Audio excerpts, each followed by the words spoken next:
Oh! Eh bah, bonjour à tous les amis, installez-vous, posez-vous et nous on va continuer tranquillement le 2e jour du FFXIV. Donc je suis en train de regarder que le chat a sauté. Pourquoi donc? Que des bugs. Non connecté. Ah bah oui, je je corrige ça. Notification autorisée. Audio. Oh ça c'est mieux. Ça c'est bon.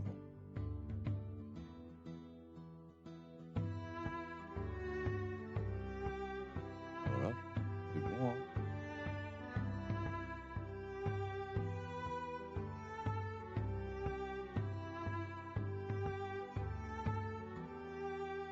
Voilà, bon, c'est connecté.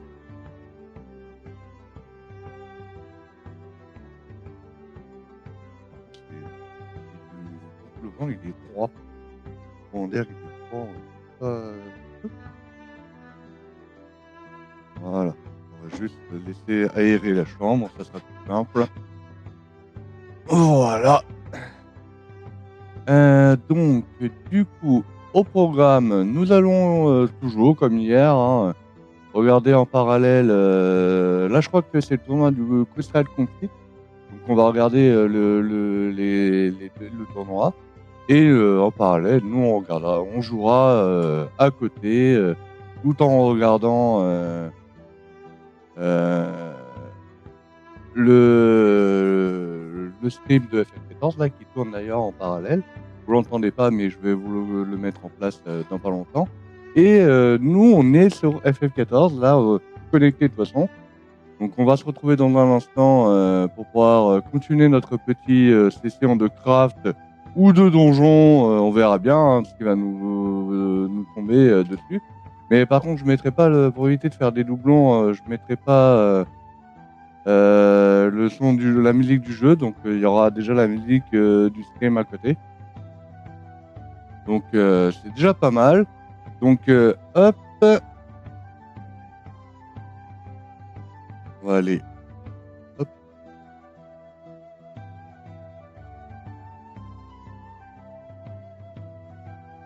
En plus, j'ai fait une modification d'ailleurs sur mon stream. J'ai constaté qu'à plusieurs reprises, mon stream, ma carte d'acquisition, il se retrouvait à passer de 60 à 30 FPS à un moment donné. Donc ça m'avait gavé. Et du coup, on va voir ce que ça va donner en direct. C'est toujours aussi fluide et qu'on va voir ensemble d'ailleurs. Sans plus tarder. Et puis, allons-y, hein. Hop. Je vais activer le son. C'est parti. Hop. Voilà.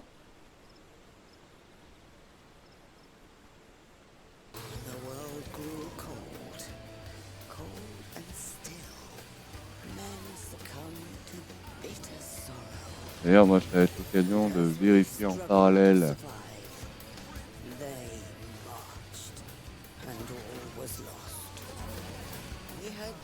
On va éviter d'activer la souris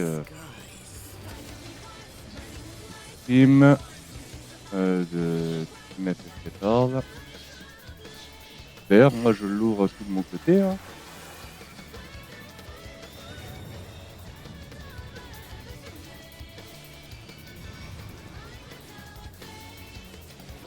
Il faut aussi que je vois de mon côté. Là, vous le voyez à droite, à gauche, avec le son qui va bien.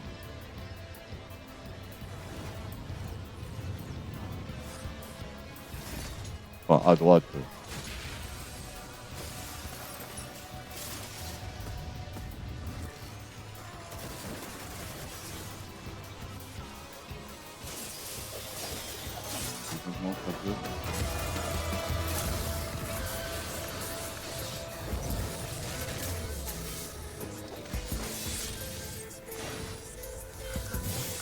Ouais.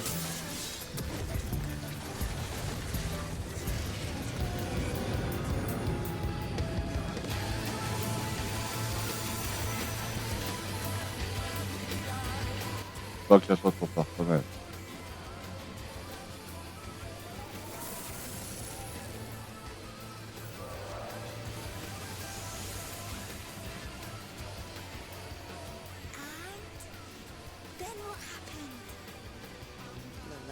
Ok. Hop. Et moi je vais lancer le Final Fantasy XIV Switch. Everything changed when they arrived. The traveler, the one from the sky. Aye, though in those days, we knew them as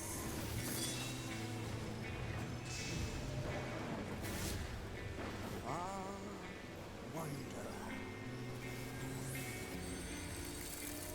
Voilà.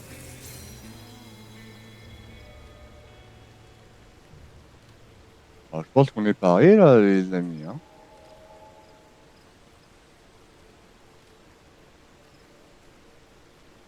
Voilà, moi j'ai tout vu là. You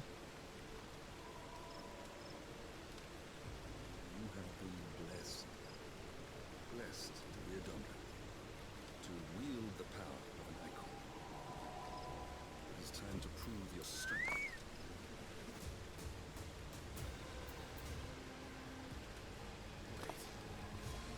Bon. Voilà d'ailleurs qu'à l'occasion que je stream Final Fantasy XVI. Franchement, même si c'était court, le jeu il était incroyablement bien. Quoi. Faut aussi que je l'ai fini en plus. Je l'ai fait en SP pour ma soeur et ma mère qui adorent les Final Fantasy. Hein. Et puis là, maintenant, ça a bien changé. Hein.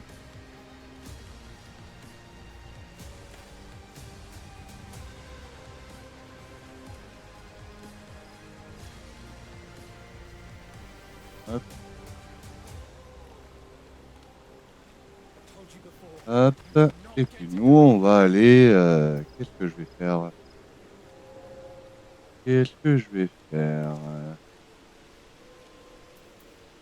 Là, du coup. Ouais,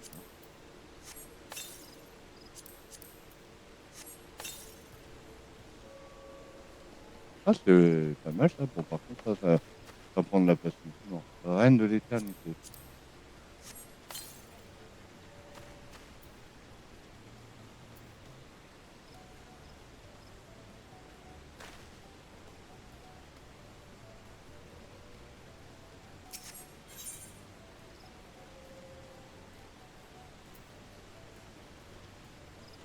Ah, ils ont fini leur tâche d'ailleurs.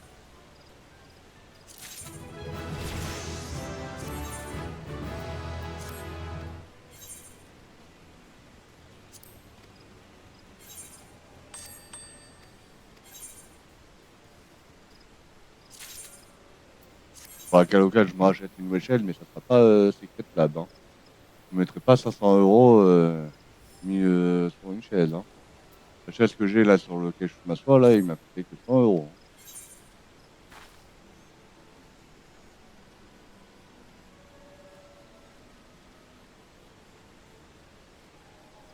The European and Oceanian Crystalline Conflict Regional Championship 2026 kicks off from 10 a.m. Gather in the main hall and come cheer for your favorite teams. On parle du tournoi de Crystal Complete là. D'ailleurs, j'aimerais tellement pour en refaire du Crystal Complete là. Ah, ils ont remis les parties classées. Je crois que je peux y participer là comme ça. Ah, peut-être.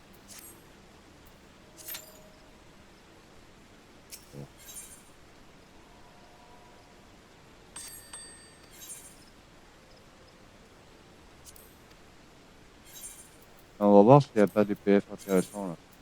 Il y a un PF, c'est. Ah, il recrute pour des statiques.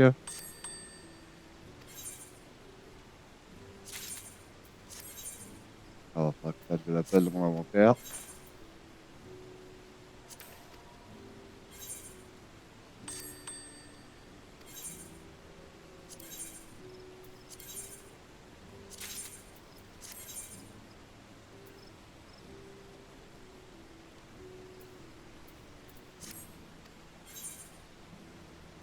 Faudra qu'on continue l'épopée d'ailleurs du fil rouge. Mais pour le moment, là, je suis pas pressé. Là, on profite vraiment de chill, de faire quelques contenus. Il faudra que, du coup, que je chope le nouveau stuff Memo Corp. Enfin, je sais pas s'il y a vraiment un nouveau stuff de Memo Corp.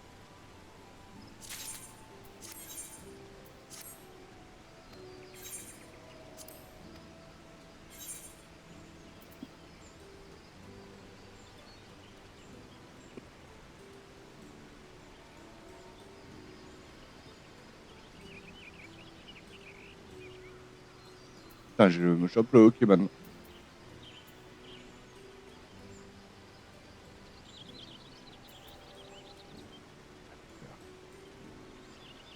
Super de choper le hockey.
Enfin, je suis toujours en train de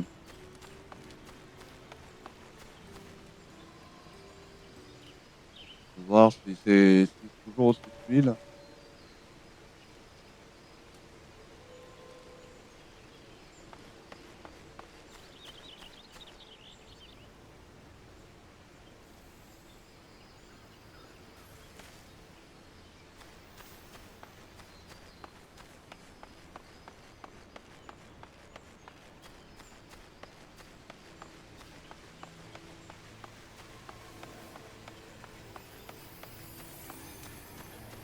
Ouais, faut que je le garde en plein écran en fait.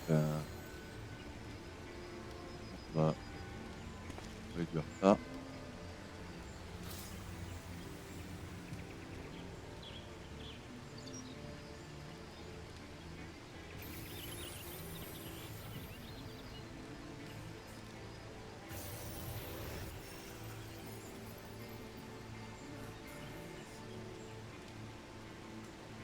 Ah tiens, on va pouvoir poster It's my favorite le replay story. d'hier.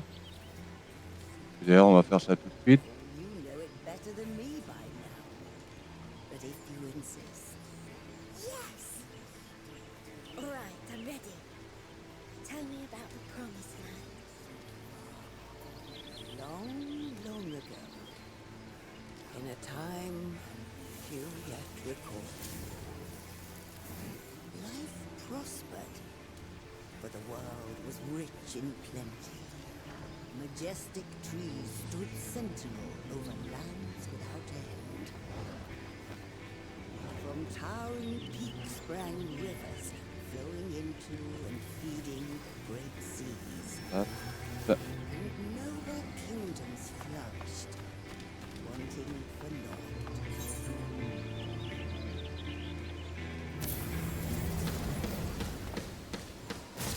Tac. Je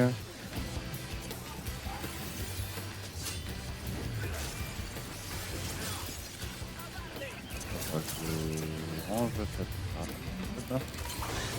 Oh waouh, joli. Bon, déjà, qui a pas d'objet dans son inventaire? Came the relentless ice. Quoi?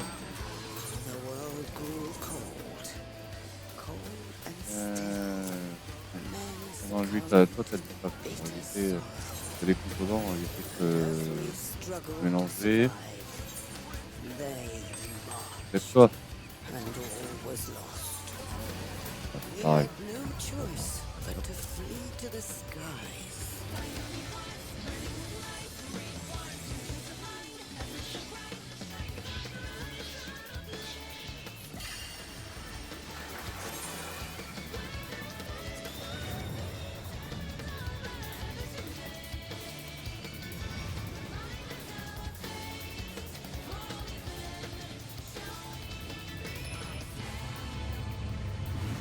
Hop. Hop.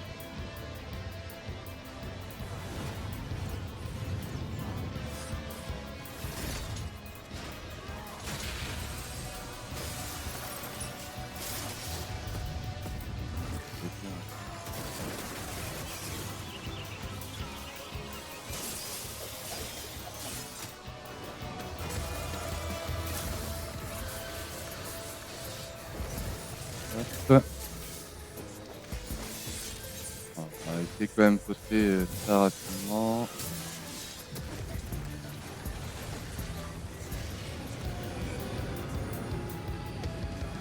Enfin, le temps que ça bouge, hein, je mets ça.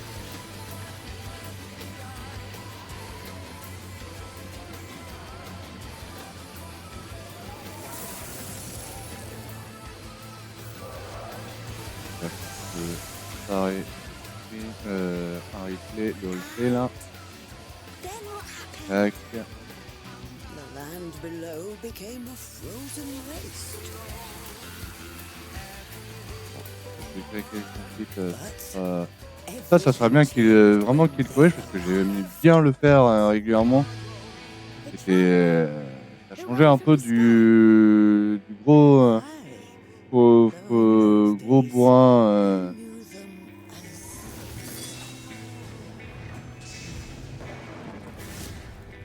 far wanderer. Bientôt là j'ai. Hop.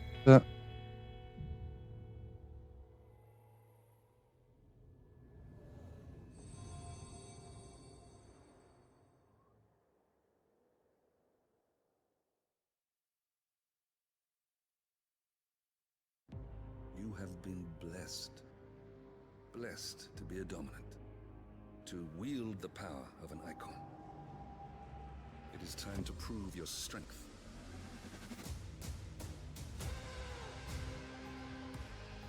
Wait. Something's not right.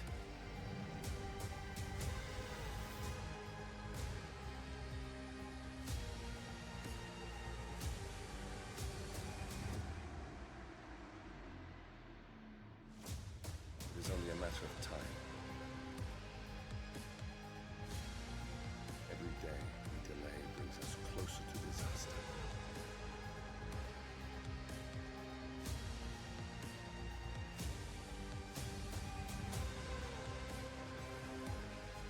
Hop. Bien certificateur dans le trail. Oh, on va mettre une animation certificateur parce que là ça. Vu que ça parle de Evercold.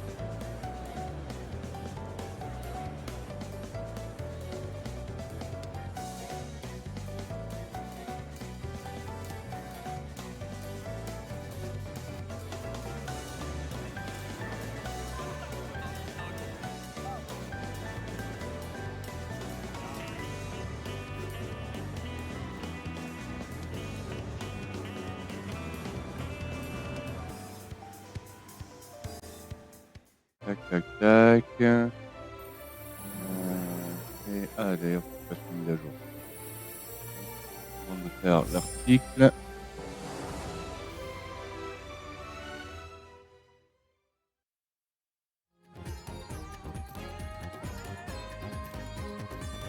Voilà, mise à jour faite.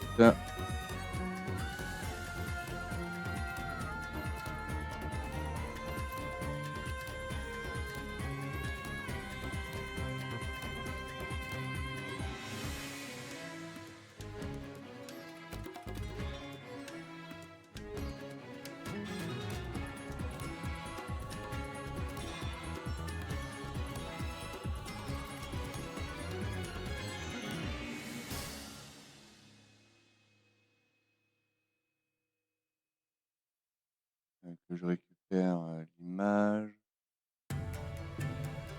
Dans le téléchargement.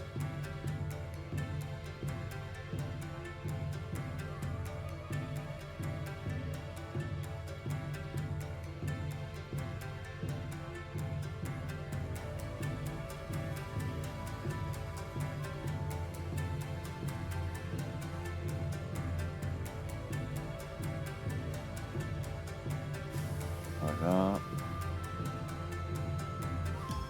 Tac.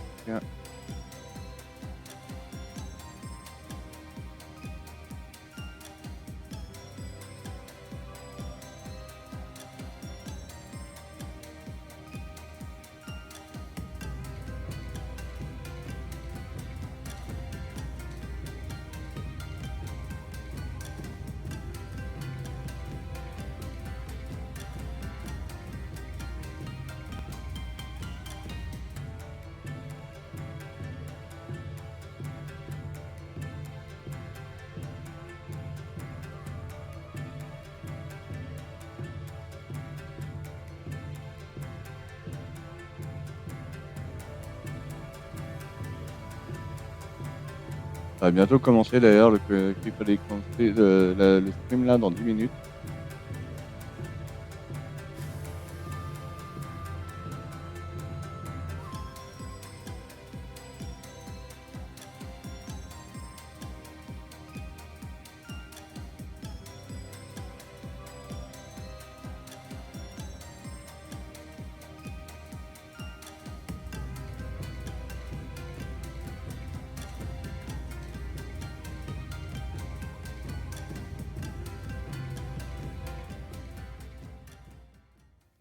The European and Oceanian Crystalline Conflict Regional Championship 2026 kicks off from 10 Je a.m. repasse parce que j'ai pas fait Gather le in the micro. main hall and come cheer for your favorite teams.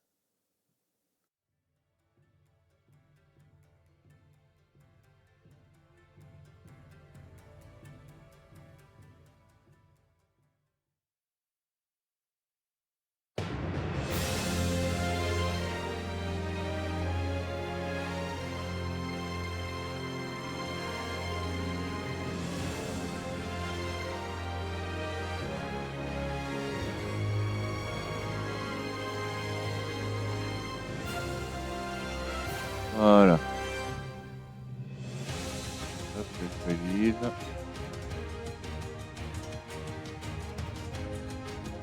Ah bah. Tiens, allez hop. De toute façon là j'ai fait ce que j'avais à faire.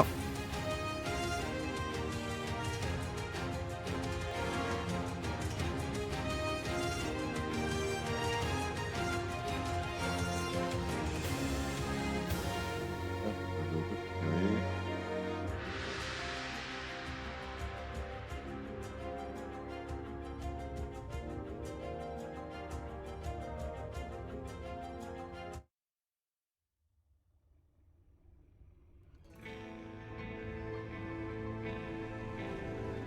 Ah, c'est mon bureau ça.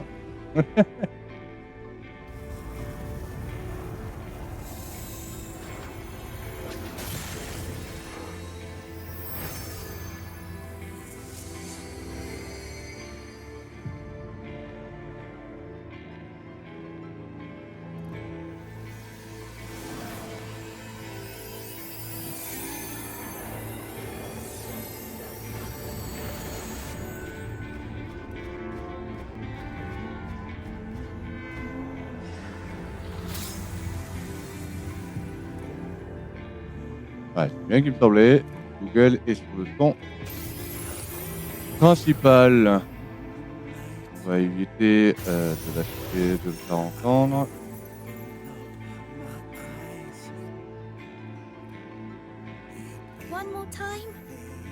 It's my favorite story. Oh, you know it better than me by now. But if you insist. Yes! Tac, tac, tac, tac, tac. All right, I'm ready. Tell me about the Promised Land. Long, long ago, in a time few yet recall, life prospered, for the world was rich in plenty. Majestic trees stood sentinel Voilà. over lands without Ah. end. From towering peaks sprang rivers, flowing into and feeding great seas. And noble kingdoms flourished, wanting for naught.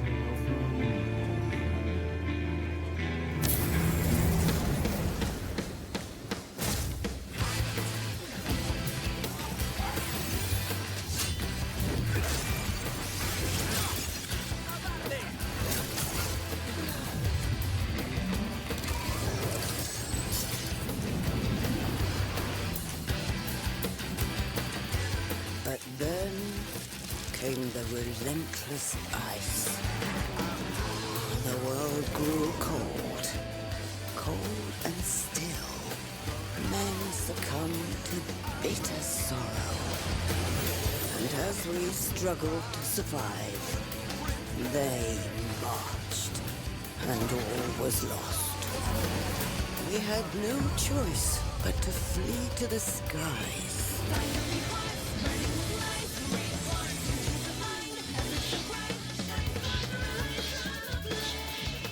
Ok. Donc. C'est dommage. J'ai rien vu.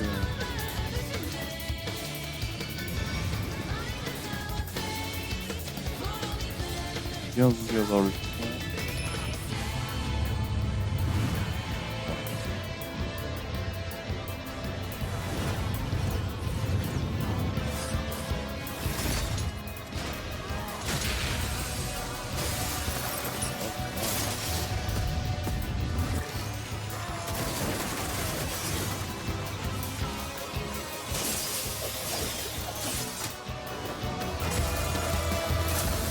Peut-être avoir le son de ça. Là, de toute façon, là, tout est paramétré, là.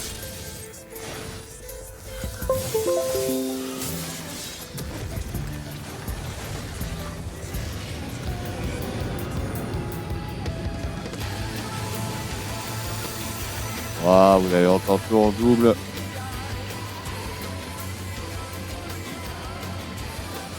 Paramètres audio.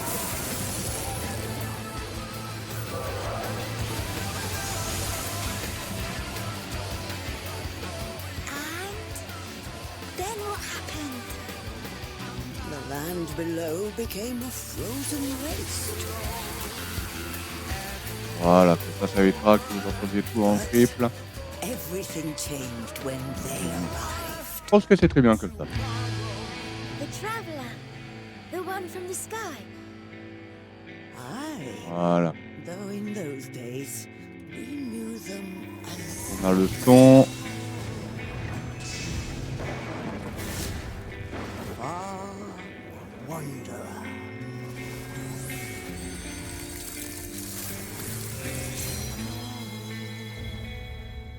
C'est pas chez moi, ça.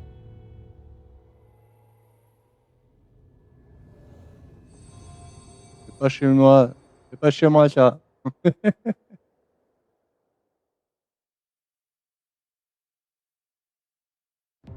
You have been blessed. Blessed to be a dominant. To wield the power of an icon. It is time to prove your strength.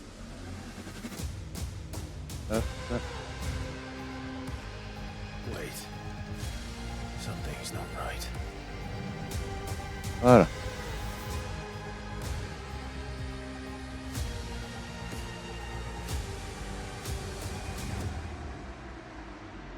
Alors, peut-être... It is only a matter of time. Ouais, non. Si je veux du clip avec complet, ça sera sur light. J'ai pas envie d'aller sur light. Hop. Ah tiens, bah on va faire ça. On fait une petite course chocobo.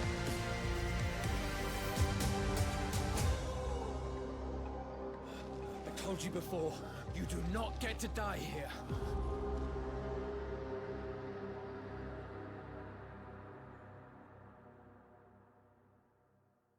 Ah.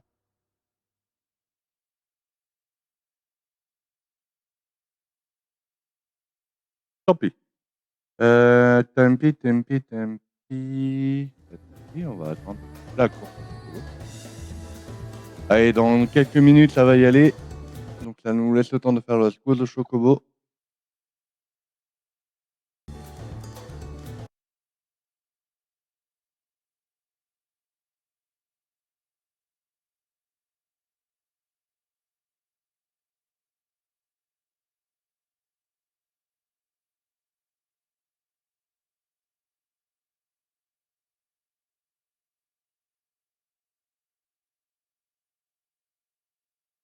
Bon, ça, je vais le garder.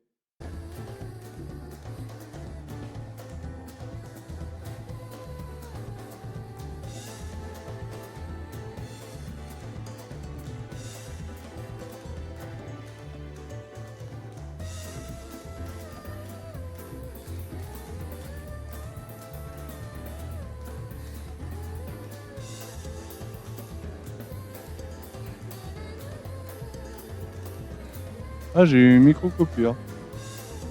Bon, ça, le stream, il s'est pas coupé, c'est déjà bien.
Ah, ça y est.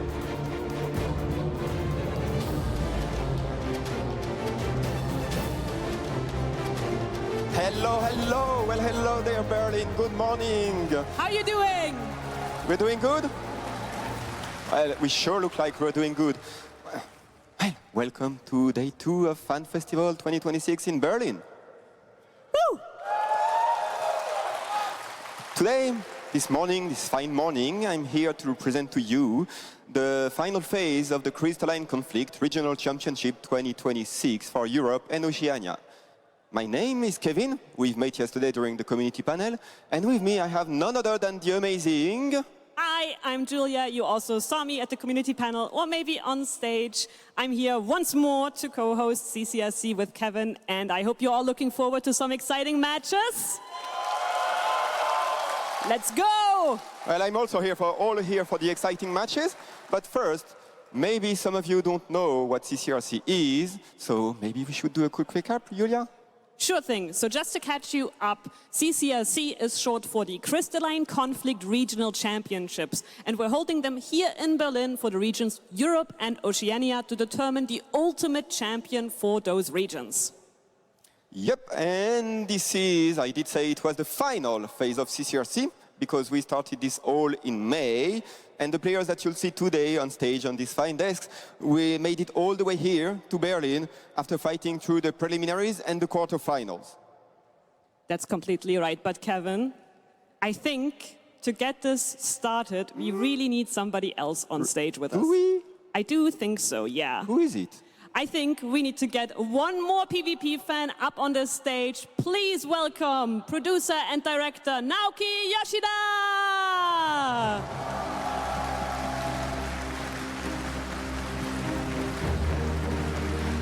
Guten Morgen! Guten Morgen, Barry! Good morning, guys! Hello, Yoshida-san. Last time we were on stage together, that was in 2023. Yeah. Crystalline Conflict itself was 1 year old. Now, it's been 4 years. Can you imagine? How does that make you feel? 吉田さん、前回の大会は2023年、クリスタルコンフリクトのリリースから1年が経っていましたが、2026年現在、リリースから4年経ってますが、ご心境いかがでしょうか？そうですね、この4年、本当にたくさんの方、プレイヤーの皆さんに遊んでいただき、支えていただいて、まず4年ね、しっかり続けられてきたことに感謝しております。ありがとうございます。First and foremost, I want to say a big thank you to all of our players. There have been many players who have enjoyed playing Crystalline Conflict and showing their support, and we really appreciate that. かなり細かくアップデートを重ねてきていることもあって、この4年間でメタと呼ばれるね戦術もいろいろ変わってきていて、今回今まさに新しいね戦いが見られるんじゃないかなと思っていて、普段から実際僕もランクマンやってますんで。どんな戦いが見れるか非常に楽しみにしております。Of course, throughout the course of these 4 years, we have been incorporating various updates to Crystalline Conflict, and as a result of that, what we call the meta, or the strategies behind the game, have been changing as well. And since Crystalline Conflict does have new updates as well, I think here at this tournament we will be seeing new strategies and new approaches to the battles on the stage. So I myself am very much a PvP player, and I also play in the ranked matches. So I'm really excited to see what sort of meta, what sort of strategies will be going on in today's matches. Thank you, Yoshida-san. I think we have some returning teams from 2023 as well, so I think it's going to be really interesting to see how they've evolved. そうですね、2023年から復帰、またこの大会に参加しているチームがありますので、どのように彼らの戦術が変わったのか、ぜひ見てみたいと思います。はい、僕自身本当はね出場したいぐらいなんですけど、そっちの最前列でぜひ観戦させてもらいますので、熱い戦いを期待したいと思います。Yes, you know, if I had the chance, to be honest, I really want to be here on the stage competing myself, but I can't do that. So what I will do is I will be out there around the front and I'll be watching all of the matches. So I'm really looking forward to seeing some heated battles. Very nice. And I think, Kevin, that's not the only thing our players get to look forward to, right? No, I'm sure our audience wonders what the semi-finalists will fight for.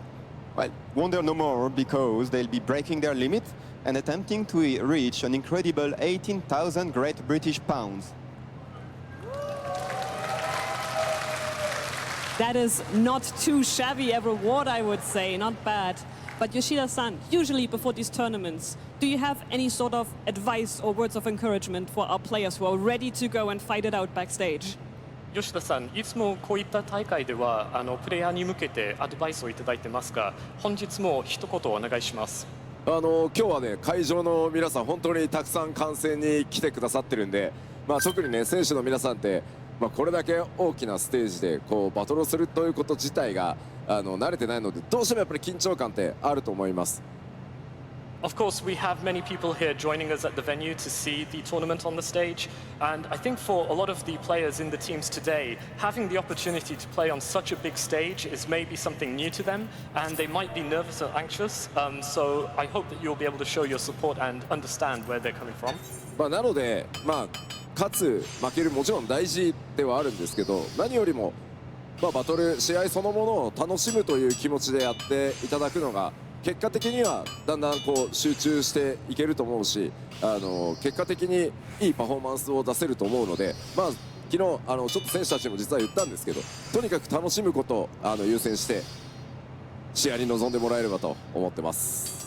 Of course, I do appreciate and I understand very much that this means a lot to all of the players, and it would be really important if they lose. But more than anything, I think it's just good for them to enjoy the battles. And through that process of just having fun, enjoying what they're doing, then I think naturally they'll be able to zone in and focus, and that will lead on to good performance. I did say this to the teams directly yesterday as well, but I think it's just really important for them to enjoy it, and then that will lead on to good results for them. I cannot agree more, really. I've been there myself, so yeah, once you're in the zone and you have fun, that's when you're winning the match, 100%. So thank you, Yoshida-san.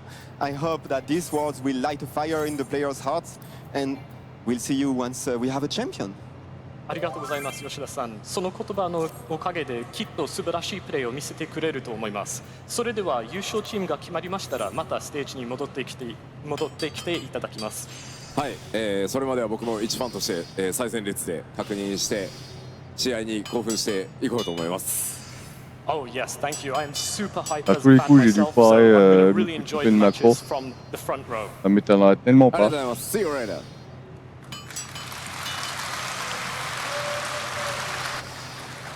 All right, I think we're about ready to intro. However, we have coming up our first semi-final match between teams Hopeful and Esports Readier. Followed by that, we have the teams Wilted_Rose and Fish. They'll be battling it out in best-of-3 matches to determine who makes it to the finals. Yep, and with these finals, we'll finally know who our European and Oceania CCRC champion teams will be decided. Who they will be. But first, maybe we should get back to the present and introduce our teams. That's absolutely correct. Let's start off. Once upon a time, more specifically in London in 2023, there was a team called Hopeless who made it all the way to the top of the championship. Now a couple of those team members reformed to build Team Hopeful. So please help me welcome to the stage the members of Team Hopeful, starting with Cliff Sansa!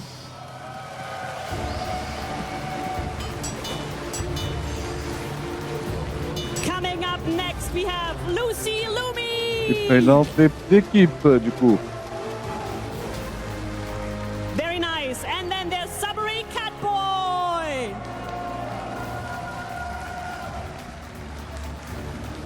Let's hear it for Raiden Thorn!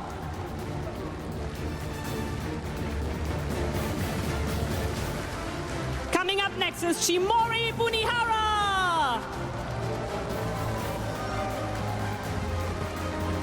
And last but not least, Yamizura Komuzuma!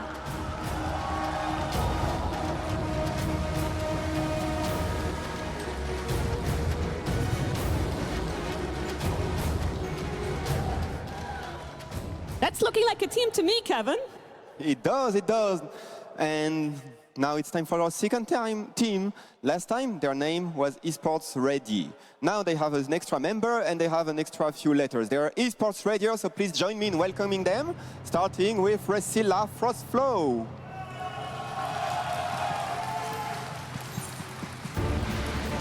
Ah, maintenant il présente la prochaine équipe.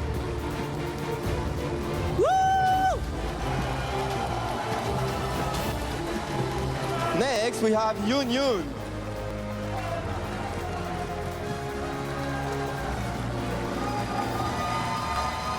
Followed by none other than Akatsuki.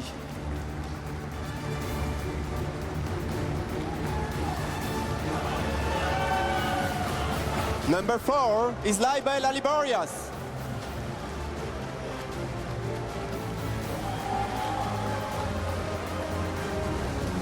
And our next member is Tyra Chet.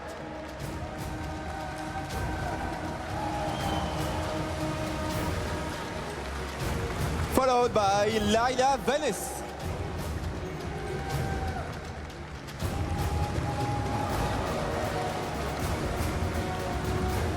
And our last member will be staring at us. That's Lido Dale. You'll find out why.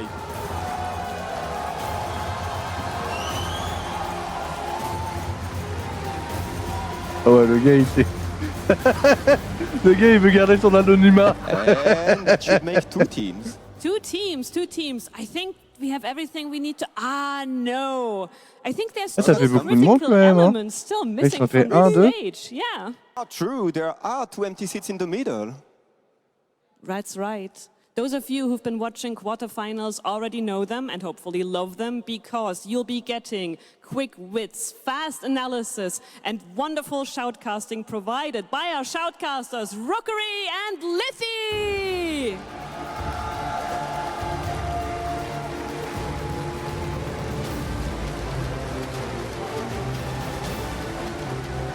Ouais, tu peux faire le commentateur, j'imagine. Hello, hello. Hello, welcome you two. Now, longtime fans know all about you, but why don't you introduce yourselves for those of us who are maybe joining us for the very first time? Yes, hello, Warriors of Light! Good morning! I am Rookery, and we know we have a huge international audience, so let's also do this in a few different languages. Hika-san no minasan, konnichiwa, Rookery desu. Lithy des. Yoroshiku onegai shimasu. Und natürlich auch an alle meine deutschen Landsmänner und Landsmännerinnen. Ist das ein Wort? Keine Ahnung. So oder so, ein saftiges Moin. I've just learned Moin since I came here. Thank you so much for that, Lithy. And if you don't know, I'm a content creator, esports caster, and host, and I love Final Fantasy XIV.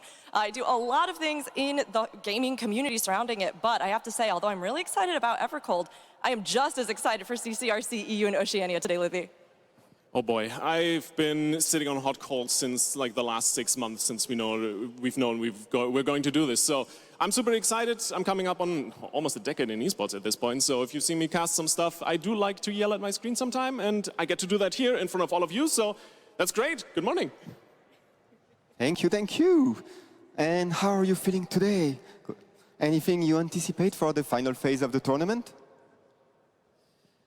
Oh boy. I am expecting some wild comms. We've seen some stuff in scrims that has been pretty interesting, so I'm very interested to see what the teams actually show on stage. Me too. Honestly, it has been such a good season. These teams have prepped so hard, many of them even coming back looking for rematches from 2023. And we've seen a lot of them in the weeks practicing so hard. The scrims have been amazing, so here with the semifinals and finals, it's only going to get better. Couldn't agree more. It's always such a pleasure to have you two. Get comfortable to your seats and we'll be chatting to you soon. Can you believe there's one more thing we need to discuss before we get to it? That's arenas. Right. Because it's not quite as random as it was last time, is it? Well, last time we barely got that one map you're thinking of, I know. So we are not relying on luck this time, we're relying on choice. That's right, there's no spinning a wheel this time. After the first opening match en train d'avancer sur the losing team will get to decide the map for the les next reliques là, de ce que je vois. Donc, exactly, and whichever map they decide is taken out of the pool for the game si je fais un truc en boucle, so I ça doit être believe bon. we've explained absolutely everything we had to. So we should do a ready check. That's right. Do we have? Oh, we need our teams to go sit down actually and get ready. Yes, please take a seat. Please. Enfin, et on va voir si ça monte bien. Là, je suis à Turns out we were 3,43. missing something. It is now corrected. So we'll be waiting a bit for our teams to finalize their preparations. They've been setting up a bit before the show began, so that should be quick. And once we're ready, we'll do the classic ready check. And we'll leave the rest to Rook and Leafy at that point. That's right. I think those two got it covered from here. Have a wonderful show, and we'll see you after the first semi-finals. Yes, thank you. Thank you so much, Julia and Kevin, and everybody. Thank you for coming out for some CCRC first thing in the morning, especially after the piano concert last night, Lippy. Oh boy, I was crying my ears out and... Your ears? My makeup, my ears out? Oui, ça monte bien. I can't. Ça monte très bien. It's too early, Rook. It's way too early. I can't speak English. No, it was beautiful. Keiko, Bon, du Amanda, coup, je peux continuer en boucle. did an amazing pas job monter as tout ça. well. With Ouais, donc this c'est bien les commentateurs, It was so much fun. de I ce had que so j'ai much vu. fun. Did you guys enjoy the piano concert? I figured this. Good. Well, look, if you're still waking up, don't worry. This is going to absolutely wake you up as we get into these matches. And our first two teams, Hopeful and Esports Ready, are these two are some fierce competitors, Liffy. I mean, we've seen them practice a bit, but you are all about to be in for a treat. Oh, absolutely. I think this goes actually a little bit further than just fierce competitors. Donc These il faut que teams je fasse are une lame de flat-out H long rivals. standard. Esports Ready has been H long chomping at the bit to standard. get a revenge for the London Fan Alors, Fest on prend to les take outils. this team down, and they've prepped and practiced so much. They've thought so much about what comps to play, what jobs to bring into the arena today. It's going to be so much fun. I am so ready for this. So am I. And you know, it's interesting, between these two teams, like you said, Esports Readier, they have been waiting for this opportunity to have this vengeance match. But Hopeful, we asked them a little bit about PvP before the tournament, and you know, they said that, and I quote, they hate having fun. As a sort of team vibe. But then also, they told me that they say the crystalline conflict itself is fun, that it's surprisingly deep and very satisfying when everything lines up. So, I mean, what's the truth? Do you think Hopeful really hates to have fun? Quite honestly, if I'm watching them in the practice room or if I've seen their scrims, these guys seem to be having a lot of fun playing Crystalline Conflict. So I think that's a little bit more on the joke side of things. It is. And you know, Esports Readier, I think, kind of had their, I don't know, we'll say task cut out for them this season, because we have seen a lot of meta picks. Now, a lot of this is revolved around things like Paladin, Bard, Pictomancer in the current comp. But we've seen a lot of teams try to rise to the occasion, or even see if maybe there's something they feel more comfortable playing. And I think that especially in the case of Esports Readier, for those of you who go, I don't really care about the meta all the time, I want to play the class that I love, Esports Readier, I think, definitely understands that mindset, Livy. Oh, absolutely. They've been experimenting with a couple of different jobs, and ultimately I think they landed on things that they personally feel really comfortable on. I mean, I can't spoil it for you. I can't spoil it for you guys, but you'll see it in just a few moments here. There's some interesting stuff in there. Oh, absolutely. And I mean, Hopeful, such a powerful team.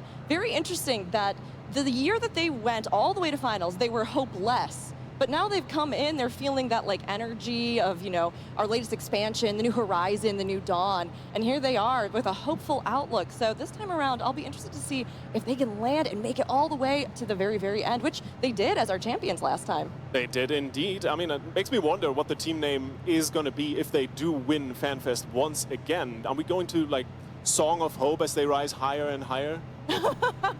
Yeah, I mean, we could rise up, we could fly, but I think there's a lot more content here today that people are probably going to want to be on the ground for. Now, it looks like our teams are preparing and getting ready to go into this match. So very soon, we will be kicking off our very first map of the day as we come in here with our teams. They are ready to go, and so are we. Let's go ahead and take a look at the screen. Now, both of these teams know that the real way to win PvP is your portraits. So everyone, look at the screen, and let's see what they've got, Lippy.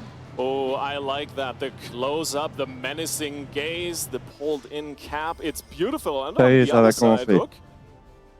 On the other side over here, we see Esports Readier, and they are readier than ever. Very good portraits as well. I love the special effects use where you kind of position so you get that in. But here we go. Right off the bat, we are seeing both our teams coming in. And as we mentioned, there's that Paladin on both sides. Now, Razilla is a fantastic Paladin player, but will they be able to see who's going to be the one that gets either avoids getting shut down or gets shut down in this matchup? Because silences are brutal on Paladin. Oh, absolutely. That's a great question. We'll find out in just a few seconds. It's 15 seconds before we open the gates. Are you guys ready? Who's here for Hopeful?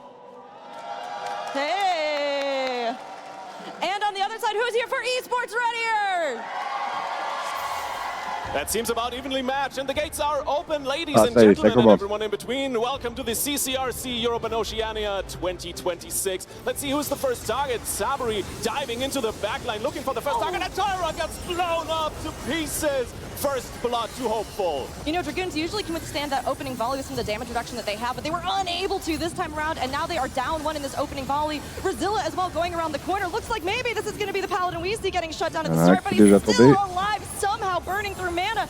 Going around the corner here as Cliff lands that kill at last. Beautiful. The Monk follow-up is nasty, and of course, Yamizura holding down the point that Crystal pushed all the way to the halfway already, and this was an overwhelming offense to start out the game. Esports Radio really needs to regroup now so they can take the fight back to them. They absolutely do, and they're trying to do exactly that as the Crystal meets the checkpoint here, that 50% already counting down, and the team fighting, but Union is going to die here in the opening volley, taking out their white mage, their support, but limit breaks are on the horizon, Liffy. Yep, that's going to be a decisive factor, but Akatsuki down, beautiful swap here from Hopeful, no mercy whatsoever, and this is something ils ont déjà pris le checkpoint, ils sont déjà toutes les équipes ont déjà parti. burst it down faster than you can say, oh my god, I think I'm in trouble.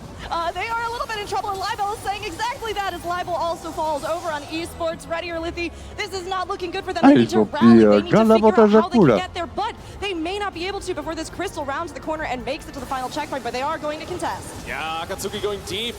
The ninja is just beautifully useful at diving in and disrupting, but the double dash is not enough. He takes too much damage. Rizilla in the mix as well, but they overwhelm the Paladin's defenses. They didn't even get to their LP, so overwhelming is the offensive of Hopeful. And Esports Radio really just needs to hold on, stop this Crystal from moving that Sachant que le inch Picto further il envoie into du the final burst à sa checkpoint, manière. because then the map is all done, Rook.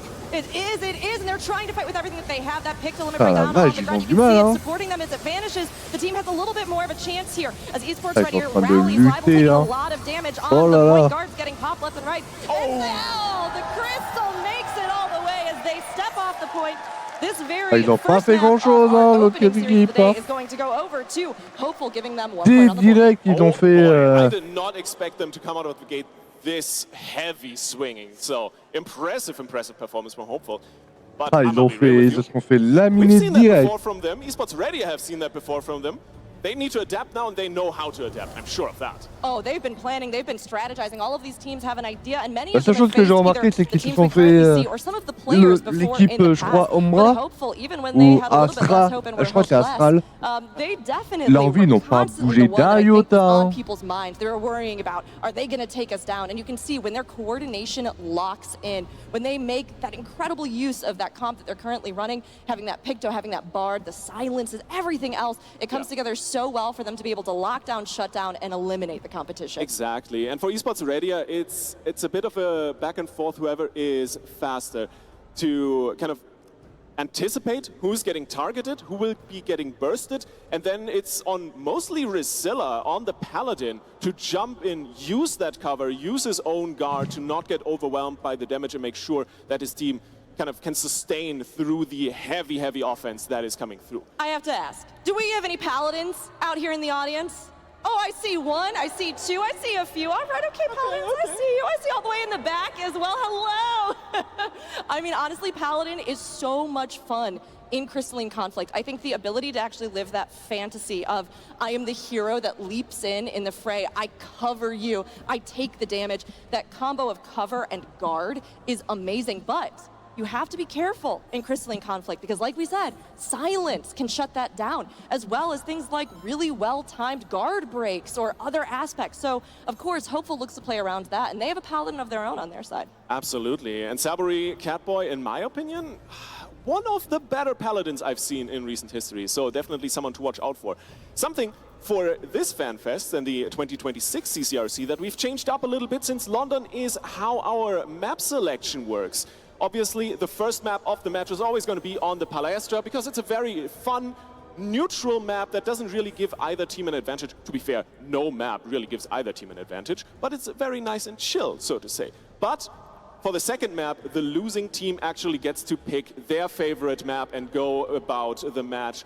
Maybe that's something they are very comfortable on. Maybe they have a secret strat for a specific map, a secret comp that they want to use. So they get to pick. In this case, it's been Esports Irradia's choice to go for second map, and we're going to the Red Sands. Ooh, Red Sands, interesting pick. This is a map that is I think, very different from the Palestra. Whereas the Palestra, like you said, is pretty neutral, Red Sands is this short sweep. You have this initial kind of narrow corridor where you all start out that is so dangerous if you try to duck in and get that opening exchange with the crystal. But when you end up in those big, wide open areas, you have sandworms, you have heat waves, you have cactars popping out of the sand, and all of these different things are elements that they'll have to play around or use to kill the competition. Absolutely, and quite honestly, I mean, Esports Radio is picking the map, so they are very comfortable on this. They have a few good ideas. And what's important for Red Sands, for me personally, is the fact that the initial choke point of the crystal, it's a very tough spot to fight around. If you make one wrong step at the start, you step in a little bit too far, the other team can overwhelm you without really getting into an unfortunate or unfavorable position for the first fight. But after that, it's a bit of everybody's game. It's very hard to fight over these halfway points exactly because of the map affixes that are coming in. And it's just something you need to deal with. Yeah, those different effects that are on the map are definitely something that they need to play around. And I think there's one thing that may be leaning in Esports Readier favor. So you might have seen them running it last map. But Reaper is actually a really core component of their strategies, being able to use it to push people out, to have that sort of damage burst, to focus down with things like the Ninja or clean up anybody who might have been pushed out of position. So again, you can play around some really interesting comps, and I'm curious to see if they'll have greater effect. We are getting ready to go into the Red Sands though, Lithi, and this is going to be our second map in this best of 3 for Hopeful and Esports Readier. Oh, it's going to be so exciting. I am so ready. I wonder if we see a little bit of a comp change, maybe bring in a paladin, or sorry, not a paladin. I mean, they're bringing the in paladins a paladin, are definitely. Bring in a warrior instead of a paladin. That's what I meant to say.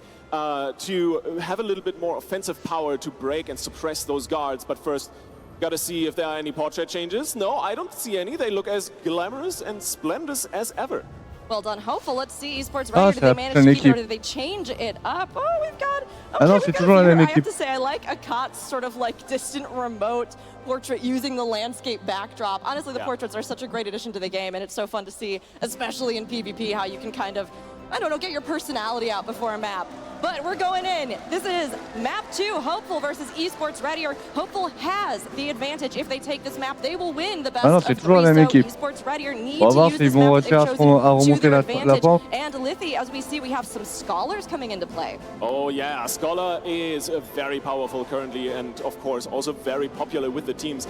Not just because you have something like the speed boost, like the damage reduction you can bring in and spread onto everyone, but also because you have a built-in guard break with your chain stratagem, and that's something you definitely want to use to great effect. And Yunyun, obviously, she's very flexible, playing both the White Mage and the Scholar. We'll see how they do on this first point, and this is very much about not making a step too far. He is looking for blood. He is, and he's trying to see if he can bait anybody to overextend. We see Cliff coming in here for the engagement, waiting to see who's going to start taking damage, and it's Hopeful, right, and taking a huge amount, but Yunyun gets left upon and takes some massive damage. We see that bind going on to Tyra. Silence following it up. CC Chain is just laying in Tyra, but Sabri damage over on Hopeful too. Yeah, Tyra going out with the guard. Great guard from Yunyun earlier as well to negate the initial burst, and it looks like Esports Readier is a lot readier on this second map. So far, the early exchange, a little bit of a fisticuffs back and forth. No one falling quite yet. Raiden down to 20%. Will try to get out. Will pop this elixir in that everyone has to restore their MP and HP. Will be topped off and happy to go back into the fray. But the target is once again Tyra, and he doesn't have a guard rock. He doesn't. They're playing around this potion here and up and down these runways that give you that speed boost. But Lucy is going to be the first one to fall. Esports Readier finally get the initial pick, and they're trying to follow it up with the second one as Sabri. Catboy takes a lot of damage here on the crystal. We've got a heavy going out on Cliff, who's being bogged down, tied down. That cover, as we see it in play from Brazilla, saving his teammate as Akat is able to lay in some damage and nearly takes out Cliff.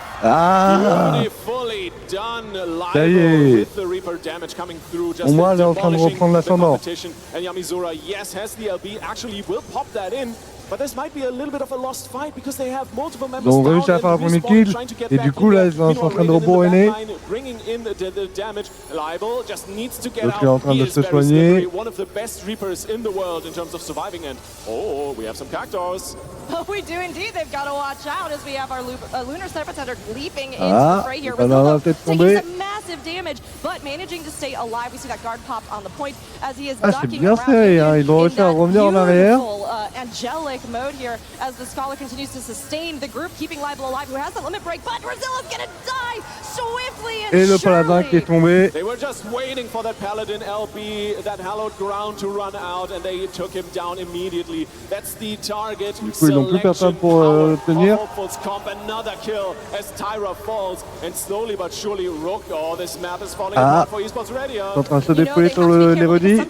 L'érudit va tomber. Into this position where they're starting to get staggered, they can fall apart a little bit. This map has been in their favor so far. So they're taking a second here. They're regrouping, regathering, going to the Oasis to get the buff that provides, and waiting to see if they can get Union back. Now both of the teams taking a moment, but you can see they are prowling the field trying to Du find coup, là, where ils sont en they're train going to find de. that Je crois que c'est opportunity to l'Astral qui est en strike. train de remonter là. And now the Ouais, Crystal's Astral back qui at the remonte.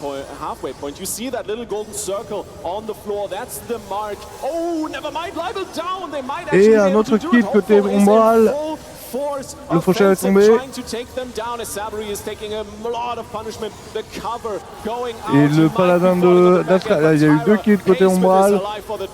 Enfin, 2 morts. Et le paladin d'Astral est en train de lutter. Et il est tombé. Over on Esports Ready right now. Esports definitely do not have the advantage as far as their living players go, but Razilla trying to stay alive, going around the corner, ducking around, popping everything that he has, burning through mana, going down the runway. Donc il y a eu là, ils vont avoir du mal au moins à la remonter s'il est. Parce que là, ah non, ça va, ça lui. Ah non, ça y est, Astral il est en train de remonter là. Ils sont en train de gratter. Mais ils arrivent à la fin, sauf si Umbral reprend la tournant. Et il reste 1 minute de fight. Hein.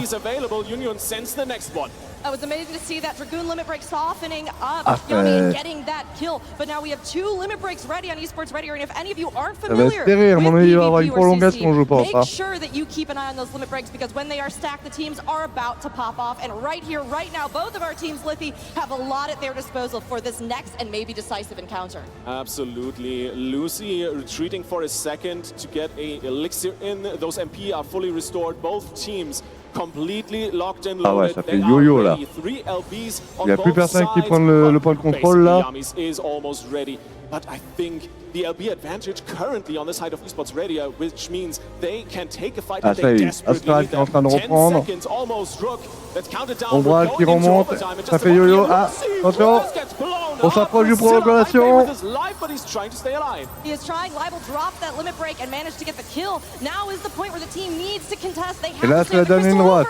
is live. Heavy's on Sabri and Cliff. Là, c'est la prolongation, donc c'est celui qui. Ça serait lui où il y aura celui qui aurait le plus de morts, je pense. I think manages to get it off, and as we see everybody here leaping in, we have more heavies coming out. Yamizura and Cliff taking some focused target, but that Dragoon limit break is ready when Tyra is ready, but right now got to get an elixir out first. Absolutely, got to regroup, got to make sure there's people with you that can follow up on your damage. Now he's going sky high, looking for the Star Shatter dive. Cliff might be the target, it's going to break his guard at the very least, and Cliff immediately thunderclaps out. Beautifully done. Great contest of the Crystal here by Cliff. Incredibly well done. C'est violent, hein. Umbral qui va peut-être perdre. Attention. Ah, Umbral est sur la fuite du bras droit. C'est fini.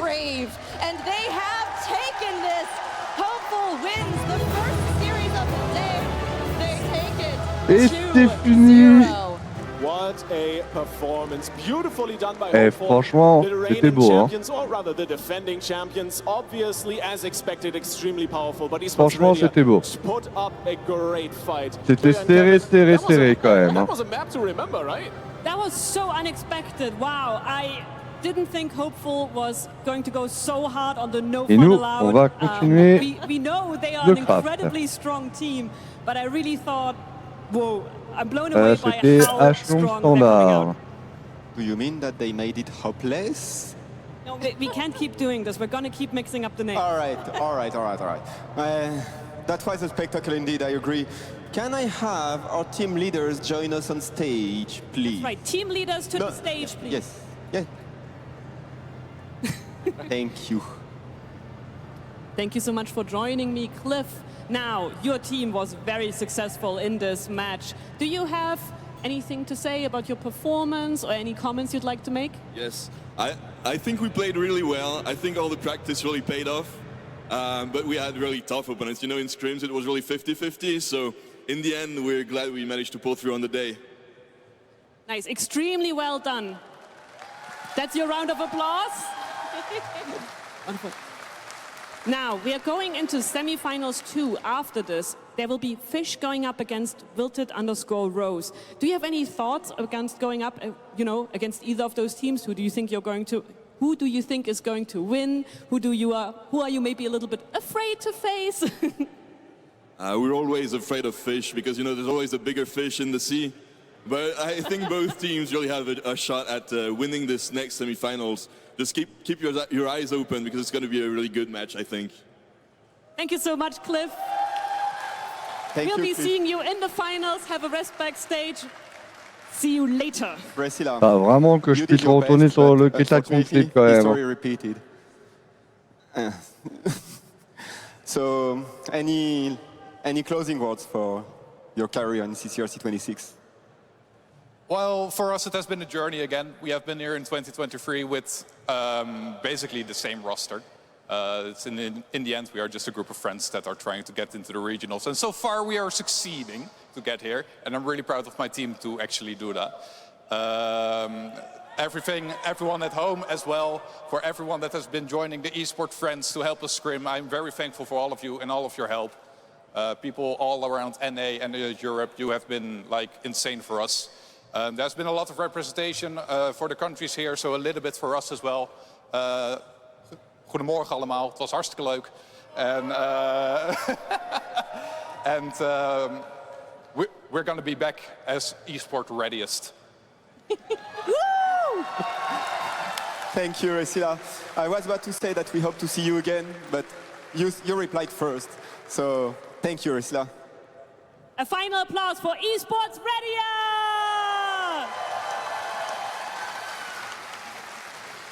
Now, Rook and Lizzie, did you expect those matches to go as decisively as they did? I was a little worried that it might happen. I was hoping that eSports Red Year was a little readier, but unfortunately, it seems like hopeful on stage is just a force of its own. As Cliff said, the scrim results were very 50-50, so this is very unexpected in the end. Yeah, maybe once it comes down to it, it's really a kind of a nerves thing as well. Like once you're up here on stage, even if the skill is evenly matched, if the nerves get involved, you might end up with very different results.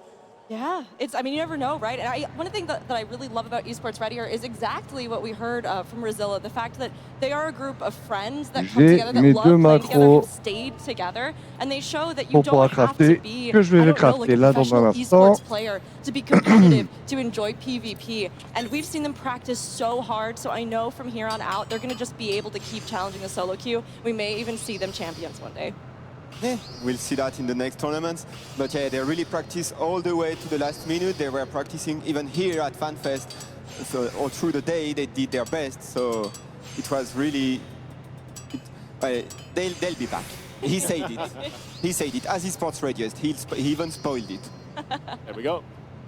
Now coming up next, we got Fish against Wilted_Rose, excuse me. Now Fish, of course, we've seen in 2023 coming out as a huge surprise semi-finalist, contestant.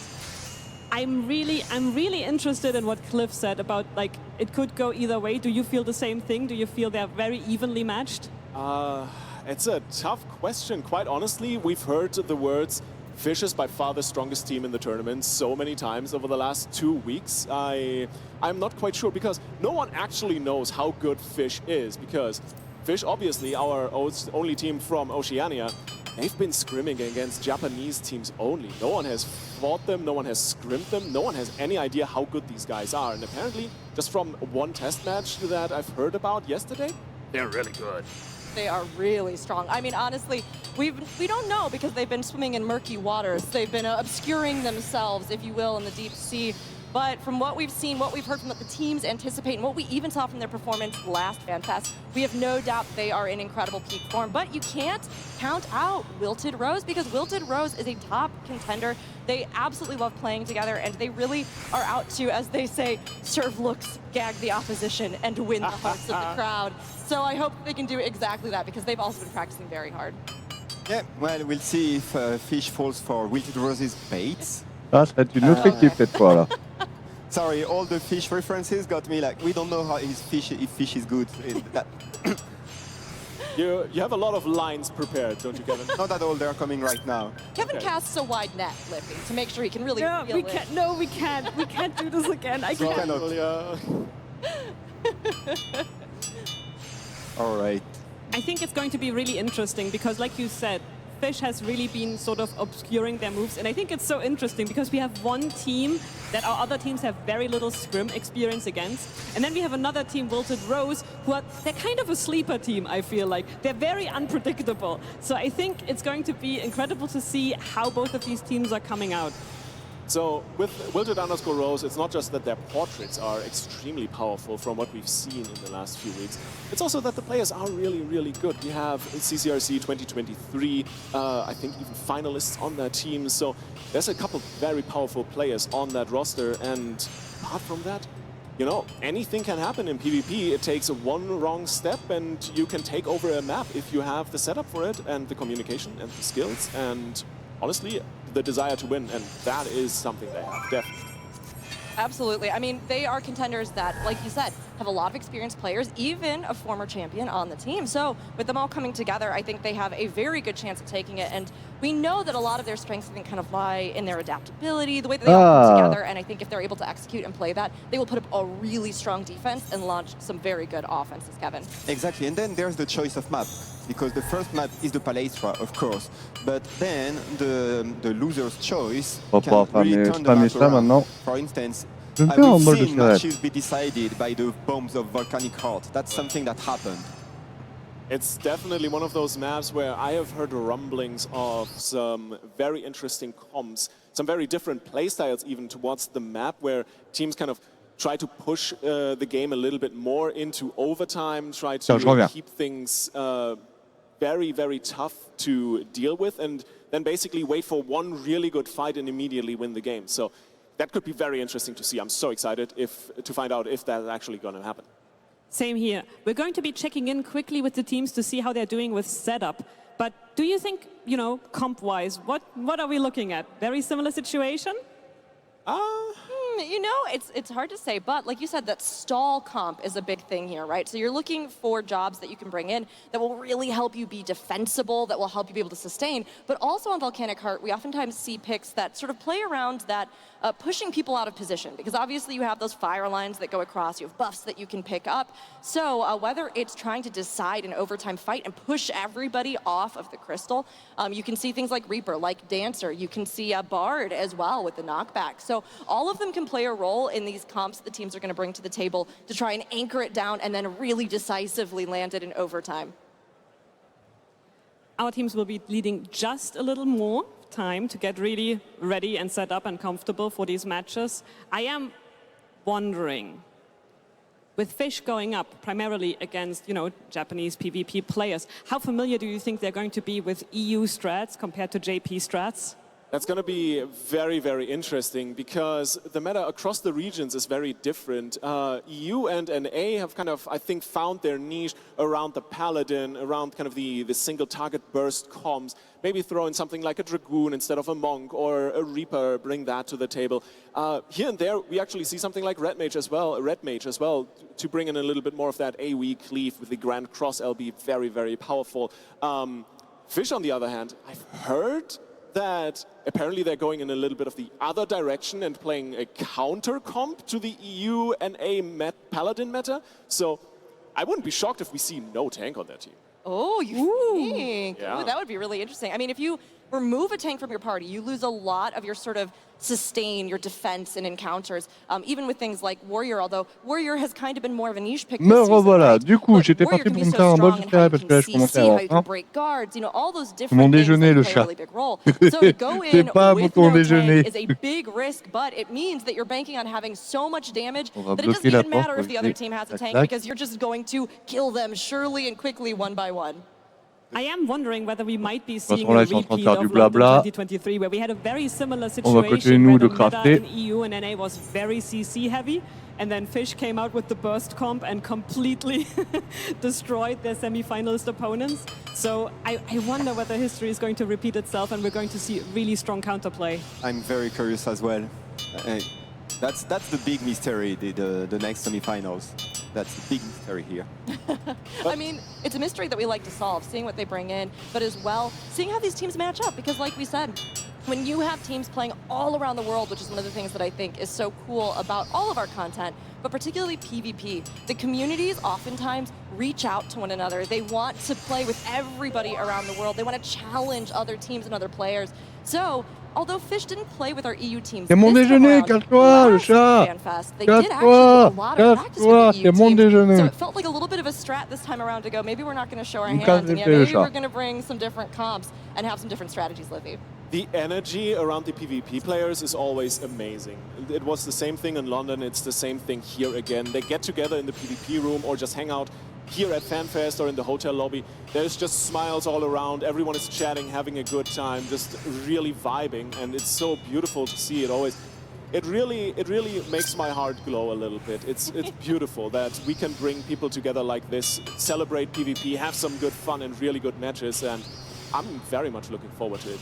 I gotta check in with everyone because we're getting the tech all set up. Bear with us for just a second, but in the meantime, Fish is from, well, you could probably say the other side of the globe, down under. Do we have Ah, ça progresse bien, c'est bien. On est à 740 là. That's a good amount. Sorry. Not bad. No. I couldn't hear that with my headset. Are there any Fish fans here? Okay. There we go. That was better. That was stronger. I love to see it. Love to hear it. They were telling us that they're all from different parts of Australia. Oh, yeah. And there was a little bit of extra competition even among the team, Lithy, about which city in Australia is the best. Oh, boy. So, hopefully they've healed that rift. No, really, they've been playing well together. They love playing together. And it's great to see all of them representing various parts of Australia together on a team, Yulia. Always great to hear, but I think just to keep it fair, we have to check in with our Wilted Rose fans, because I know at least one team member of Wilted Rose has his personal fan club, Zordo. So do we have any Wilted Rose fans in the audience? Yeah, oh yeah, Mio Edelfeld banner in the audience, amazing. Let's go. Amazing to see.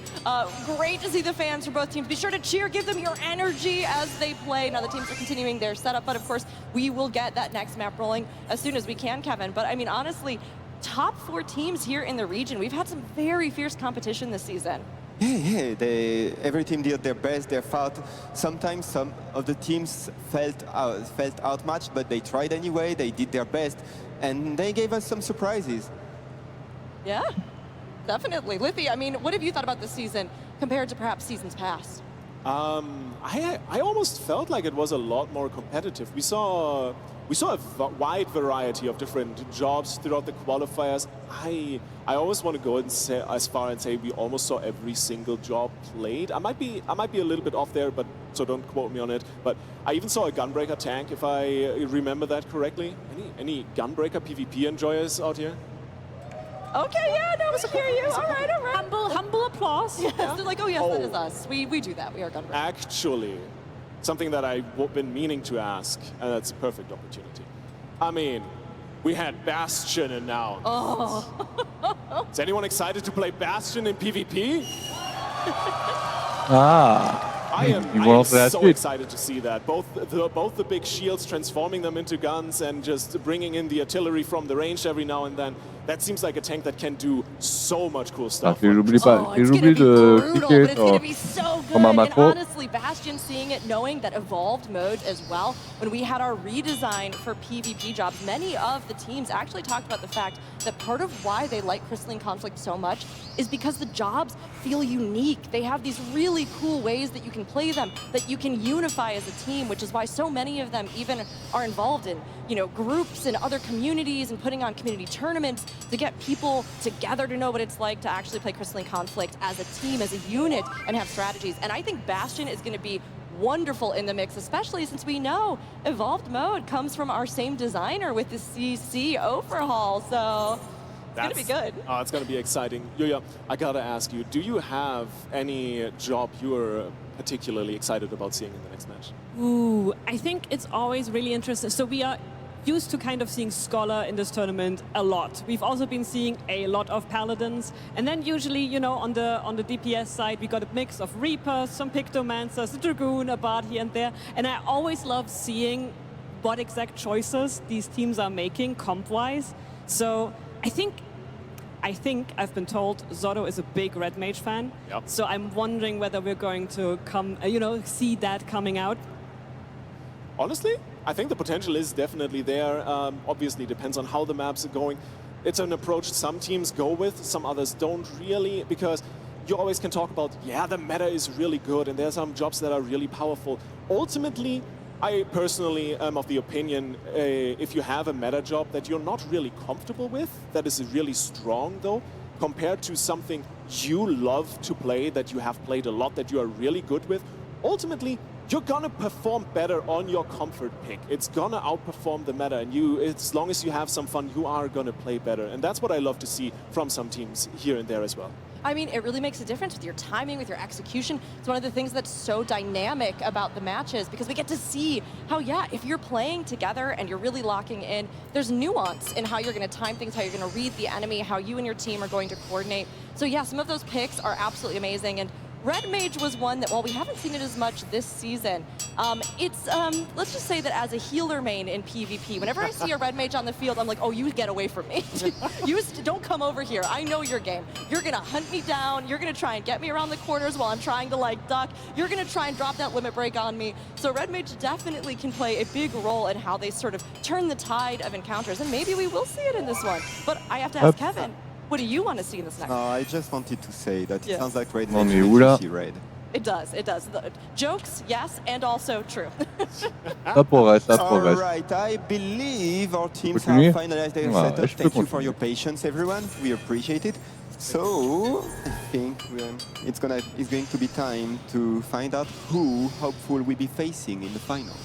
That's right. You might have already been picking up on it, but whether you pronounce it Wilted Rose or Wilted_Rose doesn't matter. What does matter is that you give a huge round of applause to the team coming up, starting with Zotto!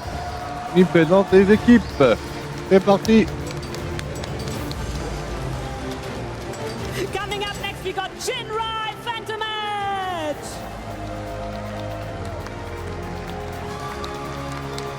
Third in line is Marato Cookie!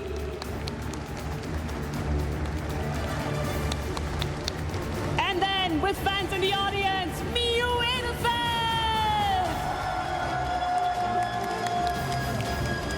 Followed by Mamiyama Kamimama!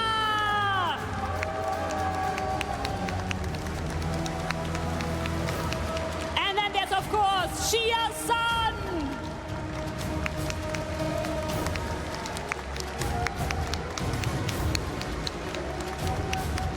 And coming up, it's Zenfik.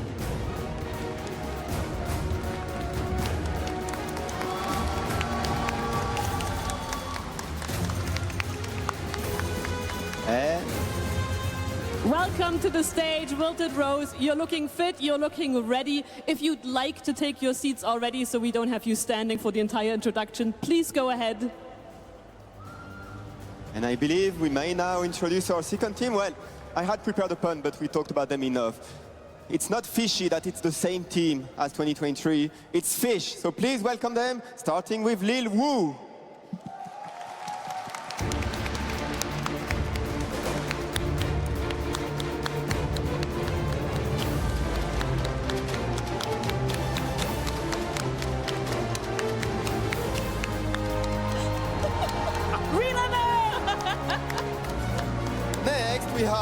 versus FFXIV.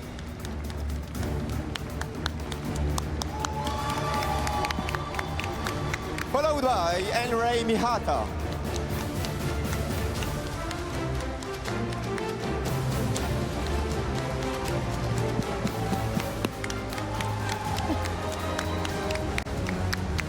Next, we have Shikihime.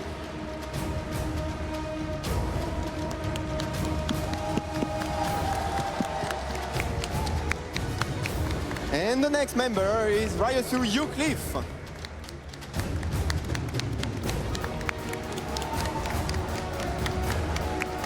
Ah, vu sa manière comment il fait sa photo, c'est un barde lui.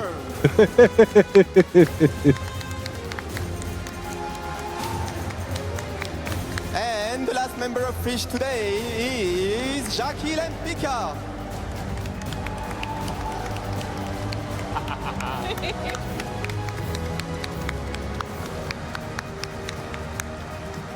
All right, that's 2 teams. Fish, you can go take your seats.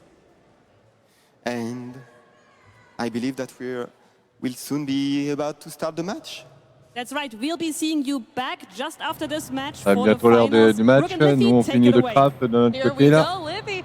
This is going to be a big one. I mean, as we've talked about, Fish is a team that has been one of the ones everybody has said is the team to beat. And Wilted Rose, they have a ton of fun playing together, but they also have some very experienced players, even former champions on their side. So can they dive in and manage to... Sorry, I can't help it. There's too many puns. Can they make it all the way, and can they take down Fish? That's a good question. I mean, we're scaling up the competition. It's going to be great. It's going to be the perfect setup. Honestly, we have the potential to see a repeat of the London 2023 CCRC Grand Finals, but that is going to require Fish to beat Wilted Rose. So, tough competition. Quite honestly, fashion-wise, I think Wilted Rose will take this, but fashion is only like 80% of your performance, so... Like 85, I would say. 85? 85%, yeah. It contributes directly to your damage, as we all know. Yes. Okay, okay. Do you think with the upcoming job actions and skins that we might get, do we think that's going to add another % or 2 to the percentile? Oh, 100%. How many people are excited about job actions? Are you going to put those skins on your characters? Yeah? I would love to see it. I mean, already the ones that we got to see were incredible, and hey, maybe there will be some that will be rewards for future PvP seasons, so we'll keep an eye out. But both of these teams, again, are coming in. They're bringing their A-game, both in fashion and also in their gameplay. And Wilted Rose, you know, even though they have this really intense kind of focus on winning this, of course, everyone wants to. They also thought it was really important that people know that PvP isn't often what people think of it. Anybody can play at an extremely high level if you put in the time, if you put in the effort and the energy. And they say that most importantly, PvP can really be about having fun together and hanging out with your friends. So they are not only bringing the damage, they're not only bringing their strats, but they're also bringing a really good vibe, I think, to the competition. Exactly, they are. And I see the map loading up. We are getting finally into game. And it's going to be map 1. Once again, for this best of 3, we're going to the Palestra. The Palestra, I mean, it's a neutral map, like we said, right? There's no events that happen on it, no special effects we have to deal with. And it's a fairly balanced sort of map that gives both teams a fair amount of opportunity for overtime, I would say. But it's very contentious, especially at the start when they're trying to see who's going to start swinging the crystal. So here we go with our portraits. Wilted Rose bringing the A-game, bringing the and absolutely living up to their desire to be fierce, gaggy, and gorgeous. I am gagged, Rook. I can just tell you. Ooh, beautiful. I don't know what's going on. It's Fish, I guess. -1 portrait. So maybe we hope that doesn't influence the morale. But honestly, we'll get that fixed for map 2. It's Alors, qu'est-ce que ça va donner? 25 seconds on the clock before the gates open, and oh, would you look at this? Fish without a tank. Liffy, you are right. They are going for the full DPS comp. Now they have that Scholar as their support who's going to be helping try to make sure they can land the kills that they need, but they're going to have to be very efficient in how they set up and land these attacks on Wilted Rose, because Wilted Rose can sustain them theoretically and out-sustain them, but they're going to have to see if they can do it here in our first map. Wilted Rose Rose versus Fish. The teams are coming in, and the Palestra is ready for the fray. Mio Edelfeld from the healer of the team this year to the tank. Let's see how well the supportive capabilities of the Paladin are going to help out. And Lil Wu is the first target, down to 10%. He's just running for his life. Ça commence fort, hein. Ah, il y a déjà... L'Astral est déjà à terre. Enfin, il y a déjà deux à mort. Le Major, il est pas fait long feu. Bientôt... Ah, attention le Dragoon.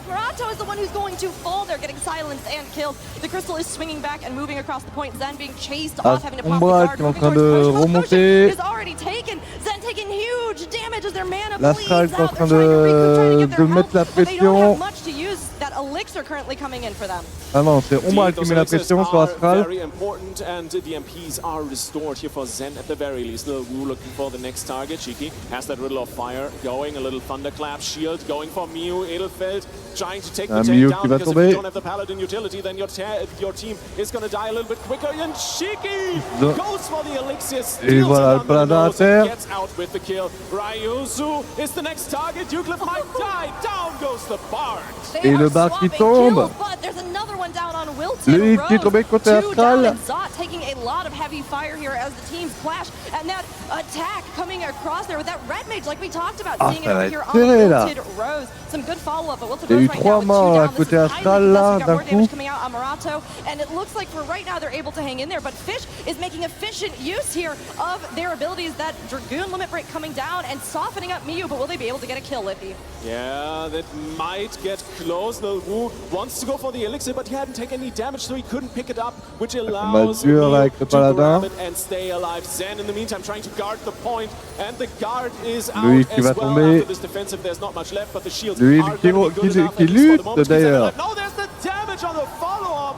Et le hit qui est tombé. Just before they could send all their LBs, this might be turning the fight ultimately in Fish's favor. But first we got to watch for those LB bars on Wilted Rose. Et du coup là, il y a Umbra qui prend du terrain. Here comes that Picto LB down in the field. That gives them a lot of defense and also offensive capabilities to sustain through this attack. Now we have had limit breaks dropped here, but Wilted Rose are sitting on a few as they try to see, can we contest, can we hold this crystal before it continues to move forward in Fish's favor. But Murato, even with that limit break, just trying to stay alive, but locked down here, taking massive damage as that kill doesn't quite come through. Dragoon limit break up, manages to save himself and drops it down. Now, unfortunately, no immediate follow-up, but Murato is going to die. Oh, Fish is sneaky, standing on the elixir to consume it before the Dragoon coming back down can take it. Beautifully done. They get another kill on the follow-up. Zod down. Wilted Rose is withering away under the pressure. It's hard to see, even with their thorns, they're not able to really sink into Fish, and Fish are trying to do everything that they can to just continue to stagger them, to attack them. Miyu being chased around to the corner, getting locked down, silenced, and dead. Unfortunate there as Murato is now the next one in their sights. Fish really banked on this DPS assault. Picto limit break going down on the field. This is going to make them even more powerful as they're able to sustain through here. With no limit breaks, Wilted Rose is going to have another death on their side, and the crystal's creeping ever closer to the end. 90 seconds before we go into overtime, but we might not even see it. It's a desperate hold on the point. But of course, Wilted Rose is so close to their spawn point, they can just funnel in and keep it going as much as possible. It's all about just staying on this crystal and defending it. But they're off for just a moment. The knockback of Mamiyama is good enough to get it a few inches closer to the target. But is it good enough? No, the damage is insane. Sith going in as well, making sure that the takedowns are connecting. And now the follow-up, Fish looks overwhelming. Bard LB about to come through, and Sith is literally just standing there and casting broils. No mercy for anyone, especially not the enemy healer. Zen is very, very much in the position that she needs to get out and get away from the damage. You know, last CCRC, Sith was running DPS, but back on healers, he's no less bloodthirsty watching these attacks. And Wilted Rose is trying to take him out, trying to take that pillar of the support, the Dragoon Limit Break, dropping down there from Little Wu, but again, no follow-up. It's just one of these things where we're seeing, especially with the Dragoon limit breaks on either side here, a little bit of lack of coordination, but Zen is going to go down over on Wilted Rose, and we'll see if maybe Wilted Rose can la vache, ils ont réussi à sauver de justesse. Ça va être bientôt la prolongation là. Ah ça y est, il n'y a plus personne là. Sauf qu'il est en train de lutter.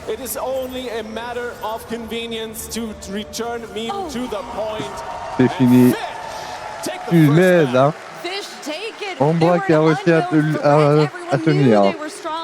qui a réussi à gagner, mais après, ils l'ont bien lutté. Hein. So amazing to see them here. They are as strong, I think, as all of these teams are feeling. And that attack, that DPS was intense, Livy.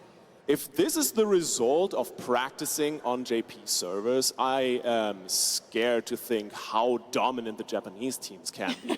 This is an impressive performance by Fish. I think to an extent also their comp, kind of bringing in the Monk addition instead of the tank as a counter pick against this Paladin, which allows you, because you have so much more damage, to go for a different target, to circumvent the cover that takes so much pressure off of your team and just get someone else.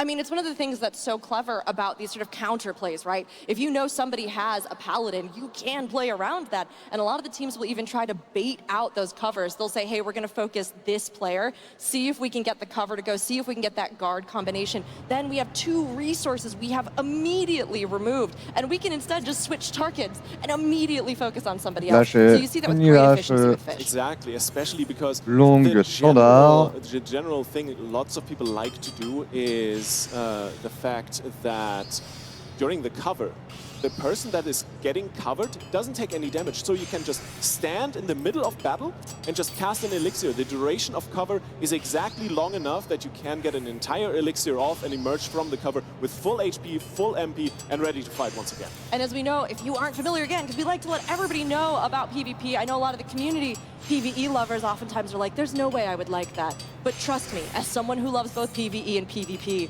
you can. Believe it or not. And it's so fun because you're right. There's a lot of resources at your disposal, including your MP in Crystalline Conflict, which allows you to spot heal, allows you to, even with some of the cooldowns, get out of things like CC if you get stunned, if you get locked down, right? So it's this resource that's so vital. And if you hear us shouting out, hey, MP is low, that means that a target is vulnerable, is weak. And a lot of times that's something that, hey, if you can get an elixir off in the middle of battle, it means you can stay in the fight and you can be an asset to the team rather than having to constantly fall back or try to avoid so you can replenish. Exactly. So I have heard Allez, je fais ça en boucle. So the map pick of Wilted Rose is going to be the Volcanic Heart. J'ai bientôt fini en passer en l'état de I've heard some 7. interesting things about Wilted Rose on Volcanic Heart. I think I was talking about it a little bit earlier.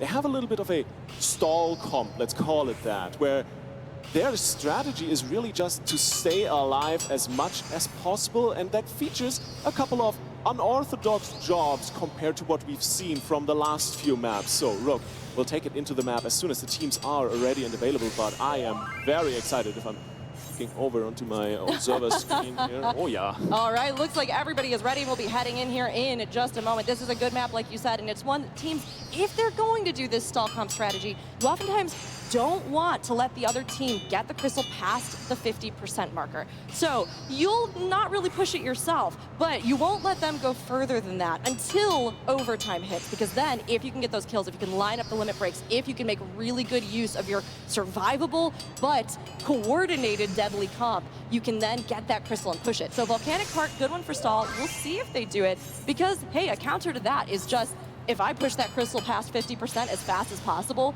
and you don't stop me, then we're going to go ahead and win it. Exactly. We'll get into the arena as fast as we possibly can. See, the duty is ready, so we're loading in just a second. And I think we got to once again pay really close attention to these portraits on Wilted Rose, because we've changed a couple jobs around. Look at it. It's fashionable, it's amazing, it's good looking at the very least. And of course, they are. It's a Dark Knight. Ooh, there it is. There it is. Ah, the parti. Coming out, and I have to say, Wilted Rose continue to deliver on those looks. They also asked us to do a special shout out to Rue Penny as the person who saved them. But over on the other side of Fish, we still don't have that other fish portrait. Well, maybe it's intentional. Maybe they're the fish in the water. Oh or my a God, fish no, out no, of it water. makes sense. No, it's blue background. They're in the water. Ah, I can see it. I mean, literally, they are. Yeah, I guess so. Le terrain avec well, le we got bombo. Wilted Rose and Fish. Both of the teams coming in here. Can Fish push this crystal as fast as possible and take them out? Now, they are running a tank, Lil Wuan Paladin this time, and we have the Astro coming in for some additional damage, buffs, and sort of replenishment for the team. So I love the adaptation from Fish here to go on Ah, to j'ai the bientôt Paladin fini, instead of the yay! Monk, because you generally, of course, you bring in the Monk to have a little bit of counter against the enemy Paladin. In this case, you're not in too much danger because there's not that much burst damage on Wilted Rose, which makes the Paladin a much better pick because you can counter their rare but very deadly offenses. So now, teams are just standing off against each other in the middle of the map, waiting for the first person to jump in. I mean, it's a Dragoon in the game, so the Dragoon is probably do the jumping. Probably most likely, but you know, here in this opening volley, as you can see, this is such a dangerous map to see who gets first pick because oftentimes it turns the advantage. So both of the teams just trying to see, can we peek around? Can we get a little damage? Can we get somebody to move out of position because they become impatient? But the team so far holding in this lock as they're waiting to see who's going to be the one to break the stillness. And it's coming in. Il y a personne qui attaque. Oh no, they're still playing Ah quietly. si, ça a commencé à I do attaquer. love Monk's fireballs. It's like you punch this little sun at someone, it's great. En fait, là, ils to see. essayent de provoquer la Very, première erreur. Very good patience here from both teams. This is actually the longest I've seen teams hold out ever without jumping at each other. So I think it's going to happen any moment. The fun thing is, your LBs are charging in the meantime. Oh, here we go. Marato is the big first target, but the Dark Knight is not easily taken down. Not easily taken down indeed. It is a strong contender looking for that pick, looking for that damage. They get bound. Shiki though, and Enright taking huge damage, and Shiki on Fish is down first. Oh là Now, Fish has là! the advantage in this map. If they take it, they will win this Ah, il y a series. déjà deux tanks But de they l'autre can't côté. win if they're all gone. And Little Wu taking a huge amount of damage as we see limit breaks Ils coming up for both of the privilégient la teams here. résistance, apparemment. Indeed. Big disadvantage for Fish was that Shiki just died the moment he got his LB ready, because that Meteor Drive, if you set it up correctly and the enemy player doesn't get support, you can basically almost one-shot someone by yourself, and we might just see that. Okay, no, never mind. That's the wrong side. That's Sith. L'autre côté est à terre, dans le côté noir. Le premier tank est à terre, le côté astral. This is our map, this is our pick. They're forcing Enright to pop the guard, forcing Lil Wu to fall back. That Paladin limit break protecting him for the time being, but for how long? Even cover can't save this team as Wilted Rose is laying into Fish, but Miyu is down on the side of Wilted Rose, and Marato is getting really close to the Dark Knight. Limit break comes out, defying death and becoming the Walking Dead.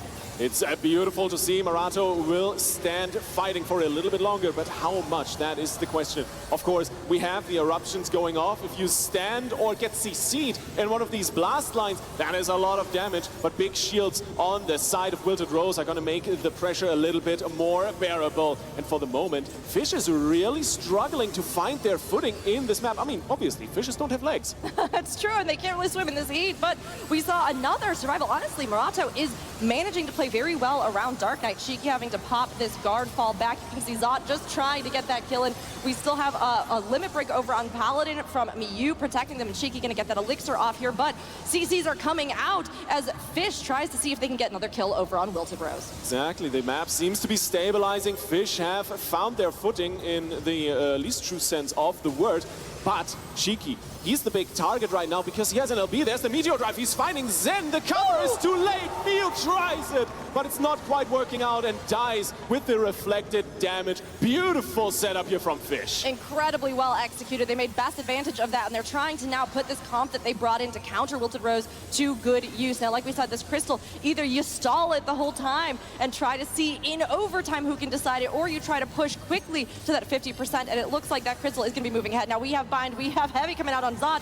Zot is a high priority target, and Mamiyama, though, is the one who's going to die here as Fish is starting to find Wilted Rose's weaknesses. And that was just Sith's LB. There was nothing else in there. You have Raisu's coming up as well in just a second. Lil Wu has the Phalanx available for everyone else, which could make this fight so much harder for Wilted Rose, especially because they're down one member. It's going to be a few more seconds until Mamiyama can rejoin the fray. I see a lot of guards going out. The damage is big enough that you force these defensives. But for the moment, the game is going to come not to a halt, but to a slow down while teams are regrouping, getting those elixirs in, and trying to get back in there. This is where Wilted Rose really wants to sit and wait for their LBs, because that's where they are the most powerful. Yes, they may not have moment-to-moment the greatest focus fire, Miyu going down on Wilted Rose, but when they have the limit breaks and they can coordinate with the Picto, with the Dancer, and then bring the damage to the fore with their tanks even as well, it's something that can be hugely efficient. So they're trying to get those built, and we are creeping ever closer to overtime, which is where these two teams knew il it was going to be ne lâche decided. rien We've quand got même. limit breaks over on Fish, 2 down on Wilted Rose, and things are about to get real spicy in 10 seconds, Lippy. Oh, absolutely. With the only grace point here for Wilted Rose Ouais, is the fact that they prolongation. have pushed the crystal further, which means it's 5, Fish that need to push it to the other 4, side to 2, even out 1. the map while we are in overtime. Alors. And it gets stolen away towards that final point. Astral Fish ou pushing with Umbra? everything they have. Marato as an LB, Prost likely is not going to go down here. Wait for that big À mon avis, je purple pense que line c'est that Astral qui indicates vont it's LB. gagner. There it is. The living dead are out in force, Rook. He is living dead, but he is absolutely keeping this team alive. And Zen managing to weather this assault as they try to get a kill on Marato or Zen. You can see those CCs eating away at them, holding them, slowing them down. But Fish, they've got a ton of silences out on their side as it looks like Wilted Rose is trying to make their move. Can they get a kill here? Can they get the follow-up? They're trying as much as possible, but right now, neither team getting a pick. Yeah, we do have the Monk LB ready. Shiki has the Meteor Drive, and every time Shiki Ah, has c'est pressed that button, serré, hein. someone has lost their life. We're watching Miu. Is the cover ready and available? You gotta disrupt this Monk. We're just waiting for it to happen. Mamiyama goes down with the LB use. Lil Wu on the cross. Qui va It's a rester, 1-for-1, qui va but rester? not quite over yet. There's the Phoenix kick trying to get the damage amp through. Shiki is still looking for that LB, trying to be kept alive. Puts in the guard as well Oh to là là. just stabilize himself for just a moment. Enray gonna swap onto the point here to keep the overtime going. Trying to keep that overtime going because this is the strap. We see silence going on Marato. We see the team Ah. taking damage back and forth as the crystal deadlocks on the point. Whoever breaks through is going to be massive for the team that is in their advantage. But Shiki still sitting on this limit break, still looking for this opportunity as he continues to circle around. We see that cover coming out from Lil Wu to keep Zot alive. And there it goes. The Meteor Drive is out and Miu falls. Beautifully done. This might have been the cover redirect. Il y but a the damage one aucune way or équipe qui another lâche, is hein. more than enough to take down the tank.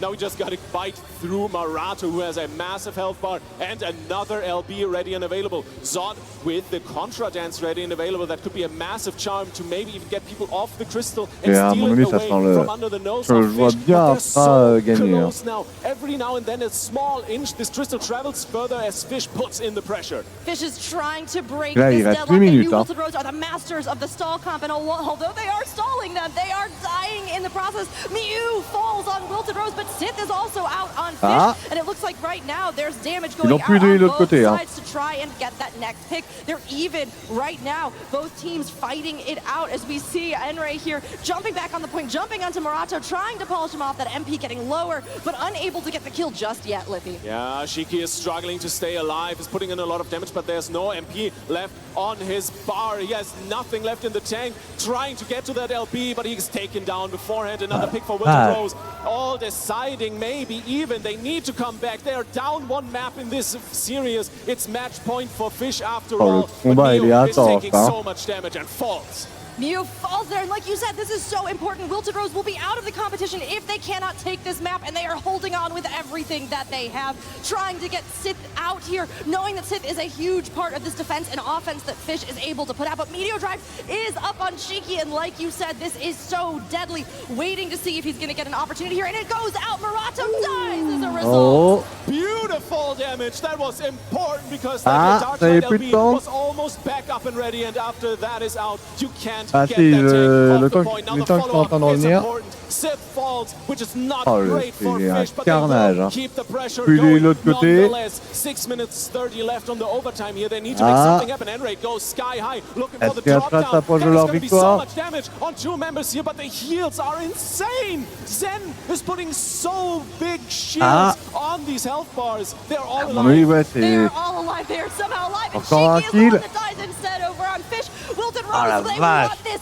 And every single death in overtime increases that counter. Another Ah. death on Fish. It takes longer and longer when you're in overtime for your Encore un mort et teammates to c'est Astra qui respawn. So a gagne. kill as this continues to drag out gets more and more value. Sith getting heavy. Sith getting attacked. Sith is the focus. Can that protect? No! Sith is going to go down. Not even guard is enough Ça to y keep est, them alive. Astra s'approche de la Now it's victoire. coming down to the wire. It's 3v5. Ah, la Lil Wu vache. responds, but Raisu, he loses his life immediately. How Ils sont long can the motivés, Paladins stay hein. alive against 3 full LBs up and ready? Wilted Rose is En pressuring tout cas, them en so tout cas, là, hard. Astra, ils ont And déjà they need ils ont to. pris carrément Everything is l'ascendant. on Hein. the line here. They're ticket to the grand finals, but they need to make it happen. Another contra dance coming through. This is massive. Lil Wu guys, CC. That's the combination that they need, and Wilted Rose still have 2 limit breaks at their disposal, but Fish are getting closer and closer to their own. Now, can they come back together? Can they make it back to point? That's going to be a big question. Wilted Rose looking to stagger them, trying to get Sith out, trying with everything they have to focus Sith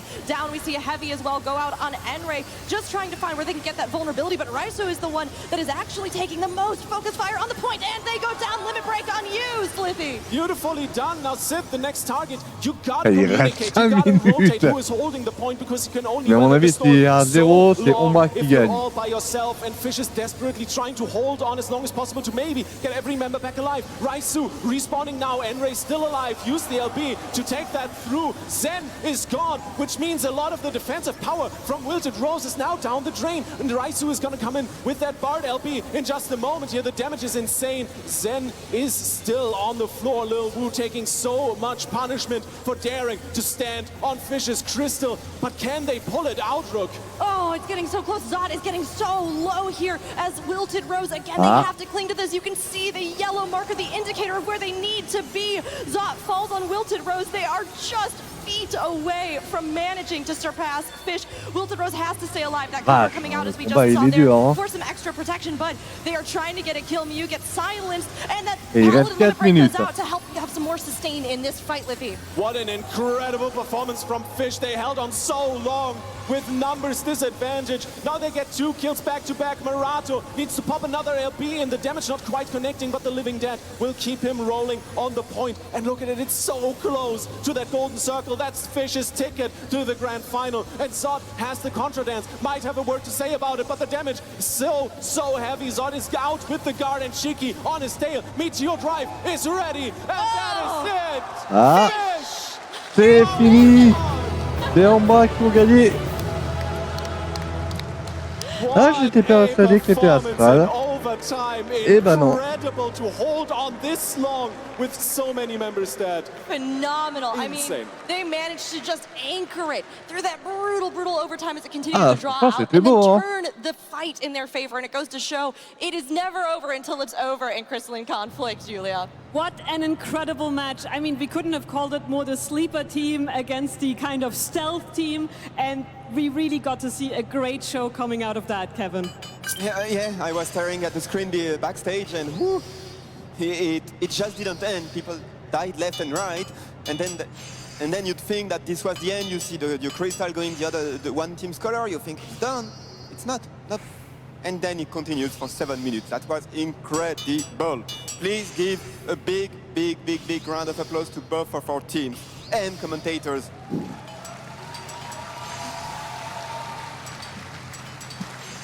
Now let's get those team leaders up at the stage with us. Welcome. Wu, that was incredible. Your heart must be beating so fast. You must. How did that match make you feel? Yeah, thank you very much. That match really was the most fun match of CC I've played. I think Volcano is very fun, and Zot played very well. His dancer was really scary, and yeah, I really appreciate that game. It was so fun. C'est bientôt fini la recherche. Là. Thank you. Those are some very kind words from Team Fish. Zot, how are you feeling? Well, the Australians, even though they are a small region, they're known to be one of the strongest sets of players, and I think they should be respected for that. And, you know, I'm so proud of how we did, but the fact is that they just played better. They're a very strong team, and I think they're a strong contender for the victor of this tournament. So our team, as you can see, tried our best, but it's not just us on the stage, it's also everyone that helped us get here. So thank you, Akari Tsuki, thank you, Defino Aura, thank you, Rupeni, thank you, everybody. Woo! A round of applause for Team Wilted Rose!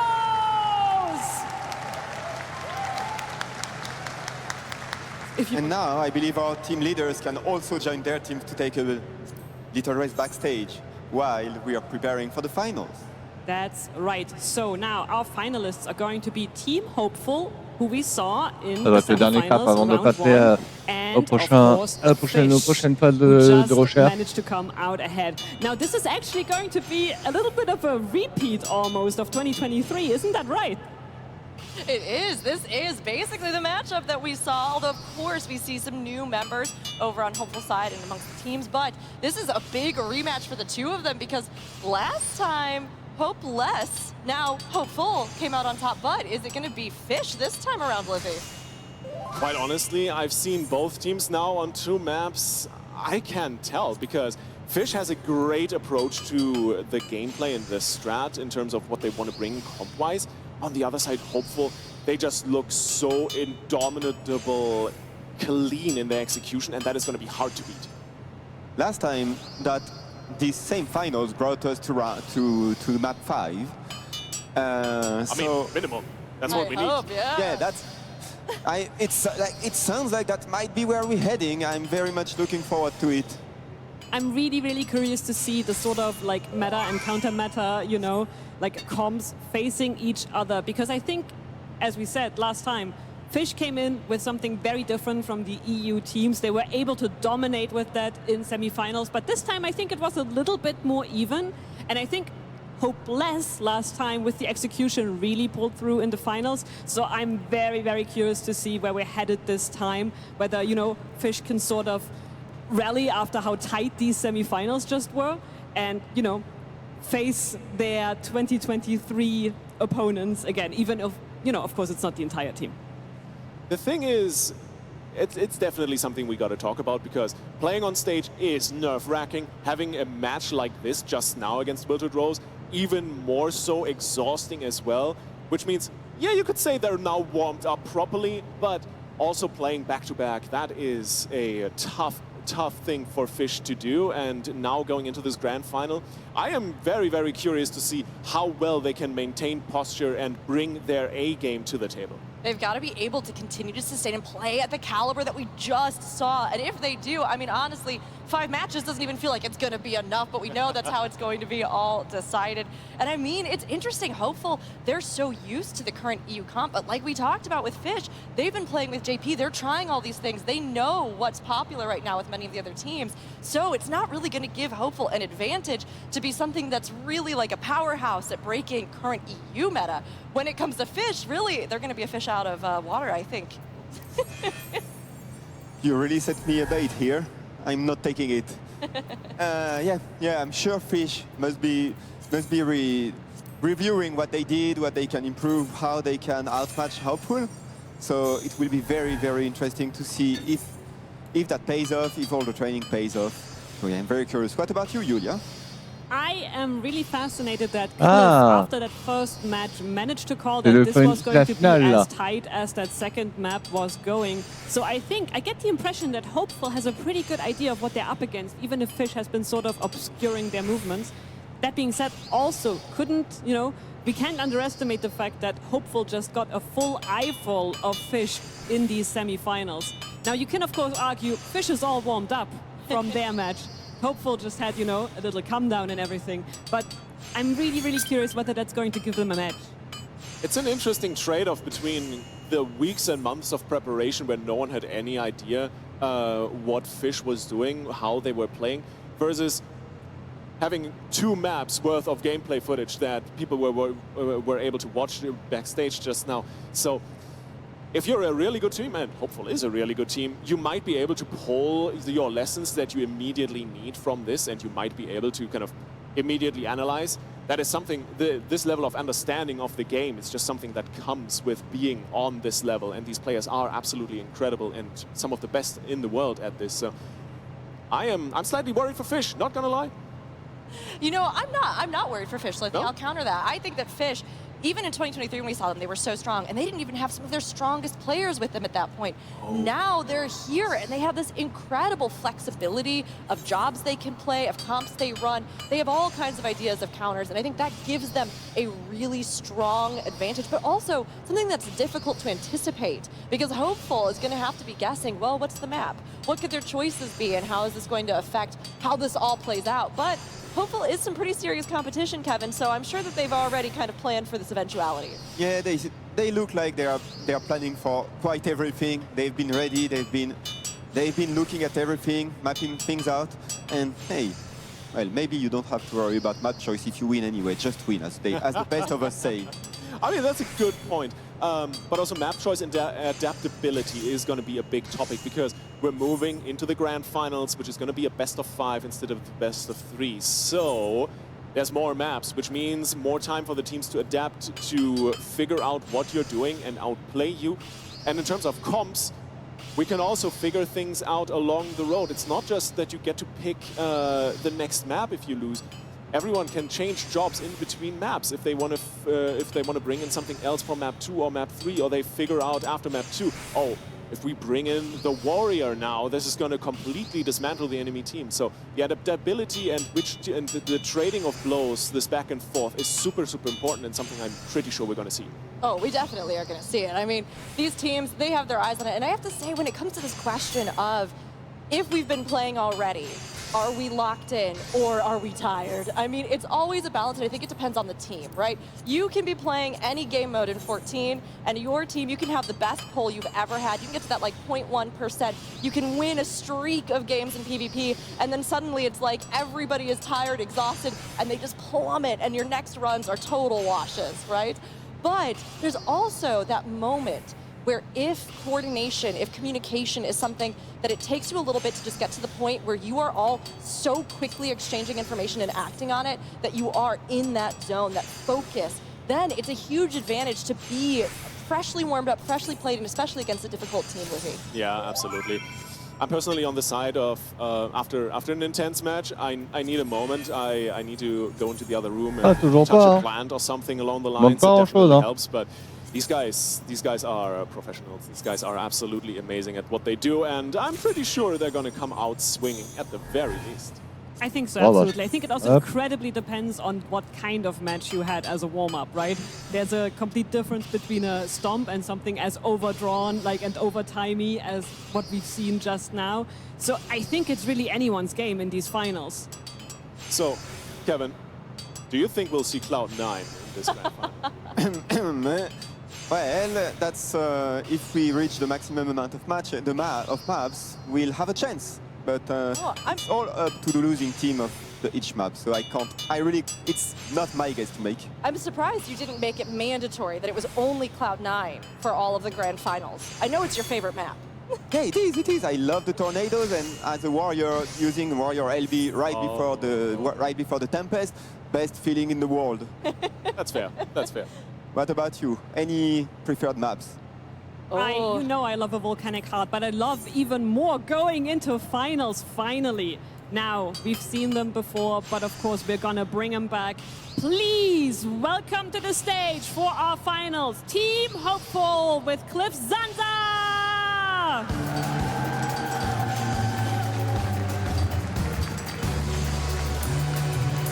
Followed by none other than Lucy Lumi!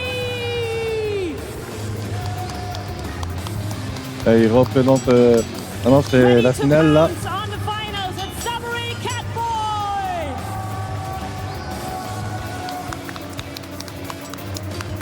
And going to pinch the opposing team, it's Raiden Thorn! And of course, we can't be missing Shimori Bunihara!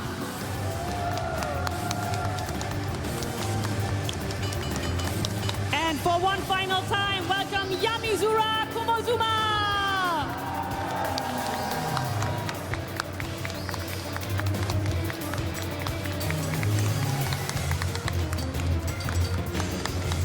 Team Hopeful, you're looking very ready over there. But, oh wow, with the fan clap in the back, amazing!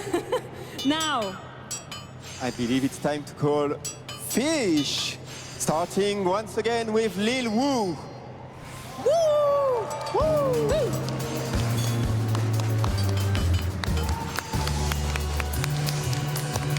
Followed very closely by CFEC. Next, we have Shiki Hime.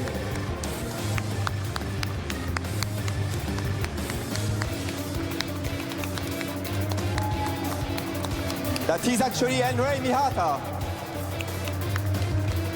And now, for real, we have Shiki Hime, so please welcome him.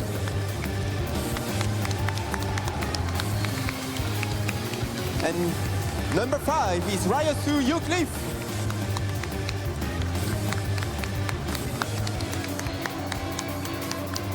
And please welcome Unshao the Run.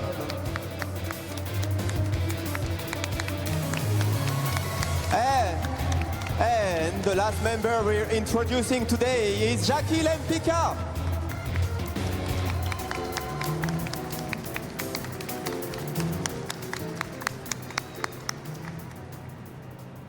Alrighty.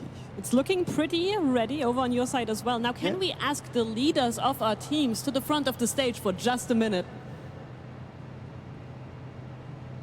We have a question for them. We do have a question for them. Cliff, you're about to go into finals. You're about to face Fish. Lil Wu's right over there. Any words? Any words you want to share before the match? Well, it's kind of the same story as last time, 3 years ago in London. My team already faced Fish, and last time it was pretty easy, so maybe this time they can make it a little bit harder for us. Oh, those are some. That's coming in hot. You can't leave that unanswered. What's your answer? Do you have anything to tell them? The Aussies will always get their revenge. Really? And there's this one person in NA who's told you about our skills. We'll see if he's right. Ooh, them's fighting words.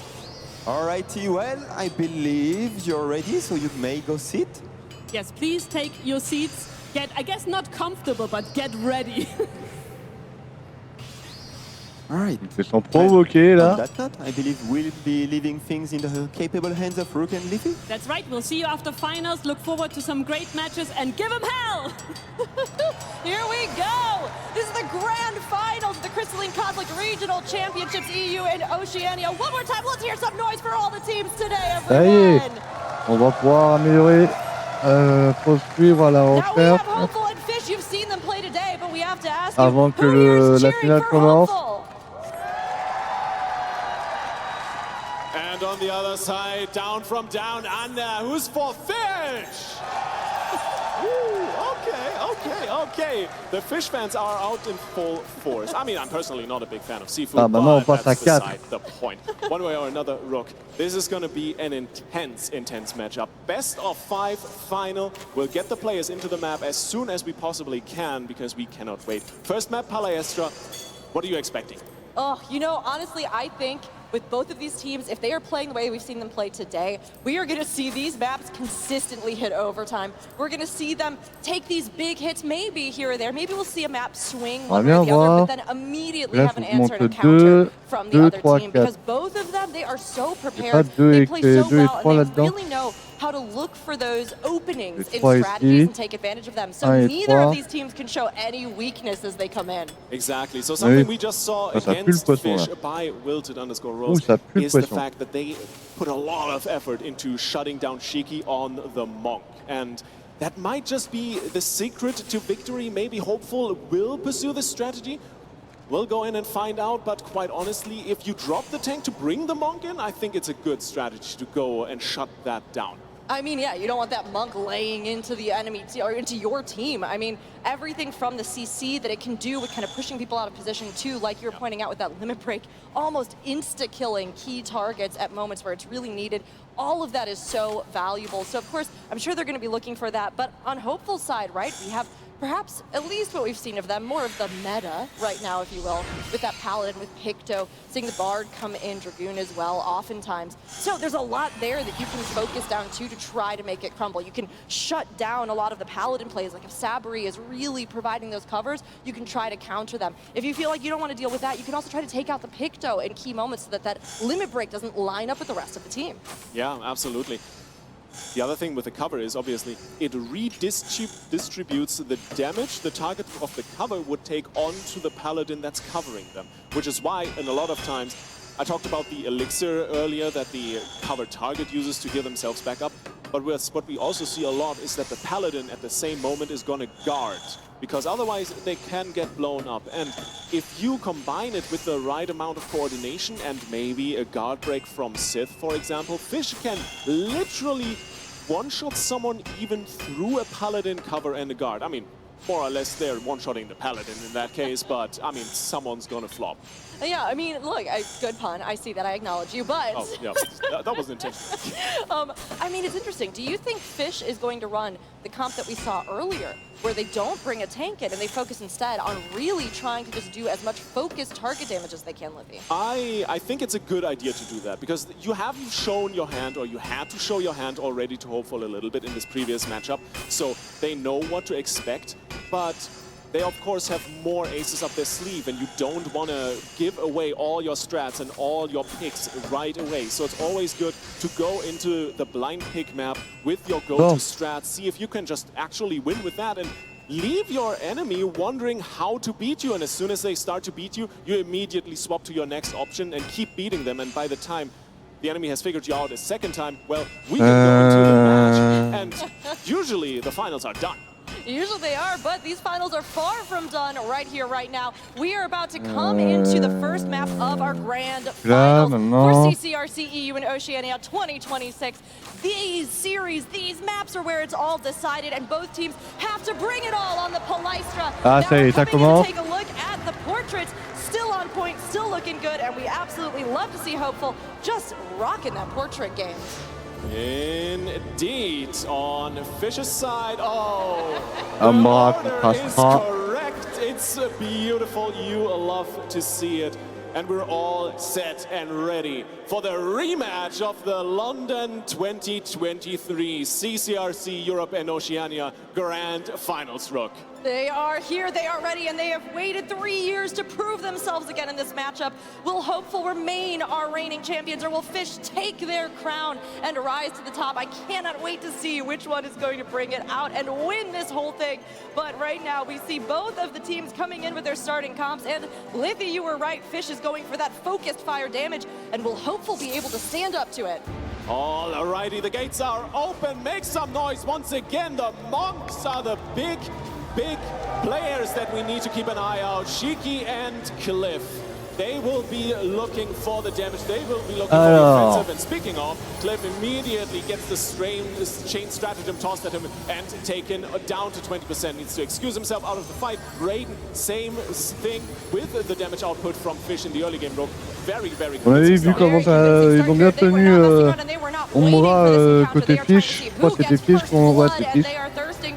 As we see the crystals start to push, it is moving, but it's being contested back and forth with both Cliff and Shiki taking a lot of that focused fire, burning through that mana and getting really low on resources, Liffy. Yeah, Cliff might just die here. The follow-up is still there, but he gets around the corner, gets an elixir, and I don't think he's going to get cancelled. There we go. Full HP, full MP, and let's get back into it. Immediately pops that Thunderclap and wants a little bit more piece of Fish. Shiki on the other side. No MP left in the tank, which means he is going to need to excuse himself as soon as possible. There's the guard. The damage still going through. No guard break applied yet, but he's around the corner. Finds the first blood onto Cliff. Oh, Wolfpool qui perd la première mort. It's a 1-for-1. Shiki right there, such a brilliant play. Et Fish qui perd également, donc ça fait égalité. To launch in and still get into the fight. And while he's out now, we're seeing a lot of these limit breaks stack up for Fish as we get ready to push past this 50% marker. Both limit breaks stacked on the teams, and there is a lot that's about to fire off here as they begin to circle each other and clash over. And a death goes out for Fish, and Ray is down. Oh, deuxième mort chez Fish. So without the Picto Zone, you're a lot more vulnerable because it does provide this all-important damage reduction while you're standing in. And Shiki, in the meantime, is still taking a lot of damage. They're running him down all the way over to the fountain, but can Enray make it up in time and rejoin the fray to save his teammate? The answer obviously is no, as Shiki goes down, Troisième. grabs a kill for himself, and so far it is really the Et du coup, il y a Atrak qui est en train de prendre l'avance là.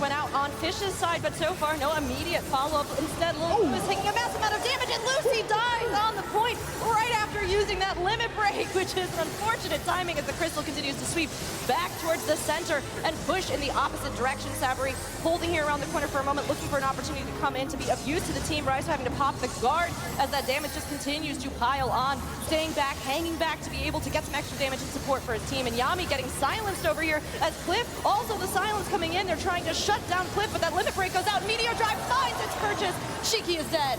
Beautifully done. Shiki down, but on the other side, I mean, it was an exchange of Meteor Drive. Sabri lost his life. Cliff follows up as well, back to the fountain, and Lil Wu is still under fire, trying to get out. He has no more MP, so very vulnerable in this situation. But it's a very much a 1v1 kind of chase down as Yami is trying to catch up to the enemy, do some damage, and regroup with his team afterwards. Great cover here from Sabri. There you see the elixir come through as well as Cliff respawns. It seems like Hopeful is going to start to regroup and try to take control of this match back, because Fish is so close to the finish point. Fish is getting it closer and closer. Cliff, though, going to fall down on Hopeful, which takes out a lot of their aggression and their offensive power. But Enray over here, you can see laying down a lot of these additional attacks and damage on the field from a distance as things get ready to pop off in the middle. Sith taking a lot of damage, though, burning through faster than he can get away. Still alive, and we see a death go out on Hopeful instead. And now Fish's position is just so solidified. They can dip out and kill someone as soon as they want Fish, ils sont en train de mener bien là. Unfavorably. It's an incredible Ah spot ouais. here. They are playing it so damn clean. It's just admirable to watch. But it looks like Cliff Il va y avoir prolongation là, c'est obligé hein. You thought London was easy? Well, have a piece of this. Ah non. This is a rematch that they have been Ah waiting ah for. ah ah. vous, oh. Et ça. Fish qui met là-dedans. This time as they get the first point, Liffy. Oh man, it was a London for Hopeful, but now, as it is customary in Australia, I've heard, we're turning this thing upside down. All right, I mean, it's something that they are ready to do and they've been waiting for. They've been practicing and they've been holding their strats from a lot of the other European teams so that they can have this very moment. Very efficient, though, there, as we got to see them really focus down, really crumble Hopeful. It was hard for Hopeful to really have everyone there for their assault in those key moments. You need to be coordinating limit breaks, coordinating attacks, and following up on that damage. Exactly. So now, obviously, there's a lot of work to be done for Hopeful. They need to figure out how to beat Fish, because we talked about it a couple times already. The Monk, the 4th DPS, instead of the tank for Fish, is a little bit of a Paladin comp counter, and it's been working really well. Be it either focusing the Meteor Drive on Sabri Catboy to take the Paladin out of the equation, or just waiting for that cover to be out and one-shotting someone else. Fish is doing an excellent job of managing that expectation and working it into their playstyle. The question is now, how is Hopeful going to adapt there? Do they have an answer? Do they have an idea to beat this out? And what map are we going to go to? It's true, because we know whoever loses the former match is going to be able to pick this next map. So that's something that's going to be really key for them, because it gives them an advantage to decide where do we feel strong, where do we have a good strat, and how are we going to use that to counter what Fish is bringing. Do you think this match is already hot enough, Rook? Could it get even hotter? I wonder. Oh yeah, we're going to Volcanic Heart. It's getting real hot in here very, very quickly. So we'll get the map prepped up and... Oh, wait. Volcanic Heart. I mean, Fish just experienced the stall comp. Are we bringing it back? Oh, be interesting to see. I mean, stall comp was something that Wilted Rose in particular seemed to really have honed this season, but stall comp is in everybody's minds. Do you try to really drag it out to overtime, which I'm going to be real with you, I love an overtime. I love when you watch it just continuing to get longer and longer, when those deaths pile up, when you're going, maybe we can win this, especially if you're the one who thought, hey, we never are going to, because it's amazing to see that turnaround. And right here, right now, Hopeful is going to try to turn this around and get a point of their own on the board as our portraits come in and the next map begins here on Volcanic Hearts. All right, we'll get to the job changes in just a second here on Fish's side. The order is a bit out of whack, but I still appreciate these portraits. They are absolutely fantastic. I saw a Reaper instead of the Picto on Hopeless's side of things. You know, Hopeful has the ability to bring that Reaper in. It's something that sometimes Lucy flexes to, particularly on Volcanic Heart. Yeah. Because, like we've talked about on this map, when you have the fire effects that go across, when you have these really narrow corridors and these sort of corners, there's a lot of positioning that is key, right? Whether you're trying to break line of sight so that you don't take damage and then you can sneak out to get your own, or if you have the effects going across the field that you can then knock people into, push people people through, or even use things like your invulns if you're a tank to be able to manage to navigate. And on top of that, as a Reaper, you're so mobile. You have your portal, which basically on this map, whenever you use it, takes you out of line of sight immediately, which is incredibly helpful to stay alive. But the gates are open, it's map 2. Whoever wins this, well, gets another point, obviously, but Fish could move up to match point. The first 3 exchanges are in, the damage is solid, but nothing all too dangerous. Immediate elixirs popped up here and there just to make sure that the health bar is topped off. So that crystal is moving. No real comp changes on Fish except for Lil Wu on the Paladin again, as we've seen before against Wilted Rose. And Raiden is looking to stay alive. The damage is good, and Lucy is the target. Lucy is the target, taking a lot of that focus and that attention from the enemy team, but we're going to see Raiden also getting a lot of that as Fish is just trying to figure out where can we get this first kill. The crystal is kind of going back and forth across the point, so not as much of a stall out as we saw on the other volcanic heart, but now we're getting closer and closer as resources start to whittle down. Cliff takes some CC, and Shiki also getting some focus fire from Hopeful. Indeed, but Shiki is still alive.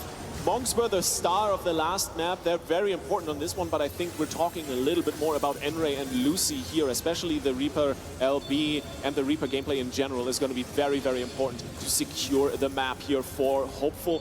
And this is an answer to Fish's power that they are looking for after all. You know, Liffy, you asked if it could get any hotter, and it is just about to. 6 seconds until the eruption, and Lucy has this Reaper limit break. Now, Reaper charges limit breaks faster than a lot of other classes, so this can be in play for the job every time that they come in. And here goes the engage. Cliff, though, getting taken out. Did manage to get the limit break off, but it doesn't get any purchase. As we see the Reaper limit break go out for Fish, scatter them. Little Wu getting bound, getting a lot of damage follow-up, but still managing to somehow stay alive, Liffy. Yeah, but those explosions are nasty. Nice little dip into that small corner over there, staying alive and staying focused. But Sabri Catboy is still under fire, is getting taken down on that fast lane over.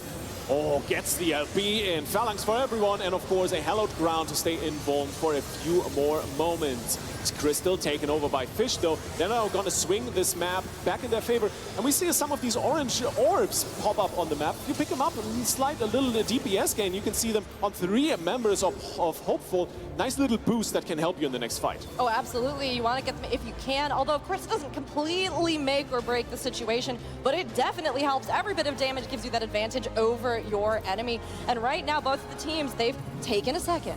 They're recouping, and now the encounter is starting again as we start to see some of the initial volleys go off. We have limit breaks for Monk and Reaper on either side, so we're going to be keeping an eye on those as the teams look for this initial engage, waiting for those limit breaks to come up for the rest of their teammates. And look at the position of this Crystal. Fish does not want to push it because they know as soon as they push it further up, they're out of position. They're in an unfavorable spot where they cannot fight as easily. Oh, and Cliff is looking for the LB. That's the big engage. Sabri Catboy on 5%. Taken down! In the finals, Shiki once again coming up big.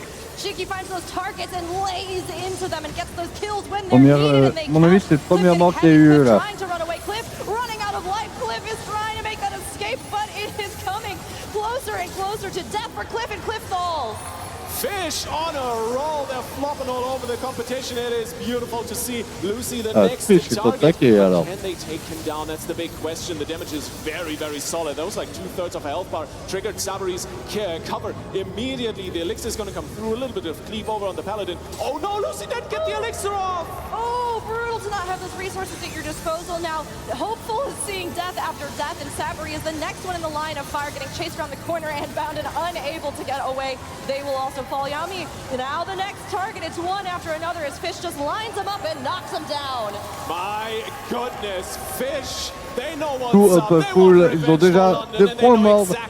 3 morts il y a eu côté Uppool. With that crystal, they waited for the next fight, immediately popped up with Shiki, and now they're just snowballing. It's still rolling. Raiden the next one down, and you have that Monk LB next up again. Shiki can just find another target.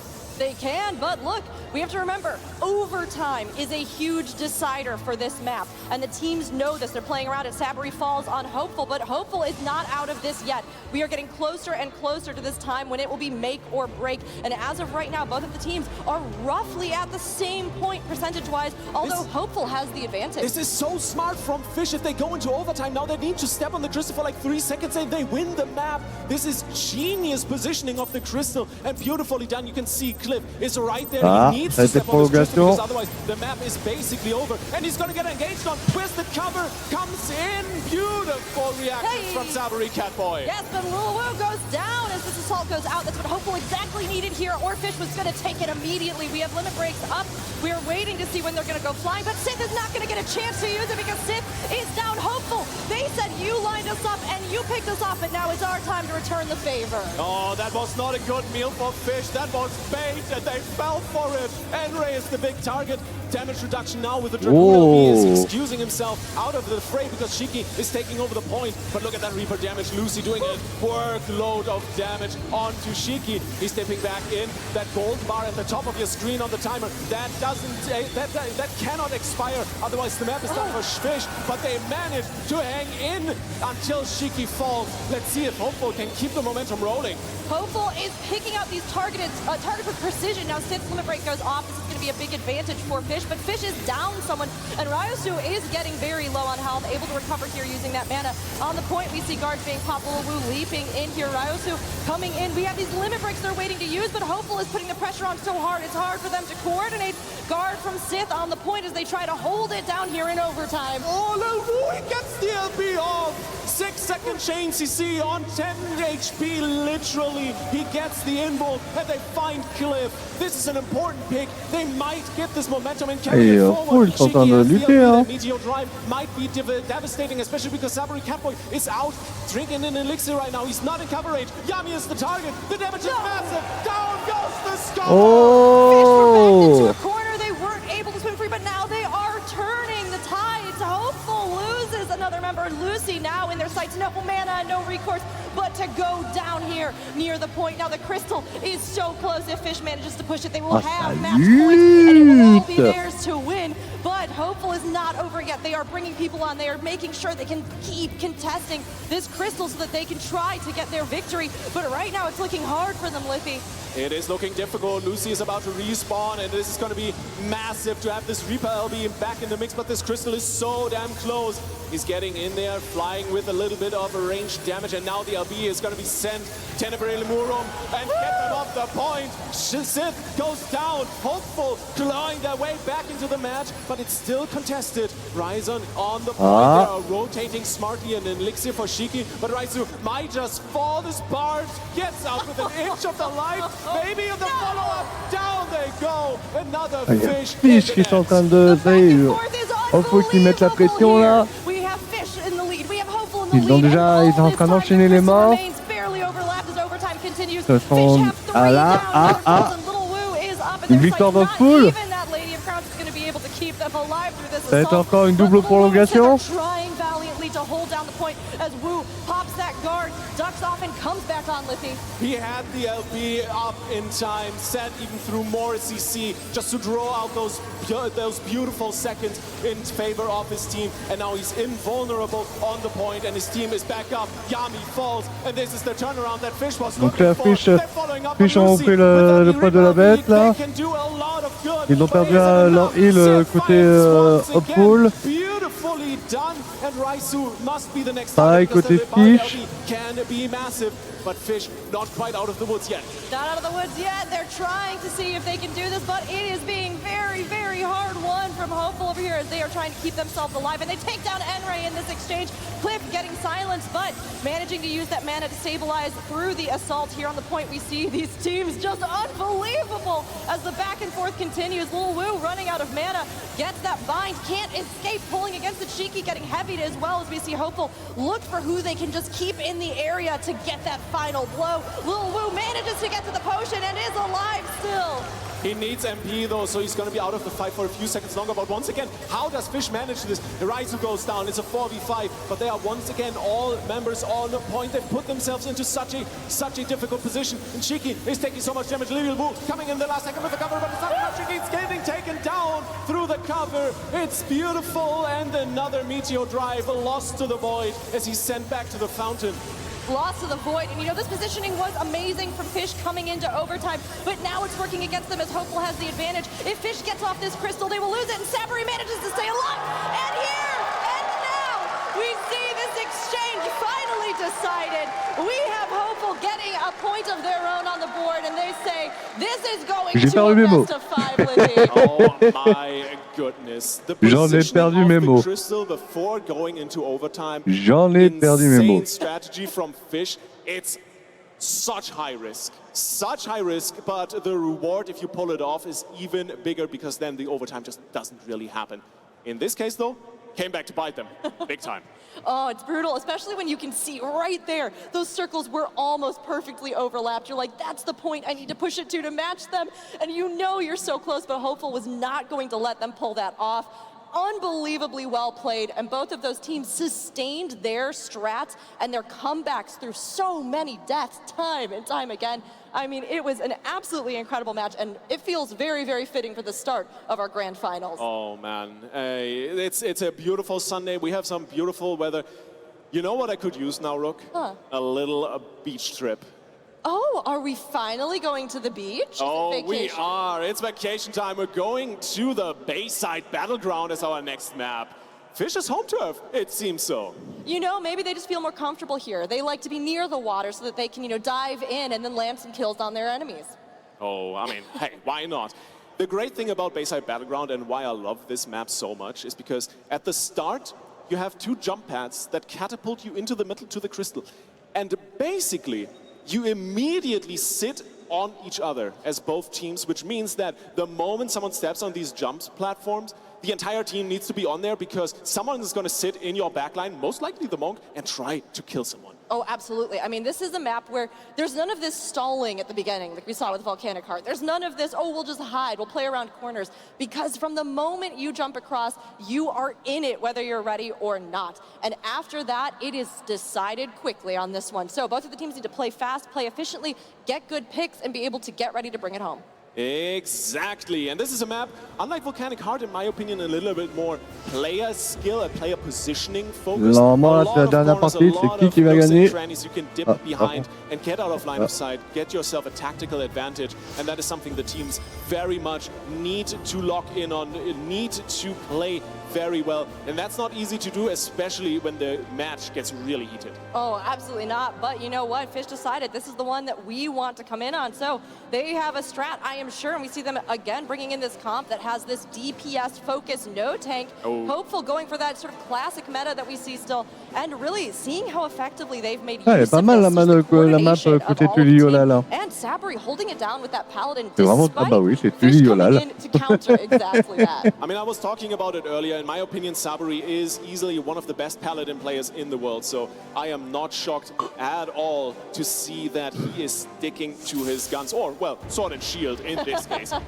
But Indeed. the games are on, and here are the jump pads. Look at the teams rolling in, and I'm expecting Ah, il y a Monks du to jump go et hard tout. immediately. Oh no, it's the Dragoons, and it's Cliff taking massive damage. The follow-up Ah, is ils good, ont but he's pas around the hésité corner. là. Is this good enough? You don't want to chase too far and get out of position, and one shot on the way out. Lil Wu, the next target. It's the Dragoons, or rather, the Dragoon that's trying to be taken down here. It is, but they're not going to get picked Yeah, yet. that is Although Fish we're qui seeing prennent those resources get l'avantage. burned on either side as this initial encounter, like you said, went full throttle right off the start here. Not so much a vacation, especially when Cliff looks like he is about to fall. Pops that guard, gets on the runway, but silenced and gone.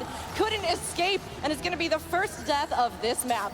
Beautifully done. The silence is so devious. It doesn't really necessarily keep you from fighting, but it keeps you from staying alive, and that is so nasty to deal with, which brings us into a position where this halfway point is now going to be immediately busted open by Fish, and from here on out, you don't want to fight on this halfway point. You might want to fight around this corner piece that they're coming up on, and around this is where the next team fight is going to unfold in just a moment here. And we see it starting up right here, right now. Cliff taking massive damage right at the get-go. We have limit breaks stacking up. Shiki has one looking for that opportunity, but he is dying because Hopeful knows that if he gets it off, and there it is, a death will go out.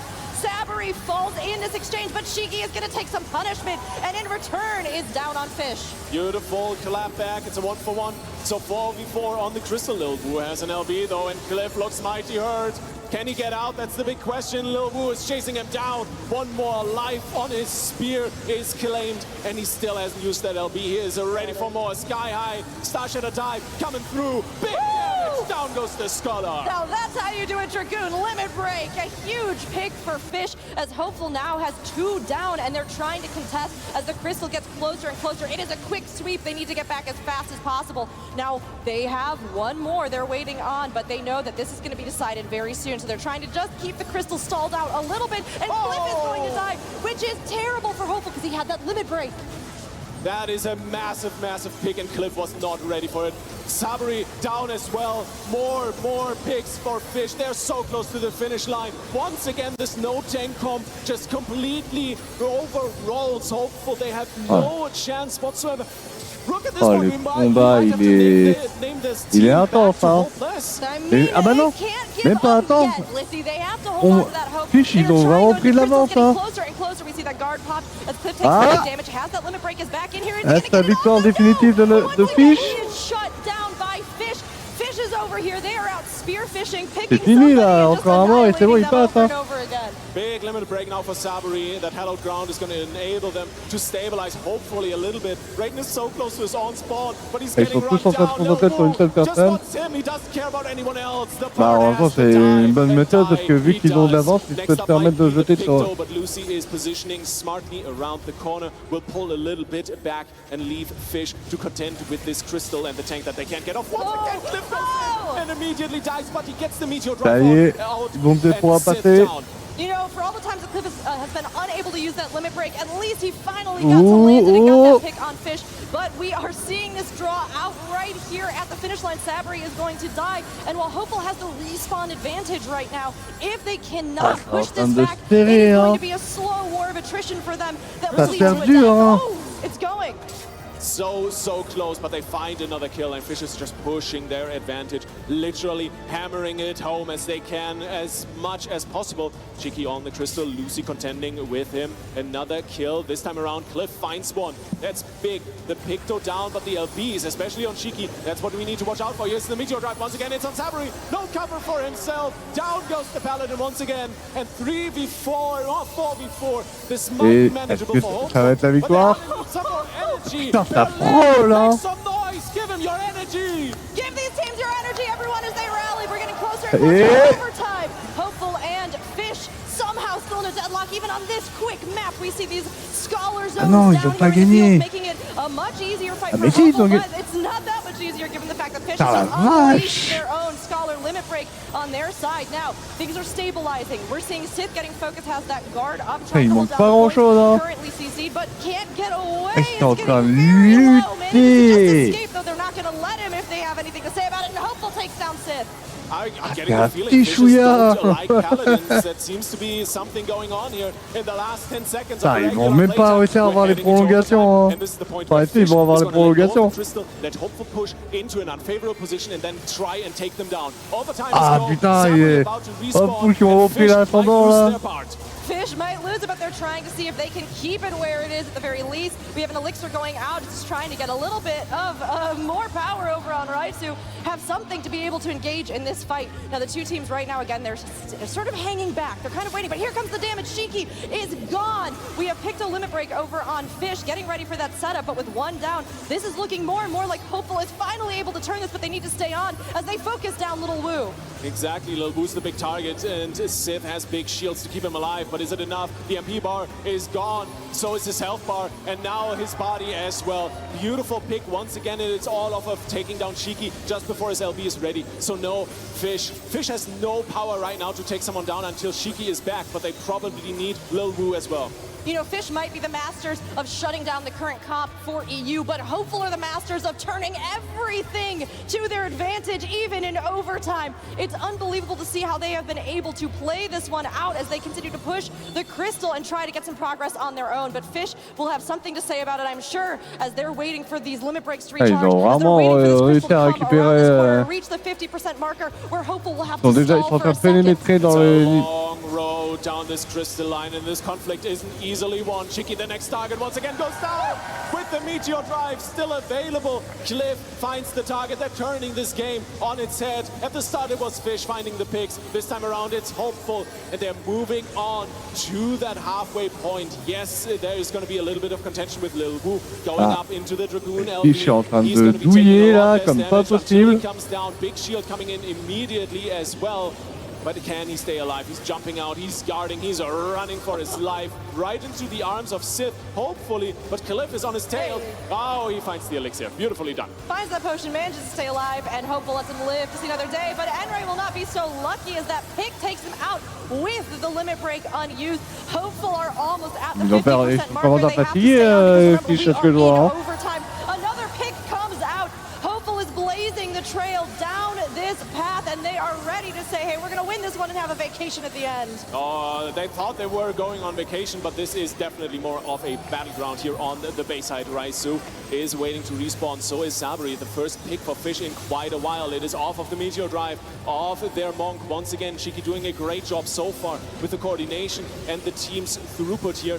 But another set of damage is going to threaten Cliff. Can't quite die, but he's also not going to find a kill himself. Raiden in a safe position, just bringing the damage from range, and Cliff now falls underneath the Picto offense. Beautiful damage from Enray, and this is going to put Fish in an even better position. They find another kill, Rook. They found another kill, and there goes that barred limit break. Now they just seem to be saying, hey, we're going to try to stagger you. We're going to try to make these respawns as awkward as possible so that you have to wait extra time. Yami Zura down as well. They almost have a team kill, and Fish wins it. They clear the points, and they say, these are our grounds, this is our choice, and these are our waters. What a map. Give it up for the teams. That was absolutely insane. We are honestly experiencing such an amazing final series Ils ont serré à 99 et là ils ont réussi à l'avoir en prolongation. Full of these moments of back and forth and just strategy that are really what makes Crystalline Conflict so much fun. Oh, franchement là c'est chapeau là. When it gets to overtime, when it's so close, and to me, it's always a little bit of a mystery how these teams manage to stay alive on this point for quite a while and basically, in the numbers disadvantage, not lose their focus, not falter in any way, shape, or form, and manage to regroup the entire team, even across the map. It is unbelievable. Yes, I mean, the thing is, a lot of times, when you're playing and you see people die, your first thought is, oh, it's all over. I think we've all been there, where you just immediately feel that feeling. But these teams literally cannot afford to think that way. If they want to win and they see someone go down, it's not a, this is over. Mais it's franchement, là, c'est chapeau là qu'ils how ont do fait. we win it? How do we keep at it? À How moins do we que, stall bah non, c'est pas until les we can all be back? vu qu'ils étaient à 1 partout, à mon avis, il va y avoir un autre duel là. Start of this grand final to the big question. What can you do about Fish's comp? That Monk seems À mon avis, là, il est à un point supplémentaire d'écart. Throwing a wrench into the spokes of the bike from Hopeful here, and quite honestly, I'm not sure. Do they need to copy it? Do they need to bring in more melee DPS? Do we need to run full melee DPS? Full melee comp would be a choice to be interesting, but you are right in the sense that a lot of times if you bring that like full DPS comp, and you start to just crumble under the attacks, you can't get the picks that you need, then that's usually when you're going, hey, we should probably switch. But in the case of Fish, they pull this off so well that you literally have to go, what are we going to do to be able to deal with that? Because even if they don't seem like they have the sustain, with the Scholar behind them, with the extra damage, with just the incredible focused fire and the incredible shot calling that they do, it is such a powerhouse to see Fish play. Absolutely, they are incredible. And Rook, yeah, I have a very fun surprise for you. Oh, please. We're going to Clockwork Castletown next. I almost did a spit take. It's my favorite. Celui-là, il a fallu avec le public. I love Clockwork Castletown. We were talking about our favorite maps. I genuinely love this one. Anybody else a Castletown enjoyer out there? Okay, there's like 6 of us. No, I'm kidding. There's more than that. Literally dozens of you guys. Sure. I love this map. There is so much these teams have to contend with on it. From the tatami maps that you can lock people down on, that have a timer, that flip people and can lead to these great opportunities for kills, to the actual sort of mammoths that come across where you have a look away or you have a cleave that you have to avoid. There's a lot for the teams to play around on this. And I'm curious, do you think that this is strongly in advantage over here for Hopeful? It depends on what Hopeful's strat is here. We're gonna get into game as fast as possible, but obviously on Clockwork Castletown, you also have the teleporters, which means you can kite a lot better, which, if you manage to survive the initial burst, is very, very powerful against this lineup that Fish is running, because if they can't catch you, they don't have any follow-up damage anymore, and, well, if they don't land any kills, their comp and their game plan just falls apart. So it's gonna be all about how well Hopeful can kite. I'm expecting Lucy on the Reaper once again, because this is one of those maps where Reaper just works really well, but oh, the map is loading up. Let's see those portraits once again.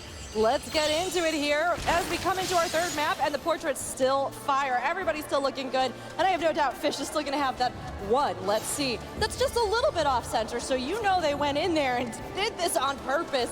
But love to see it, love to see the teams, and can't wait to see what they're gonna bring to us here on map 3 of our grand finals for the CCRC EU and Oceania. Now, both teams kind of sticking to their guns, but you were right, Lithy, we do have that Reaper pick from Lucy over on Hopeful. Exactly. Il a eu chaud, Popotin. It seems to be something they are very happy with. I mean, it worked very well on Volcanic Heart. They have won so far with this Reaper. Ah, d'ailleurs, c'est la prolongation. Allez, hop.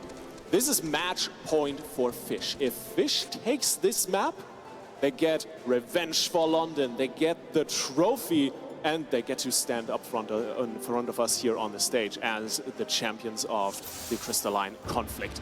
But the gates are open. We'll decide this all right pas here, mal la map, right now. Without teleporters, it appears. Without teleporters. You know, both teams coming in, but right off the bat, Fish isn't even going to give Hopeful Oh la a vache, chance. t'as Fish déjà is like, commenté. we see what you brought in. We're going to absolutely crush you from the get-go. They take out Raiden, and now they are working on Cliff, playing across the tatami mats, although we don't see any flips just yet. Now on the point, everybody contesting it. We see those heavies come out on Little Wu, and Rausu, as Hopeful says, we're going to try to just slow them down. We're going to try to see if we can get a return kill. But Hopeful does have Raiden back. Very soon he'll be making it into the center again.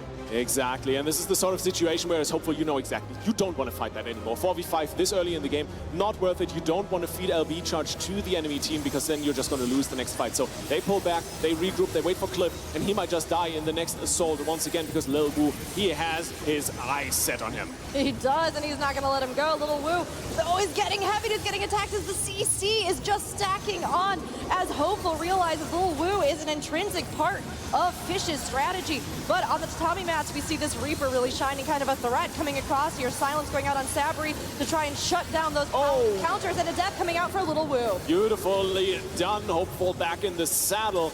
And of course that cover from Sabri Catboy doing a lot of work. This Paladin so powerful if you can use it correctly. The follow-up kill on Shiki is good as well. That Meteor Drive taken off the table. So far so good for Hopeful. This Reaper seems to be really paying off. It really does. This is a great map for it, like you pointed out. Pushing people out of position or making sure you're able to bait them into areas of high danger or high risk is a great way to be able to land those kills.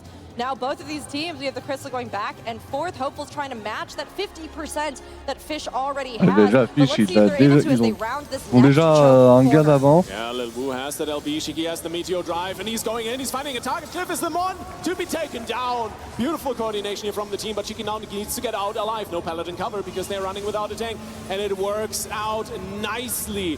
What a dive. Shiki, the man, the myth, the legend. Woo, incredible. Amazing plays here, but we do see Enray go down on Fish as well, as they just keep returning a kill for a kill on either side. All the team now rallying, coming in. We have limit breaks getting stacked, and the point is being contended. Sabri still under the protection, but not for long, as that limit break falls off. Yeah, the limit break is going to run out. Raiden popping his and bringing that offensive power to the table. Next target might be Enray. That pick to LB is ready and available, but of course Shiki needs to be shut down as well. Sith trying to get out, but the Scholar is going to fall, so it's a 4v5. And in a situation like this, I don't think necessarily Shiki wants to go for an LB. Well, he can't, he's dead. Man, Fish really pushed for the end of that last map, but Hopeful this time around, they said, even if you come in hot, we are going to absolutely annihilate you all the same, and we are going to go for our own attacks, and they are pulling them off amazingly this time around. Now we have the Mammoths going across the field, but they're at the 50% marker as Hopeful unlocks this checkpoint. Checkpoint is important. Obviously, this is the same spot Fish pushed to, but Ok, donc ils sont tous les deux, ils sont tous deux à égalité. Mais du coup là, il y a un Sal qui a repris la main. map advantage for Hopeful. In overtime, this would mean Fish has to put in a lot of work. And once again, Shiki's the target. He has a Meteor Drive, but he's only running at this point, desperate to stay awake, alive, and in the game. And none of that is going to be permitted. He doesn't get to Astra play. qui prennent une grosse ascendant là. But Cliff looks like the current focus Ils target for Fish as sont they montés en try to get a flèche. kill of their own. Unable to, though, as Hopeful rallies and keeps this strong defensive front. We see another death go down for Fish, and Hopeful is holding strong, but Cliff taking huge damage, burning through mana. Little Wu popping guard on the point, just trying to contest, trying to keep it from going all the way. But another kill comes out, and Hopeful is shutting down Fish before they can coordinate their limit breaks or rally to respond. Yeah, Shiki's back alive and in the fray, but he's already out of MP. He's taken so much damage, he's just hammering that button non-stop. Recuperate might not save him. Out he goes once again. Cliff doesn't even die. The Meteor Drive goes into nothingness. Lil Wu wastes the LB as well in a desperate attempt to keep this game rolling for Fish. But Rook, it's all falling apart. The scales are peeling off. They are, and Sith falls as Ça well. y est, ils ont sauvé un Fish peu. cannot keep the team alive because Hopeful will not let them do it. They're going now for Ryze, who has that limit break, but when can you use it when most of your team is dead? Thankfully doesn't pop it, but at this point, the crystal is almost to the end. Little Wu just trying to stall on the point again, but having to leap off, going for the potion over here on Lucy, manages to get it, but those attacks are relentless as Little Wu is in the sights of the Reaper and has to flee. Cette prolongation là. Overtime is rolling in. Et du coup là, Ombra, là, Fish, ils ont réussi à sauver de justesse, mais il faut maintenant qu'ils survivent à la prolongation. That's a tightrope walk. You have this golden bar at the top. Once that runs out, overtime is over. But you only want to push this crystal as little as possible because you're not regrouped yet. And once again, Enray gets caught, gets killed off. Beautiful coordination. The next follow-up on Sith is good as well. Can they take the Scholar down? It would mean devastation for Fish. And Fish qui va perdre. that was definitely Hopeful's intention. Oh, it absolutely was. Hopeful says, I see your 2 points, and I am going to get my own in here. No match point for you because we're taking this to game 5. More deaths coming out as Shiki falls there as well. Silence on Raisu, heavy on Lil Wu. Both of them taking a lot of focused fire as Raisu goes around the corner, tries to escape. Enray now currently being bound and harried by the enemy team. Hopeful is just looking for anyone, and there it goes. That kill is theirs to claim. They let Fish push into a position where they can just take him down. And Lil Wu pops the LB. He only has 8k HP left in the tank. Maybe that shield is going to save him for a few more microseconds. But after that, he is quickly taken down. Sith, the next target on guard, on deck, has the Seraph out. And they don't like Shiki Rook. What is going on? No, they don't, because they know that Shiki gets kills when that limit break is up, so they are killing Shiki first. Hopeful still contesting on the point. We are in overtime and deep in it at this point, but another death comes out. We've got that heavy on Enray, making this a lot harder as he tries to hold it down, and he's going to fall. Little Wu is the only one alive for Fish. Can he make it? He's on the point. He's holding out, trying to stay alive, but that Dragoon is getting silence, is getting attacked. Shiki is up and can make it to the point in time. Next up, Shiki. Oh la vache, il lutte lourdement. If you've ever seen one, he is running for it. He's trying to get on point. C'est fini. Back, baby, another point for Hopeful. We're going to game 5. Let's hear it, everybody. These two teams are playing out of their minds, so give them some love. Amazing. This is the kind of grand finals you want to see, and these two teams are absolutely bringing the spectacle, the entertainment, and the excitement that is Crystalline Conflict. I absolutely love this game mode, and it's fantastic to see it showcased so well. I mean, these plays, these counter plays, unbelievable. So there, that time, we saw that full DPS sort of combo for Fish not work as efficiently, given that Hopeful was the one that was shutting them down. They found the solution, and the solution is simple as take the Monk out. Kill Shiki. Yeah, kill Shiki, exactly. Go for him. So the problem really is you need that Monk setup. It's not just the Meteor Drive, that LB that does so much damage, that enables kills. Funnily enough, also can break guards. It's also just the baseline Monk damage, because baseline Monk can do somewhere around 40,000 damage if you pull it off correctly, which, in case you're not exactly familiar with the numbers, everyone has somewhere around like 60,000 HP, so let's say 2/3, 60, 70%, somewhere around that magnitude, which means that a Monk is going to take you basically into execute range, and someone can just hop in and kill you off very easily.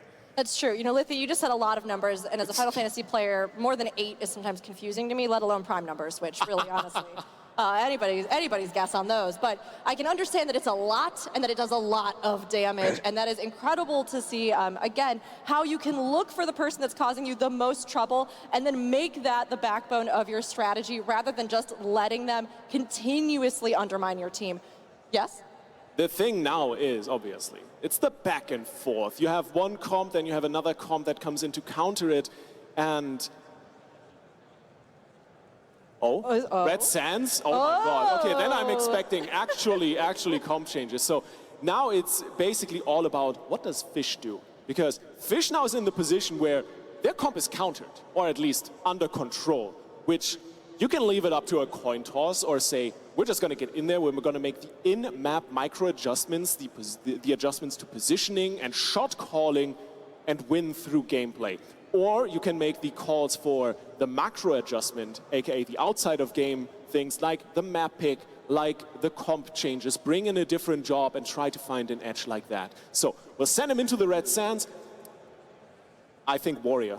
I want to see a Warrior here. Oh, Warrior could be a good pick on this one. I mean, Warrior offers you a lot of area of control. It allows you even to just make sure if somebody's trying to flee, you just pull them back and you're like, I don't think so. It allows a lot of shutdowns, but also can be a very powerful tool. However, with a lot of the current meta, I know the teams have been a little bit, shall we say, choice in their picks of when they use it. Yeah, but this Warrior fits perfectly into Fish's comp. If they pull it out, I wouldn't be surprised. It would be the change-up they might need. And we do see the map rolling in, the portraits are happening, and we do have a Paladin once again on Sabri. All right, let's see. What is Fish up to?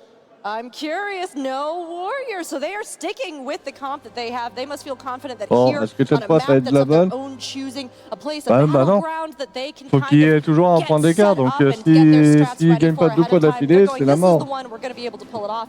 And hey, this is a map that, as we saw earlier, has a very tense opening area than these bigger, wider contested zones. But I have to say, Lithy, does that leave them vulnerable to Reaper in those big areas at the 50% mark? It absolutely does, and the Reaper has been the bane of Fish's existence for the 2 maps they lost. This time around, the Reaper impact is not as heavy because the corridors and the field is a little bit wider, especially because you fight a lot around these halfway points, but it can still be incredibly impactful. And I'm expecting Game 5 to absolutely go overboard in just a second here, because this middle point, this standoff is so intense because you make one wrong step and you're dead. You are dead, but these teams want to stay alive and they want to win it. This is match point for both Hopeful and Fish, but Hopeful has the first death as Fish draws first blood. The Thunder God is felled, and we'll need to see how Hopeful can come back from that, because now the snowball is rolling down in favor of Fish. They are so good at keeping this rolling and keeping the advantage pumping for themselves. It's really just a big question of how Hopeful is going to respond, and they're not gonna with Yami dead. That silence, that kill, so efficient as Fish goes, hey, we know this place, we've decided what our strategy is, and we are going to be the ones getting the picks. You will not be shutting Shiki down this time. But Hopeful, they're going to have to rally and contest as the Crystal moves to that 50% marker. Déjà taking a lot of fire, côté that Reaper going out, trying to provide relief. Can they get the follow-up? Can they get a kill? Little Wu taking a lot of damage, but so far, no kill. Hopeful is down 1, though. And this is exactly what I was talking about. The field is so wide, you can just dodge away from the Reaper, and Lucy finds 0 impact with this Tenebrae Lemurum. And from here on out, you've just burned a massive pressure tool on the side of Hopeful. What are you going to do? Exactly, you're going to lose your tank because Shiki is back in the game. Shiki is back, and Shiki said, I was tired of sitting out last time. I'm going to make you all go to the respawn, and is sending everyone home one after another. Now, Sabri Cowboy here on the point, coming over in as the group starts to try to reform. You can see him here peeking around as we have this Crystal reaching the 50% marker and unlocking here in just a moment. Yeah, Shiki under fire, manages to pull out this Picto Zone around the corner, beautifully placed. for Fish to position around and get the benefits of the line of sight, dip out, and the damage reduction. Now Cliff is the target. He's using the Meteor Drive. He's binding someone, but not enough damage on Sith. Easy. Oh, the follow-up is good. Great CC to lock down the healer until the kill is coming in. And oh my god, so much cleave. The Reaper LB coming in once again, and this time around they're running him down on the speed lanes. So much value here for Lucy, and suddenly Hopeful just flips the game. That's the thing about Reaper, it's so situational. It takes a very nuanced player to be able to pull it off and get those exact setups. Now Cliff taking a lot of damage on Hopeful, but for now, staying alive looks like going for that. Ah ouais, d'accord, ils vont tous éloigner tout le monde. Les personnes viennent c'est quoi le délire là? What a play, that's what you want to see. That's why you bring the Paladin against this Monk. You cover the Meteor Drive. You pull your teammate out of the swamp, or in this Vous faites quoi de l'autre qui est en train de cueillir tout doucement le cristal? Il était tout en train de se foutre la gueule et t'en as un, il était tout seul, tranquille, en train d'occuper le cristal. Teams fight it out. Fish and Hopeful in the back corner, but Hopeful now are stepping out and pushing back. Fish have a death, and Cliff has this Meteor Drive lined up. There it goes, it's unleashing, and we see the damage going out of Sith is the one to fall to the Fists of Fury. 90 seconds left to go for Hopeful to push it all the way to the end. Once again, Sabri has a cover, stakes his teammate because you want to stay in range, but the kill doesn't quite come through. Enray dipping out for just a moment, and of course Shiki waiting to respawn. Sith Easy will re-enter the fray in just a moment, and that would mean Fish back at full power, but they need to keep that Picto alive. Enray really trying to get out. It's only Cliff on his tail, and he's going to give up. Give the Picto some space, and there's going to be an elixir coming through in just a second because it's so needed. Next big point for Fish. They need to take this fight. They have to, but Hopeful is trying to get into this checkpoint so they can match the progress as we get closer to overtime. Little Woo burning through mana here as they take that focus fire from Hopeful, who's going, we need to get this pick, we need to get them out because it was so effective. And Lucy, that Reaper limit break, using that portal, coming back to the fray, looking for that positioning, looking for that moment to send them all to their graves. But Sith is going to fall early. We have the silence on Shiki, and Little Woo getting some heavy here. Oh, but Lucy is taking a lot of damage in return. Ça lutte dur là-haut. Wants to take Lucy down because Lucy is on such dangerous flank missions. You can see the Reaper trying to wrap around, find the enemy team's backline, and just unleash the LB there. They find Lil Woo regardless, and Shiki just running away for his life. Fish desperately need to regroup because this halfway point is about to be broken open, and this is the last little bit that Hopeful needs, and we're coming into overtime. This is volcanic heart all over again, just the other way around, Rock. This is amazing. Overtime is where these teams pull off the impossible, and another death goes on. C'est les prolongations. Limit break come out from Lucy as more CC flies. Hopeful says, we're not going to let this drag out. We're going to try as much as we can to burn down your health. Sith taking a lot of damage as the point here is contested. Little Woo trying to just hold it down as we see those CCs hitting Little Woo and Enray over on Fish. Can they get Shiki back into the fray and line up these limit breaks, because that could be really impactful for Fish to take out Hopeful, Lippy. Indeed, Sith coming in with the limit break. I do think this is a position where Hopeful will want to pull back a little bit. Cliff on the point, gets taken down. Shiki brings in the Meteor Drive, and with it the entire pain train onto Hopeful. Sabri is the next target, but they will be retreating. They need to regroup because it is not quite in their favor. They need to rotate off the point. Fish is finding another big rook. This is getting so damn close, Yamizura, and this is such a long run back. They might fall here. Fish is so close to taking revenge for London. They're so close. Hopeful fans, make some noise. Give them your energy. Raiden is down. In comes Hopeful is on the point. They are trying to stay alive. Yami did save it, but can anyone save Yami? The answer is no as Yami dies. Hopeful needs to save This is match point. Fish qui est en train de lutter, qui est en train de mettre la pression. Ah, ça y est, c'est... Non.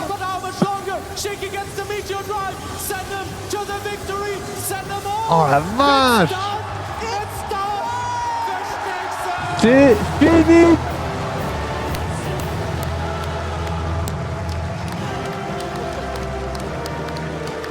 Putain, ils ont looté, hein.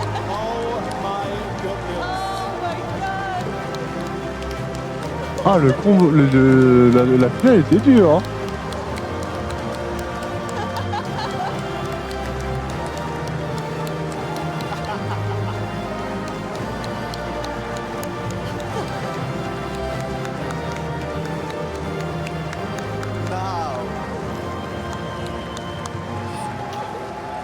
incredible match. What an incredible showing from Fish.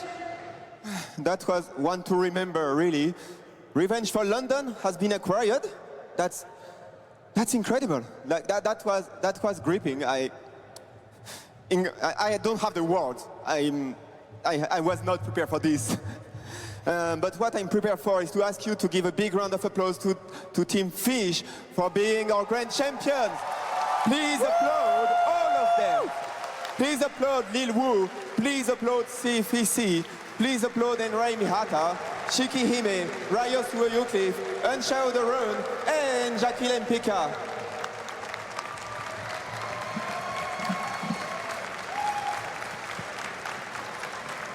And I believe our champions right now, they're looking good, they're looking in shape. You can say those finals went swimmingly for them and they're ready to receive their trophy. Ah, le trophée.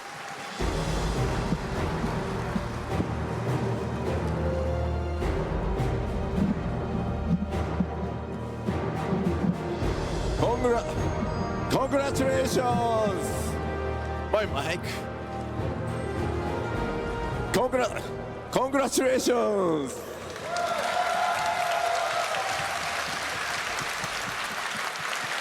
Please welcome back Naoki Yoshida. And it looks like he's getting ready to reward our champions.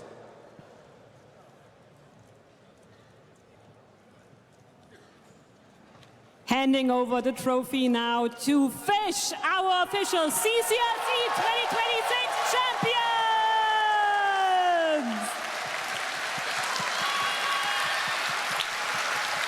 Now if you can please ask the teams to join us at the front of the stage. Yoshida-san with the check. Everybody, let's go to the front of the stage.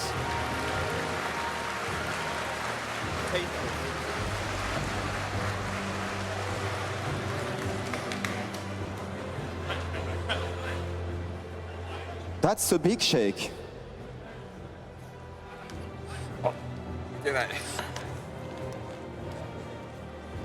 It looks like Fish is getting the 80,000 Great British Pounds.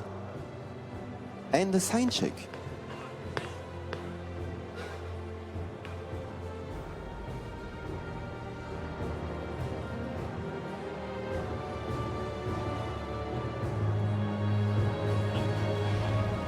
Now that's looking sharp.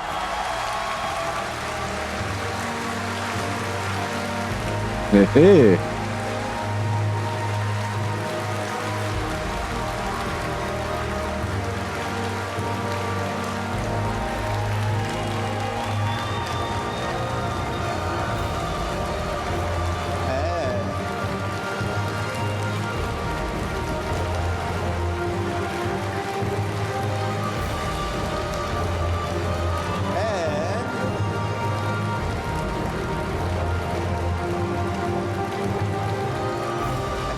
I believe that Yoshida-san has some more words for our newly crowned champions as well. それでは吉田さん、優勝チームに一言お願いします。まあもう全てのマッチを下で見てたんですけど、決勝は本当に息を飲むような全て試合で本当に素晴らしい。その中でまあギリギリになっても絶対に諦めず。お互いをカバーしながら戦い抜いたのは本当に見事だったと思います。Yes, I was down in the front row watching all of the matches, and I have to say that the final was just incredible. It was literally breathtaking, and the performance that you did was just amazing.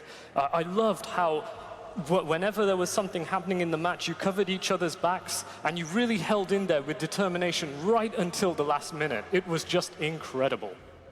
まあゲーム1をそもそも勝利で取った後、ゲーム2ボルカニックハートでいわゆるクリスタルをあえて押さずにオーバータイムに突入して押し切る。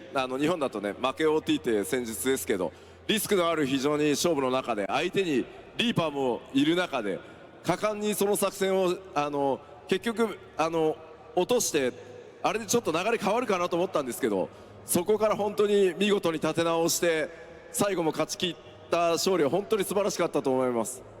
Of course, yes, you did win the first game, and then when it came to the second game, that was at the Volcanic Heart, and you did go for a risk there. You decided not to push the crystal, but rather push the match into overtime, and that was a risk in itself. And considering the other team had a Reaper as well, that was a very big risk.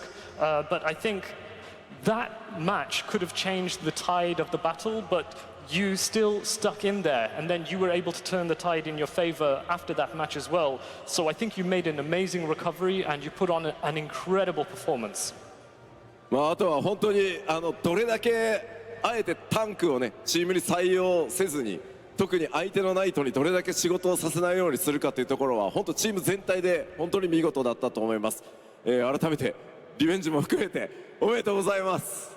And I think, again, the decision not to take on a tank was also a great one, and you decided to go for the paladin in the opposition, and I think just in total, it was just an incredible display of your skill that you did. So once again, thank you so much for that incredible performance in the match.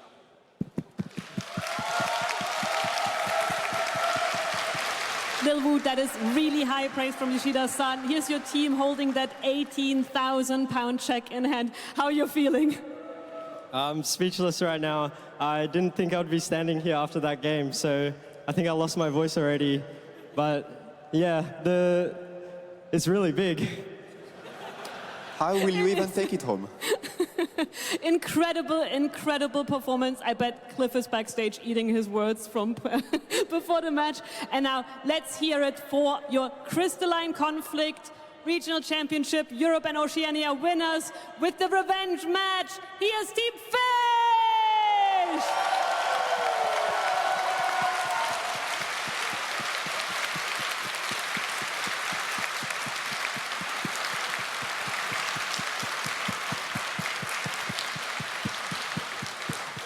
Thank you, thank you.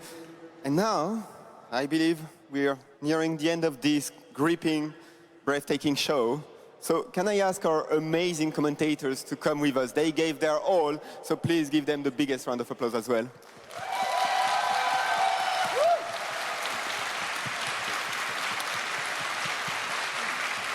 Rocket Lethy, it's always such a joy to have you shoutcasting for us. I'm sure you helped a ton of people keep up with the hot action today on stage. Any closing words from you two? Just that this was one of the best grand finals I think we could have hoped for. Both of the teams should be so incredibly proud. And Fish, you are so passionate. You have so much fun. You have such great energy. They always bring us Tim Tams when they come, which is amazing. And genuinely, thank you for fostering so much goodwill in the community. And thank you for bringing PvP to everybody's attention, because it means we get to watch it and we're really grateful.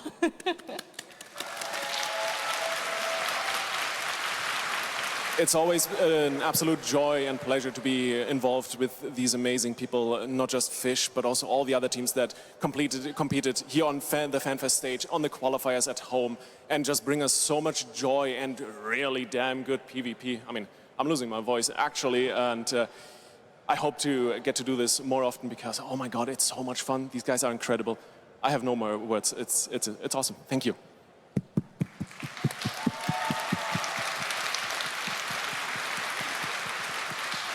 Welcome to the club of No More Words, Leafy, you and me both.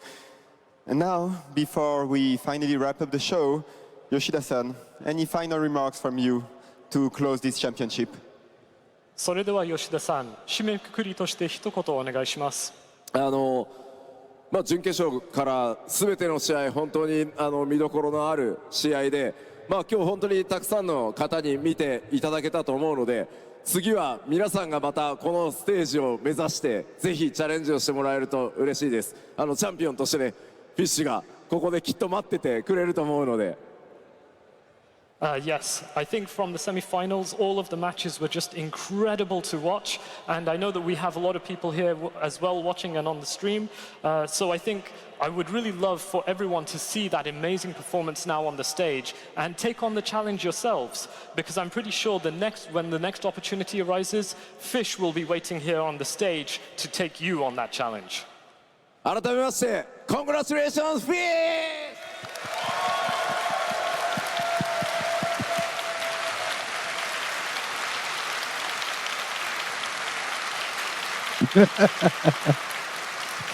Thank you, Yoshida-san.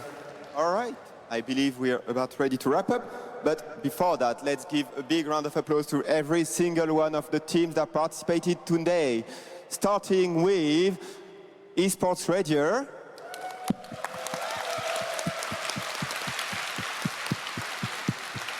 Wilted Rose. Hopeful. And our grand champions, Fish.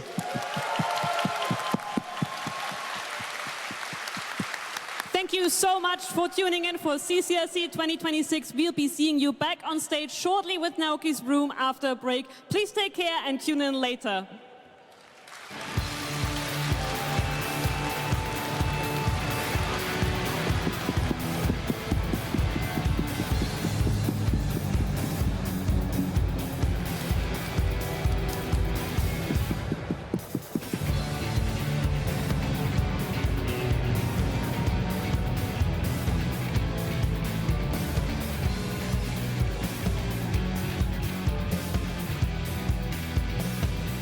Ah voilà. Et franchement c'était pas mal hein, ce petit session que Crystal Complete là. Mais à mon avis on va s'accorder une pause là, ça fait nous on regarde et tout, en plus on joue à côté. Mais franchement c'était très bien. Et on a profité et on a mérité de lui faire une bonne pause. Hop.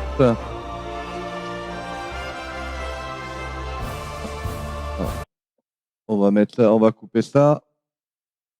Hop. Donc, chers amis, bah franchement, c'était cool. Hein. J'ai bien aimé, hein, en faisant un peu de craft à côté et tout. C'est pas mal, c'est pas mal. Donc là, c'est le prochain, c'est Naoki's Room. Donc, il se peut qu'à ce moment-là, je serai déjà en train de manger. Mais je le mettrai, je switcherai directement pour que vous puissiez regarder. Et pendant que moi je regarderai aussi, ça permettra. Bon, de toute façon, vous pouvez regarder ici, mais vous pourrez tout aussi bien regarder. Ça,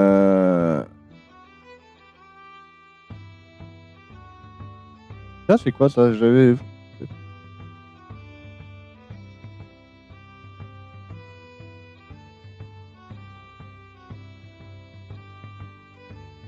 Je vais scanner le QR code.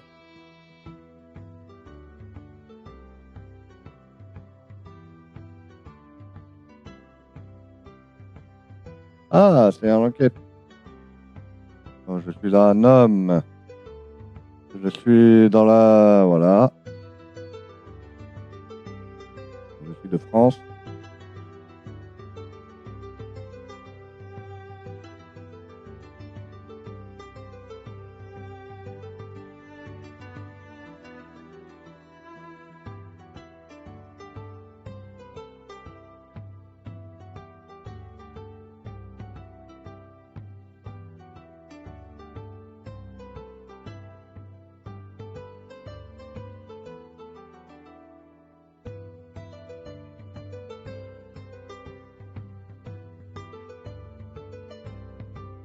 Lien du producteur, réseaux sociaux,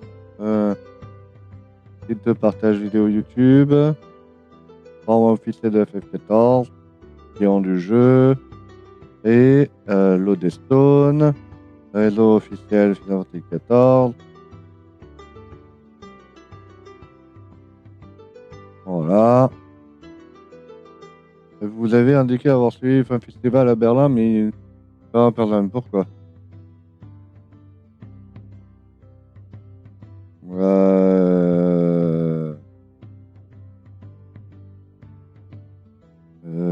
Ben moi le problème c'est que j'ai pas les sous. On va dire ça. Ah, c'est vrai que les billets étaient assez relativement élevés. Et bon, je pense que c'était ça.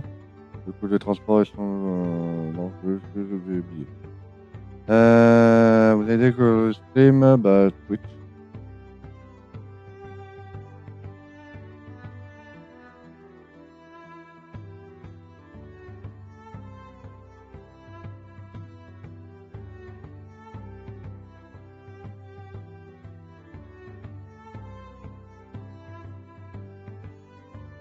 Voilà, tout en jouant.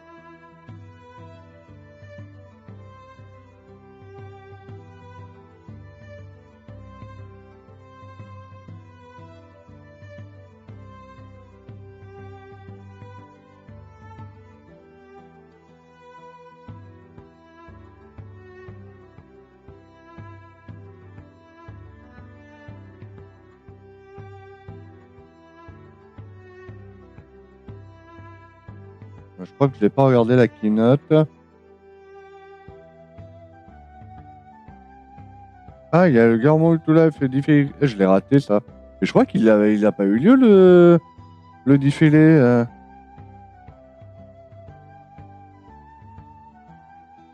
Oh, je vais m'évaluer, excellent. Hein. Ah, ça, j'ai bien aimé. Excellent. Naoki Room, ah, on va avoir lieu là dans pas longtemps. Oh, je mets excellent. Community Team Spotlight, ça. Bon, bah, allez, hop, excellent.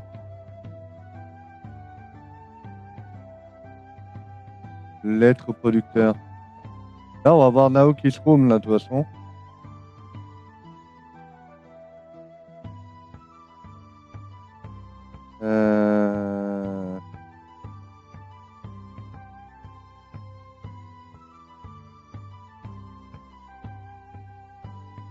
Bon, de toute façon, on verra ça.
Ouais, donc on va s'accorder une pause, hein, donc on a bien mérité, puis on se retrouve juste après. De toute façon, il faudra que je surveille régulièrement. Quand ils vont lancer la Naoki's Room, et puis on regardera ça en parallèle tout en jouant. Il faudra que je réfléchisse à ce que je vais faire, mais je pense que ça va être encore ça va être du craft ou de la course au chocobo, peut-être du mahjong, à voir. Ou sinon, je continue les donjons, ou je fais le nul. Et il faut aussi que je fasse les roulettes.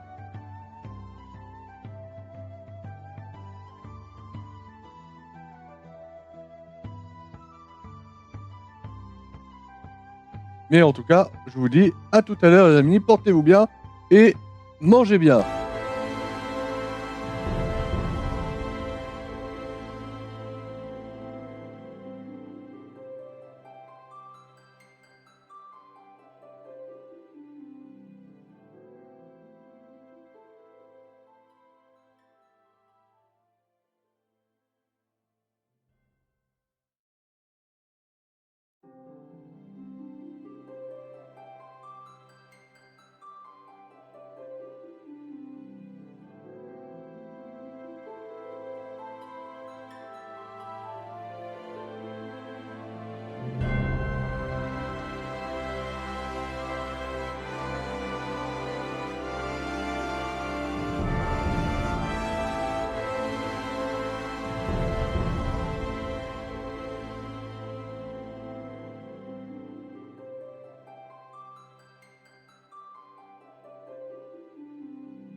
J'ai mon... Ah putain, j'ai mon micro qui fait des siennes.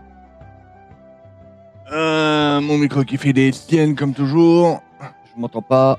C'est pas grave, on va relancer, on va corriger ça.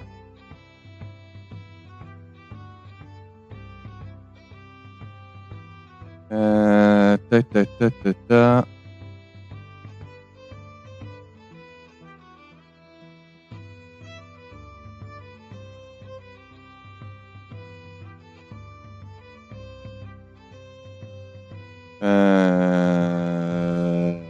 Voilà, mieux. Tac. De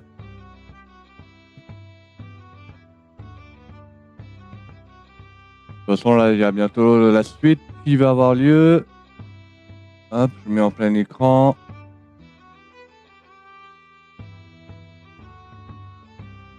On met le son. Et nous, on retourne IG.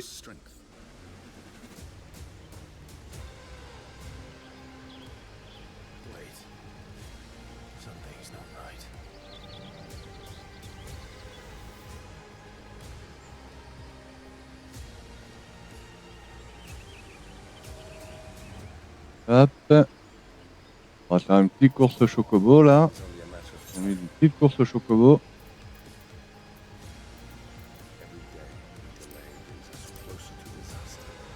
Il faudrait que je me fasse un petit choc des mascottes contre un ordinateur là.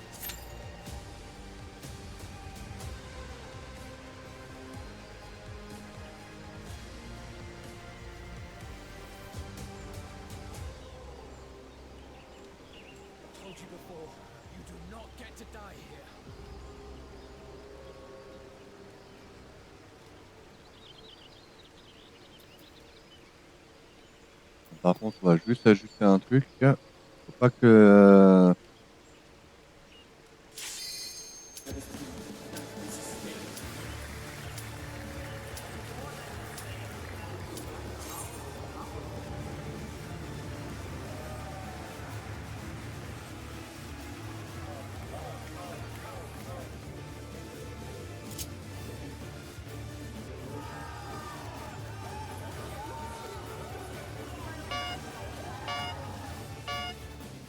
Et bah c'est parti.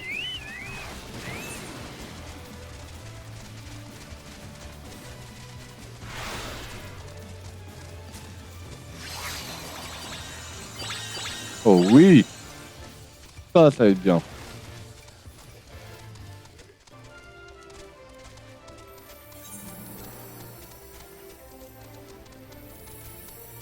Oh, en plus c'est la pluie là. Oh, la pluie, je vais pouvoir courir un peu plus vite.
Ah.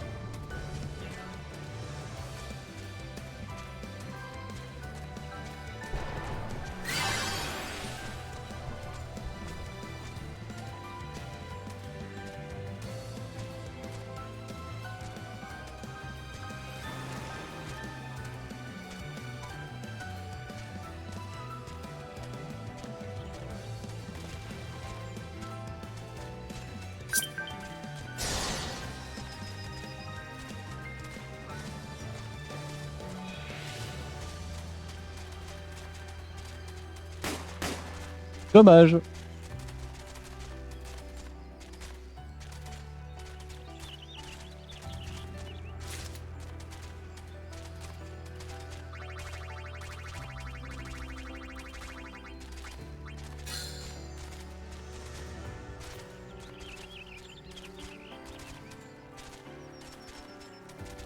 Ah putain, mon casque il se coupe comme ça là.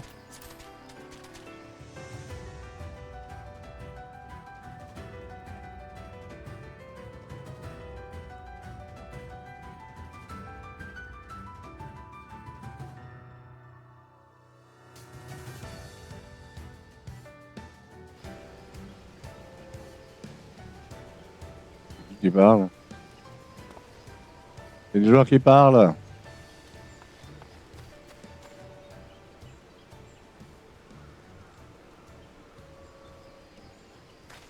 Ça doit être des voisins. Peut-être ils sont peut-être là. Ouais, c'est là-bas.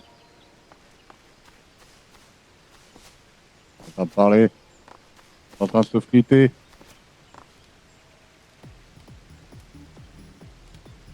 Ah, on s'approche bientôt de Naoki's Room là.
The next stage show will commence in 5 minutes.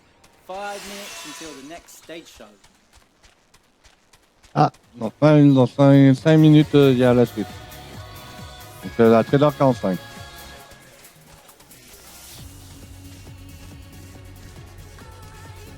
Là, il est vite épuisé, hein. J'ai beau avoir full endurance avec lui.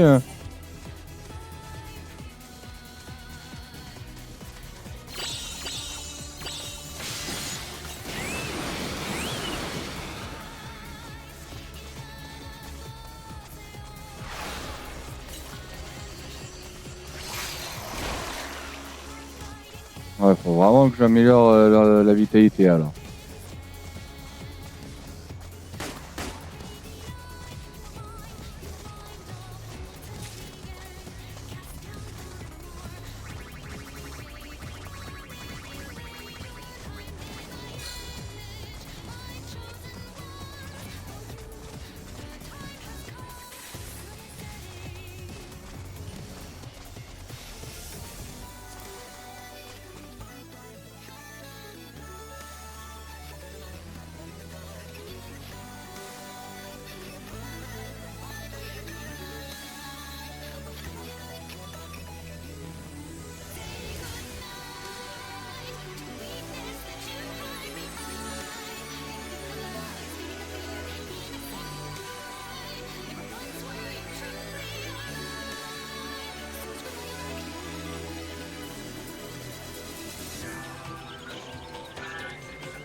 Direction. On retourne au gauche le cerf.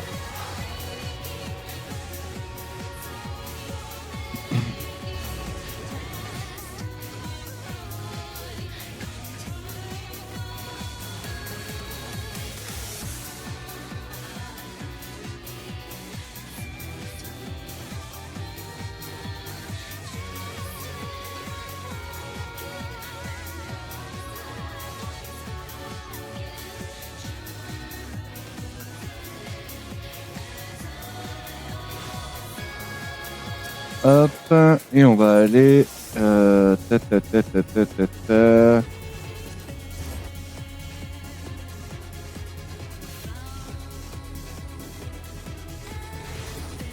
je regarde le chocobo.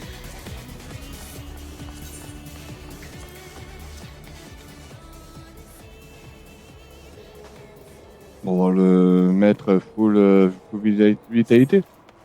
Là, sur le coup. Et bientôt l'heure de Naoki Rome, bientôt.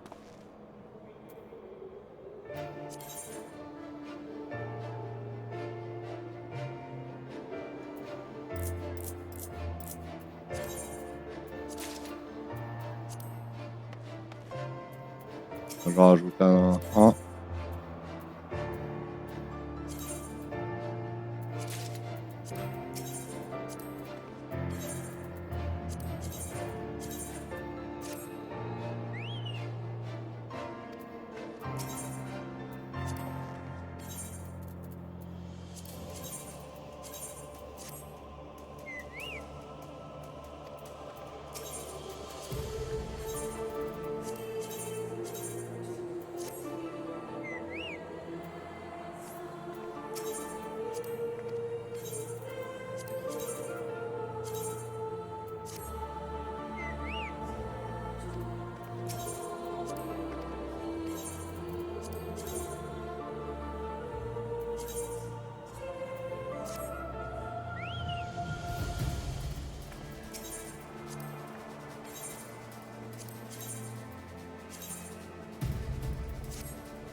Voilà.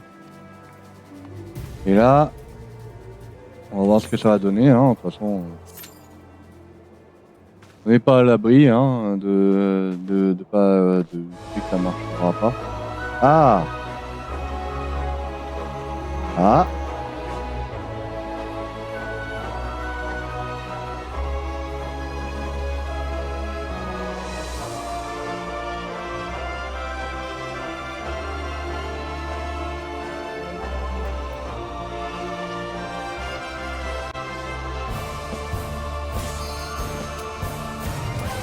Ça va être la suite là.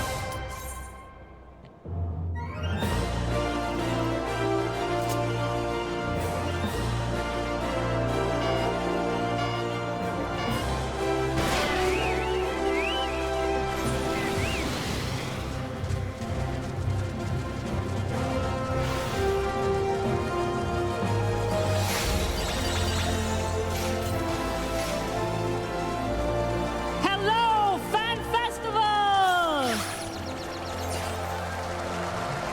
I hope you had a chance to calm down and take a breather after this hot CCRC final here, because it is time to get comfortable and get ready for Naoki's room today. Now, we couldn't do this, of course, without the man himself, so please welcome to the stage Final Fantasy XIV producer and director, Naoki Yoshida!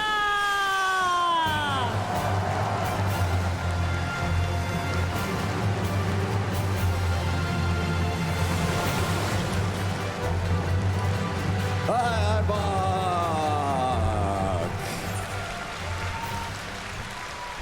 Now, Yoshida-san, of course, this is your room, this is your show, so please take it away. OK 改めまして、ファイナルファンタジー14プロデューサー兼ディレクターの吉田です。My name is Naoki Yoshida, producer and director of Final Fantasy XIV.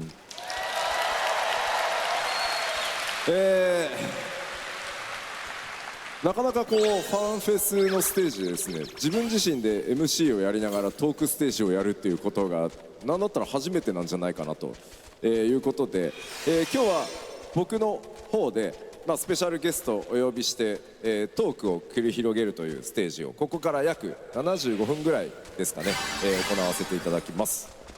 I think it's probably the first time that I'm here at the FanFest standing on stage, and I'm doing a panel where I'm the MC and I'm also involved in the talk myself. But having this opportunity today, I would like to call on a special guest and give you a special talk session. This should last about maybe 75 minutes.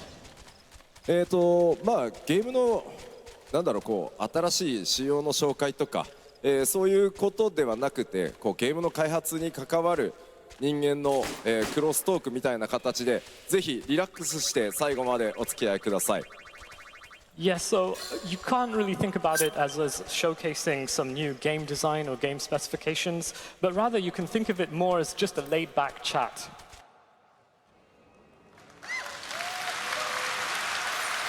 さあ、それでは、直木ズルームなんですが、スペシャルゲストをお呼びしたいと思います。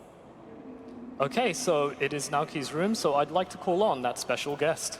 ファイナルファンタジー7リメイクシリーズディレクター浜口直樹です。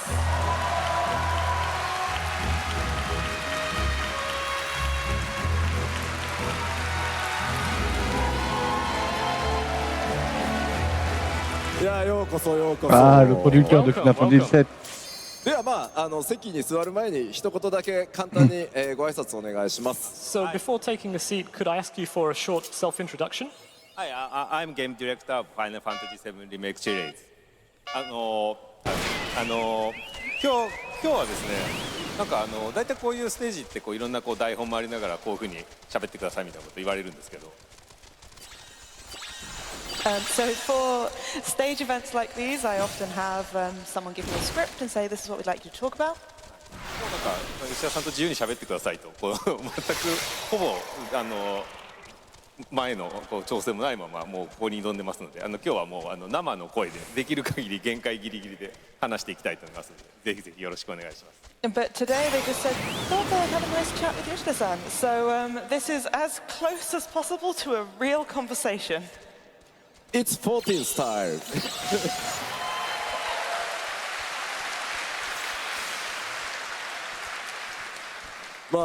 確かに普通ステージイベントっていうと、やっぱり台本があったりしてね、できるだけこの通りにミスなく、特に通訳があるとね、そう喋ってくださいみたいなの多いんですけど。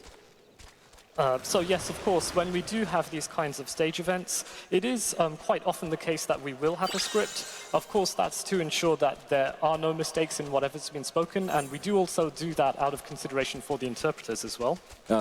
それやると結構実は緊張しません？間違ったらまずいとか、この段取り通り喋んなきゃいけないみたいな。But you know, if we do that, wouldn't that make you more nervous? I guess you must be thinking to yourself, I don't want to make a mistake here, or I have to follow what they told me to do. すごいわかります。私もこの通りに喋ってくださいより自由にやってくださいの方がすごいリラックスします。Yeah, completely understood. If they say, "Please say these things," it makes me quite nervous. But if they're just like, "Hey, go up there and say what you like," I'm actually a bit more relaxed about the whole thing. なのでどうせ普段から考えてること以上のことは喋ればしないので。リラックスして自然体でやるっていうのが14スタイルなので、台本なしでいきたいと思います。Of course, we wouldn't really go cross over a line and say what usually is on our minds, or say more than that. So yeah, you can just think about it as a relaxed discussion, and that really is 14 style. So I hope you'll enjoy that discussion. ただ最悪なのね、通訳の2人だけちょっと最悪だと思うんですけど、よろしくお願いします。But I think worst case scenario, it might be quite tough for the interpreters here, but we appreciate your understanding about that. よろしくお願いします。I'll do my best. じゃあ、早速なんですが、今日はファイナルファンタジー14のファンフェスということで。セブンファンも多いとは思うので、浜口さん知ってる方多いとは思うんですけど、改めてちょっと自己紹介、キャリアの方とかも含めて最初にしてもらおうかなと思います。Of course, this is a Final Fantasy XIV fan festival, but I am sure that there are many Final Fantasy VII fans in the crowd, and a lot of you are probably already aware of Hamaguchi-san, but maybe you're not so familiar with his background, so I would like to take this opportunity to ask you, Hamaguchi-san, could you do like a quick self-introduction, including some key titles from your career? でも先に聞いてみるか、セブンファン。But let's see a show of hands, 7 fans. Thank you.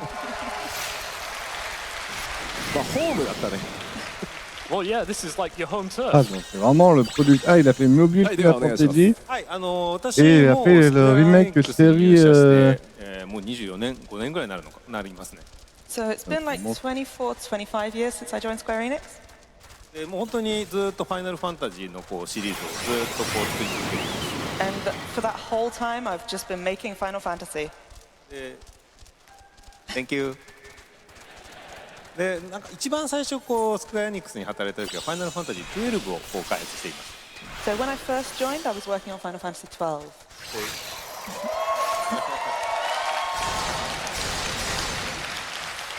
なんで実は吉田さんのチームのところの多くのスタッフは私の顔なじみであったりします。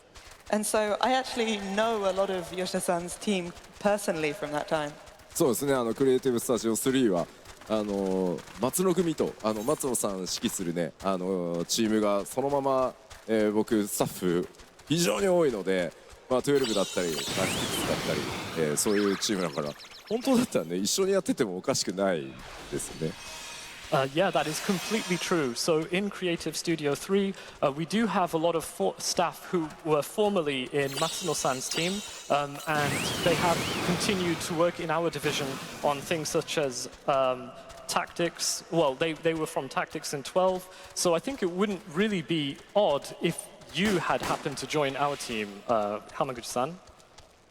そうですね、本当その未来もあったなって。私はその後ファイナルファンタジー13をですねこう、終わらせる、しっかりこう作り切るっていうところでそっちの北さんの方にチームに移動したので、その流れでずっと今このファイナルファンタジー7リメイクシリーズを作ることになったっていう感じですかね。はい。Yeah, I think that would have been another version of my future, as it were. What actually happened is that I really wanted to see the development of Final Fantasy XIII through to the end, so I ended up joining Kitase-san's team, and that path led me to where I am now, working on the Final Fantasy VII Remake series. もうこうやって見るとファイナルファンタジーエリートみたいな感じだね。Yeah, looking at your career like this, you really look like an elite developer of Final Fantasy. そう、新卒からこう入ってもずっとファイナルファンタジーのみをこう作り続けていると言ってもはい、嘘ではないです。Yeah, I mean, it's no exaggeration to say that I joined as a new grad, and then I've literally only developed Final Fantasy from then on. 一時期少しだけQ14の時にこうプレイステーションの最適化がヘルプが欲しいんだって私数ヶ月入ったこともあります。Although there was a very, very brief period for Final Fantasy XIV 1.0 where the team needed some help with some optimization to PlayStation, where I came over for a few months. それさ、多分僕が入る前だよね。Okay, I think that was probably before I joined the team, wasn't it? その前でした。まあ僕は聞きかじっただけですよ。その僕がジョインする前だったから、一緒にやってた某 K というプログラマーがいるじゃないですか。誰かすぐ分かると思うんですけど。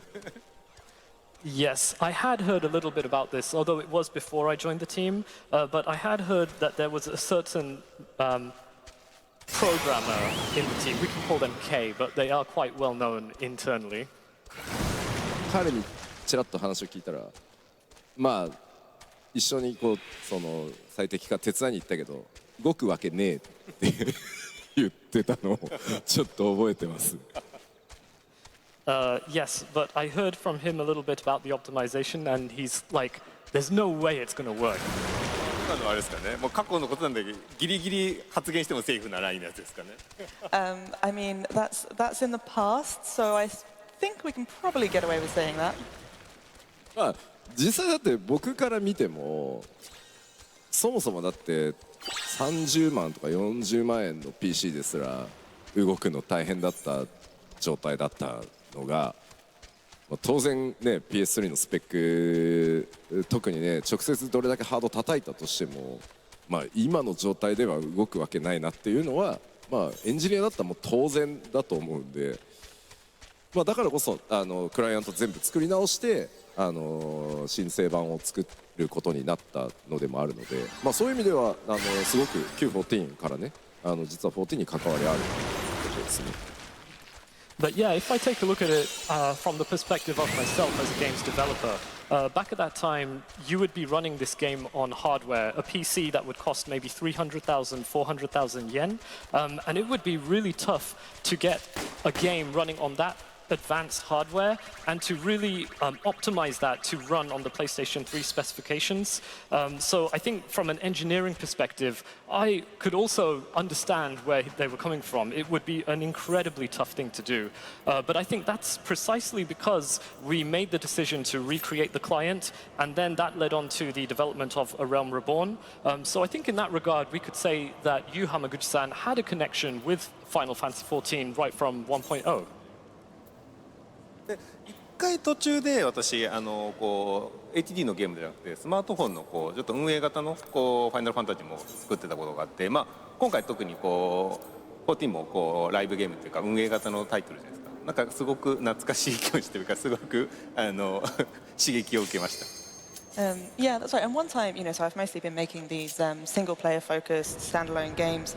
But one time I did work on a sort of live service mobile game as well. And obviously 14 is a live service game. So working on another game like that, even though very different, was quite nostalgic for me.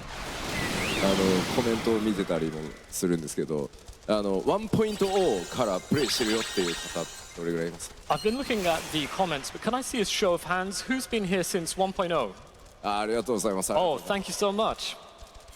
今コメントでもですね、クライアントが重かったっていう話をしたらいかに重かったかの話がずっとコメントで思い出のように流れてて、その説はスクエアニックスとして大変ご迷惑をおかけしました。本当にすみませんでした。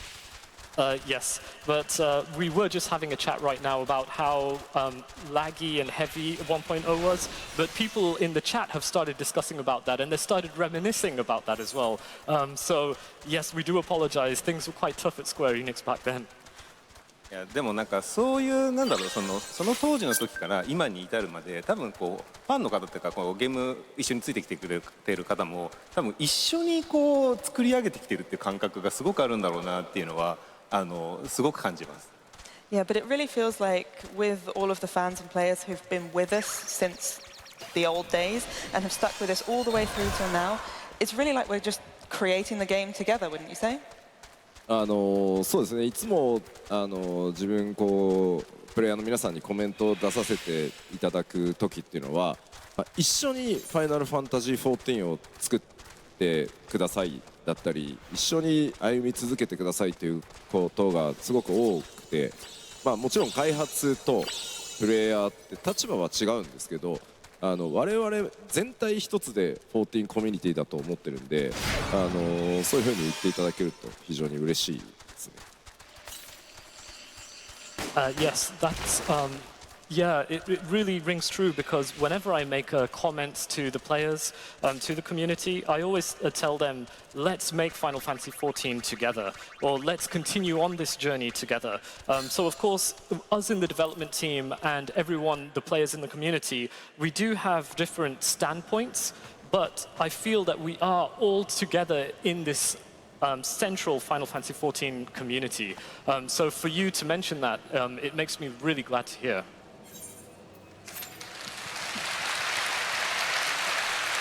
さあそんな形で、微妙にその Q14 で、僕ジョインする前でしたけど微妙なその接点があるっていう中で、ちょっと今日、コミュニティチームからトークのお題をもらっているので、次そっちに進んでいこうかなと思います。はい。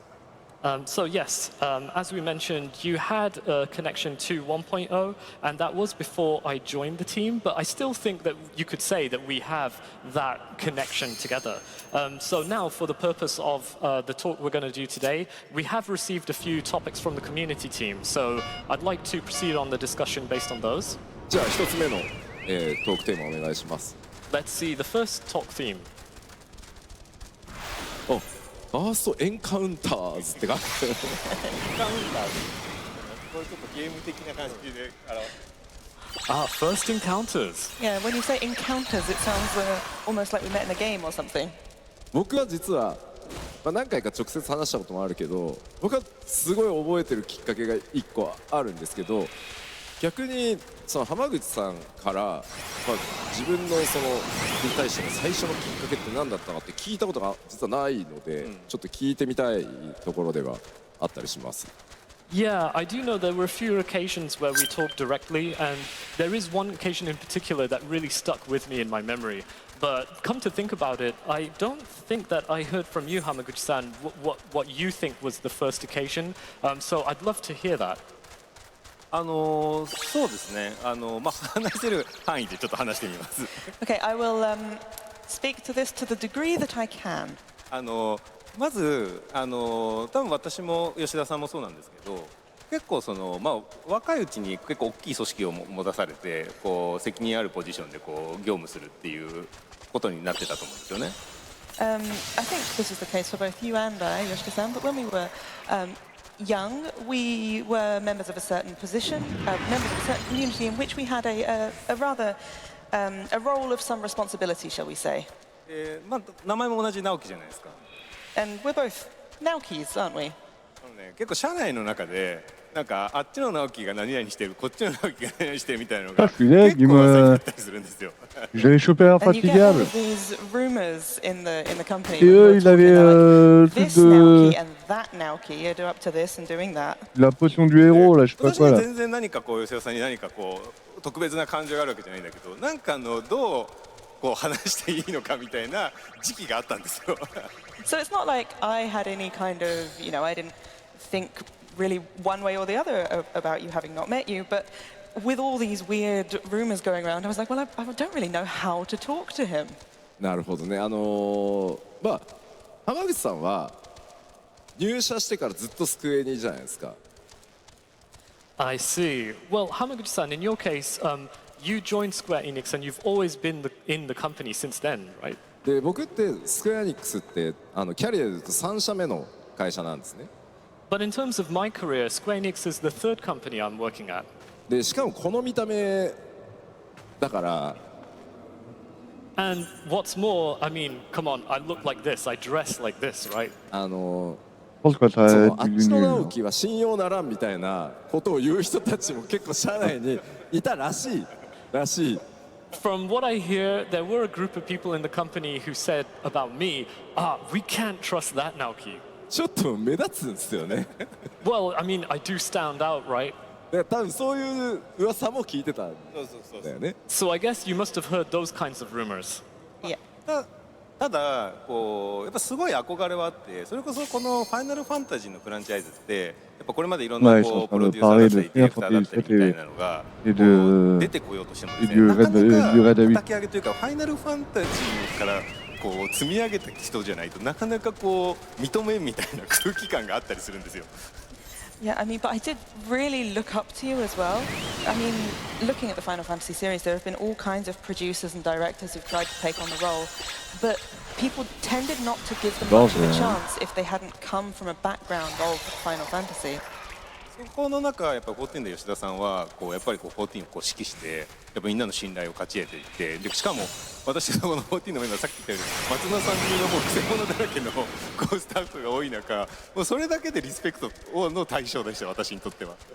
And then you came in, Yoshida-san, and you took on 14, you won everyone's trust, and you took on, that team we were talking about, where a lot of them have previously worked with Matsuno-san, and I would say you could call many of them eccentric, and you went out and you won their trust. So really just looking at that, it was hugely impressive to me.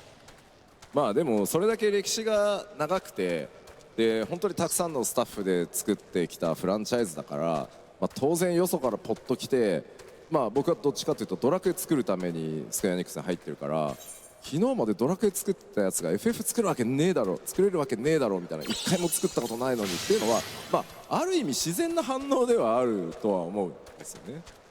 But yeah, of course, Final Fantasy is a franchise with such a long history.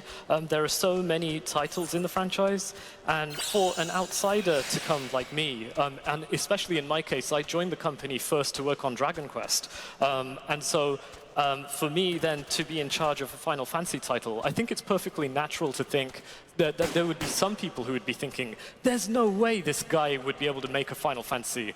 Does he really know like his stuff?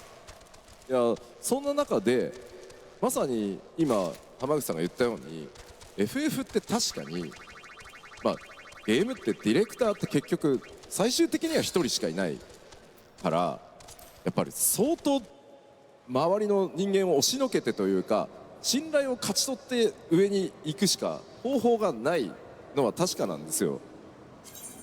But like you mentioned, Hamaguchi-san, for Final Fantasy, or in the case of any game, ultimately there is only one director. Par contre, j'ai toujours pas compris Ombre au fil. The only thing the director Je can regarde. do is to gain the trust of the whole team in order to be able to drive them forward. だからそんな中で、いくつ違うんでしょうっけ？私今46になりましたかね。6。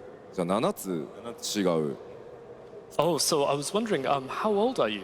I'm 46. Oh, so 7 years difference? だから、まあ、当時のその14を担当したのが37歳って記者講演でもちらっと言ったんですけど、その時点で30歳になったばっかりっていうことですよね。So I mentioned in the keynote that when I first started working on 14, I was 37 years old. So that means, Hamaguchi-san, you must have been 30 years old at the time. でもう目立つんですよやっぱり社内でも。But then, yeah, of course, I mean, stand out in the company. で僕が覚えてるのはその、まあ、13シリーズが一段落して、まあ、まさにメビウスファイナルファンタジーをこう作る、企画がスタートしてこう開発がスタートしてっていう中でまあ夜中に2時3時ぐらい夜中3時ぐらいに会社から帰ろうとして正面の入り口とかはもう全部閉まってるので本当に裏口の裏口みたいなところからしか出れないんですよ。そこでその午前3時にようやく仕事が終わって帰ろうとしてるところで直接差しで会ったのはそれが最初でした。So yes, I think back at the time, the first time that I met you it was around that time when your work had just been completed on the 13 series, and then you were working on Mobius Final Fantasy. You were starting the development of that. And I remember it was really late at night. It was like 3 in the morning, and both of us were just happened to be going home at that time. And the front entrance of the company was shut. So there was really only the back exit that was open, and it just so happened to be that both of us were there at the same time. で2人とも、まあ、午前3時って聞くとこうボロボロでうわもう疲れたみたいな感じかっていうと実は全然そんなことはなくて。Of course, if you hear that we were going home at like 3 a.m., you must be thinking that we were just completely drained and out of it. But that's absolutely not the case. 今日もめっちゃ仕事したぞ明日はこれとこれとこれだみたいな感じでいたらさらにテンション高いんですよこの人。But yeah, you were like, oh, today I did this and this and this, and tomorrow I have to do that and that and that. I think in any case, you're just like so excited about what you're doing. で当時自分の作ってるメビウスファイナルファンタジーのクライアントを帰りですよその裏口に帰ってくときにチェックしながら歩いてるんですよ。But back at that time, you were leaving the office so late at night, but you were actually opening up the Mobius Final Fantasy client that you were working on, and you were checking it. あってその会った時に見てください吉田さんめっちゃいい感じでできてきてるんですって。And when you bumped into me, you were like, "Hey, Yoshida-san, you got to see this. It looks amazing." そっから10分ぐらい結局一緒にこうタクシーに乗るようなところまで歩きながらずっとその話をしてていかにこう今作ってるシステムに手応えがあっていかにいい感じにできてるかっていうのをすごい目をキラキラさせて話してくれててそれが僕一番最初の直接だったのでめちゃくちゃ印象に残ってます。But yeah, I think it was about 10 minutes or so. We were walking towards the area where we could get a taxi. And I remember we were just so engaged in that discussion. And you were telling me things like, oh, wow, this system is so well made. It just looks amazing. And I think I could see that kind of energy and that shine in your eyes as you were passionately talking about this. So that anecdote that I have, it just really left a huge impression on me. And I think that was the first time that we met. まあ私も覚えてますけど、でもやっぱりそのクリエイターってなんかこう自分がこうお客さんがどういうふうに遊んでくれるかっていうのをイメージしながら、こうどこまでそこにこう熱量とこだわりを持ってこうパッションを注ぎ続けれるかっていうのがすごく重要だと思いません。私はやっぱそこ結構自分の中のものづくりの根幹にあって、それはやっぱメビウスの時もそうだし、今のリメイクシリーズも同じで、はい、そこはすごく思います。Yeah, I really remember that too. But you know, I just feel like when you're a creator and you're working on something, it's really important to think about how the player is going to experience it and have all of that passion yourself and refuse to accept anything less than the best. You know, don't you agree? I think that's really sort of the root of what drives me as a developer as well, both on Mobius back at the time, but also on the remake series. まあその情熱がなくなったらね、まあ、正直チームをあんまり指揮するべきじゃないかなと。その熱量って結構伝播しちゃうので、それはねすごい僕も思いますね。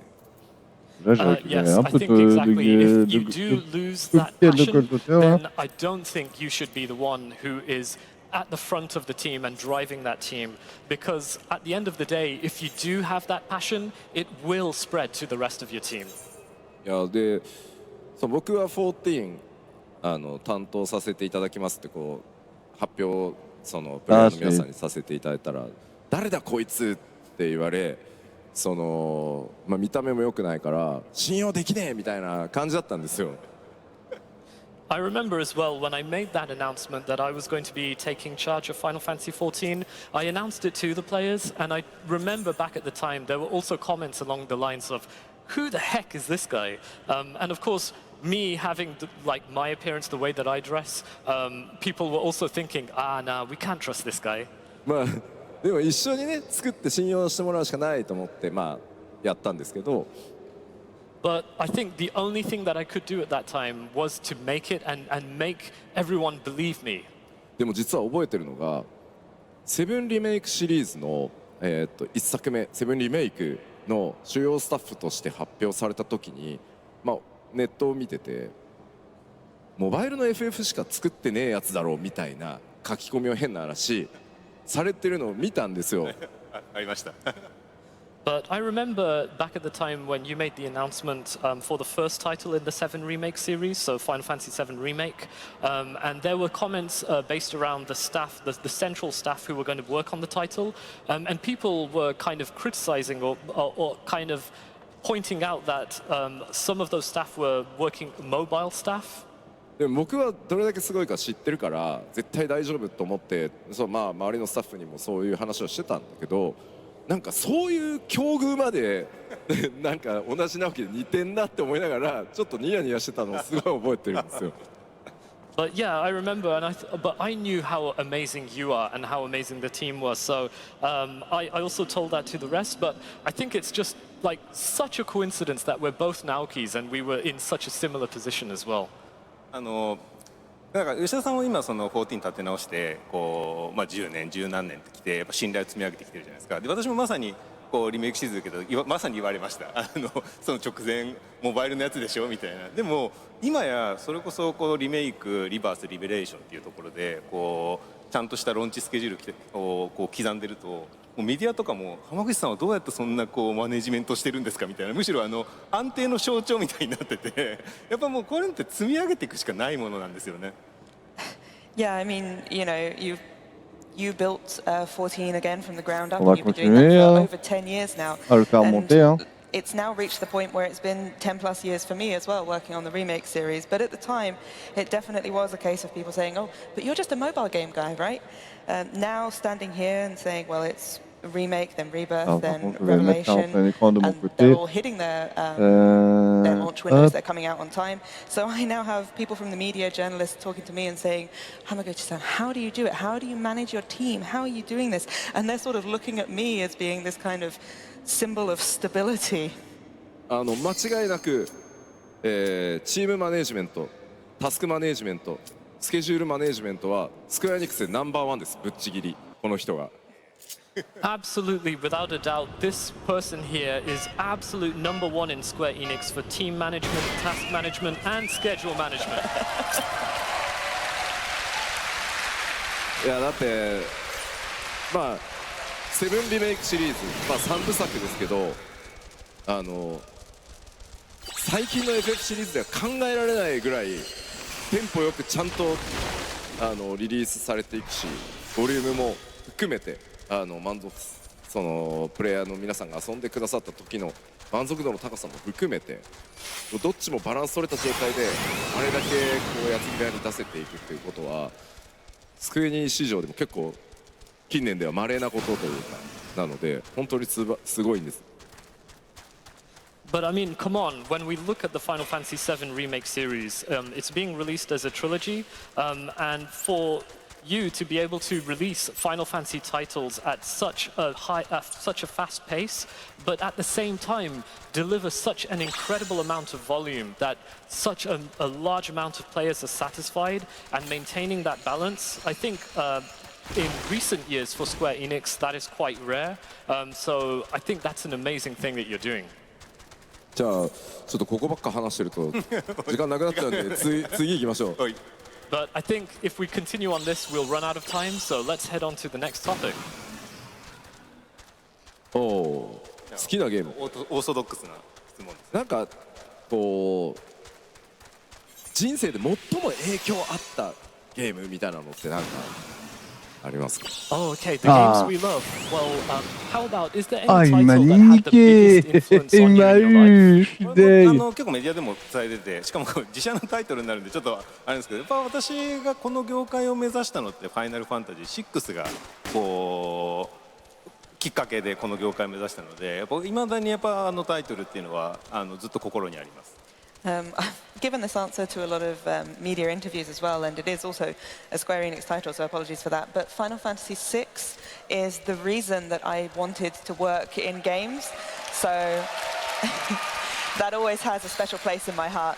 ただよくあるのが同じメディアに同じような質問されてこれ答えると次の翌日には浜口直樹ファイナルファンタジー6リメイク決定みたいなのが書かれるから毎回違いますよっていうのは必ず念をします。But every time I give that answer to a journalist or someone, the next day there's an article online saying Hamaguchi will be remaking Final Fantasy VI. So I also say no, I am not at the same time. いやいや。まあ気持ちはね分かるんですけど考えてもみてくださいよ。規模が半端じゃないんですよ。もう6もそうだし、まあ、8も9も7がリメイクされたんだからリメイクしてくれって分かるんですけど4部作とかね下手すると5部作とかになる可能性あるんですよ。Of course, I understand the feelings of the players, but you got to think about it. Look at Final Fantasy VI. It's such an incredibly huge game. The scale is just immense. And the same applies for other titles like Final Fantasy VIII, Final Fantasy IX. So of course now, since you're working on the Final Fantasy VII Remake series, I do get that people would be asking for remakes of other titles, but if we did remake those other titles, we'd probably end up like having to release them in 4 installments, or maybe even 5 installments.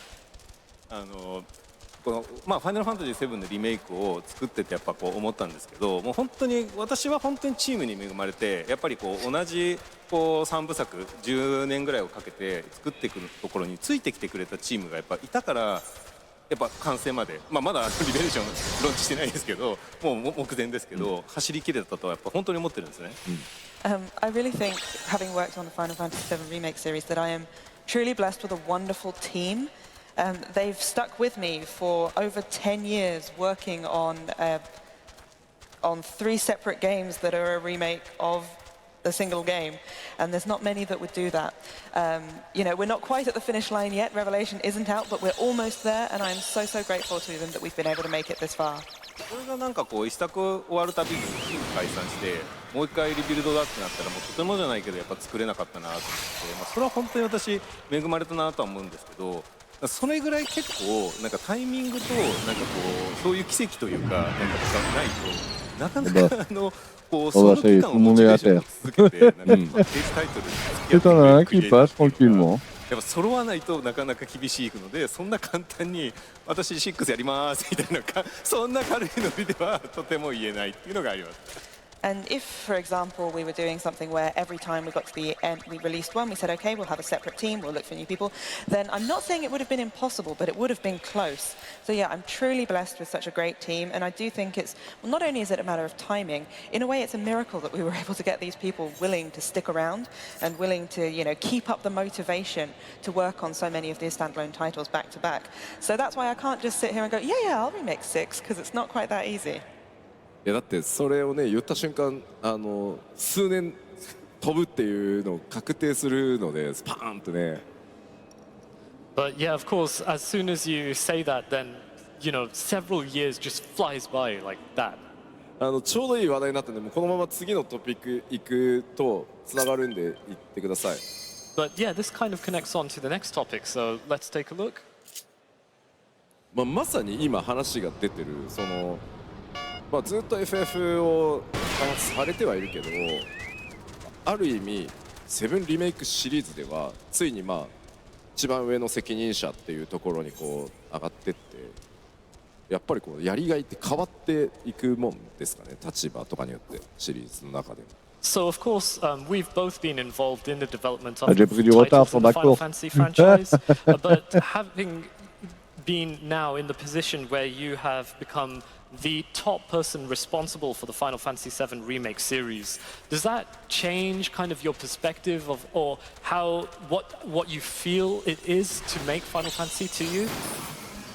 これ多分吉田さんも通ずるところがあると思うんですけど、確かにその、プロデューサーになったりディレクターになれば権限とか決めるもの力っていうのは当然持つとは思います。Yeah, I imagine you'll be able to relate to some of this as well, Yoshida-san, but obviously the higher up you go, say as producer or director, the more power and influence you have to make decisions. でもこう、私がじゃあ12で最初にこうプログラマーとして入った時ってなんかエフェクトのファイヤーのエフェクトとかをずっとちまちまずっと作り続けてたんですよ。For example, when I joined and I was first working on 12 as a programmer, I just spent ages chipping away and really fine-tuning the fire effects. で上になればなるほど決める権限もあるけど、それを進めるために周りの人たちを動かしていくとか同じ方向に引っ張っていく業務っていうのがどうしても増えてくるんですね、自然と。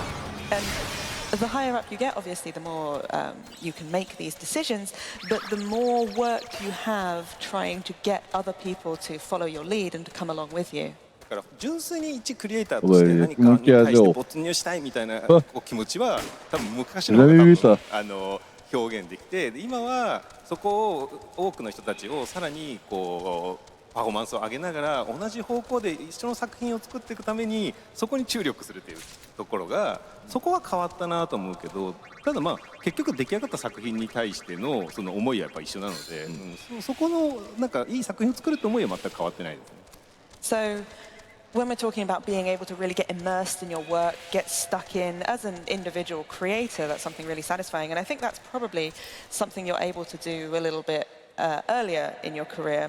And then, you know, as it switches, the satisfaction comes more from leading a team and getting them to be able to exercise their own abilities and take that. So I think that's really the biggest change for me. It doesn't change how I feel about the games and the fact that I want to make something amazing. でもスクエアエニックス特に規模の大きなゲームを作ることが多いので、職人気質の開発者もすごく多い中で、やっぱり自分のアイデンティティって例えばエンジニアだったらコード書いて、誰も動かせないものを動かしてやろうとか、すごくこう自分で実作業をすることにものすごくフォーカスする、もちろんそういう人たちがたくさんいるから成り立つんですけど、巨大なゲームもすごいゲームもそれ切り替わっていくわけじゃん。自分が手を直接コードを書く時間っていうのがどうしても減るじゃない。そこはあまり抵抗はなかったんですか？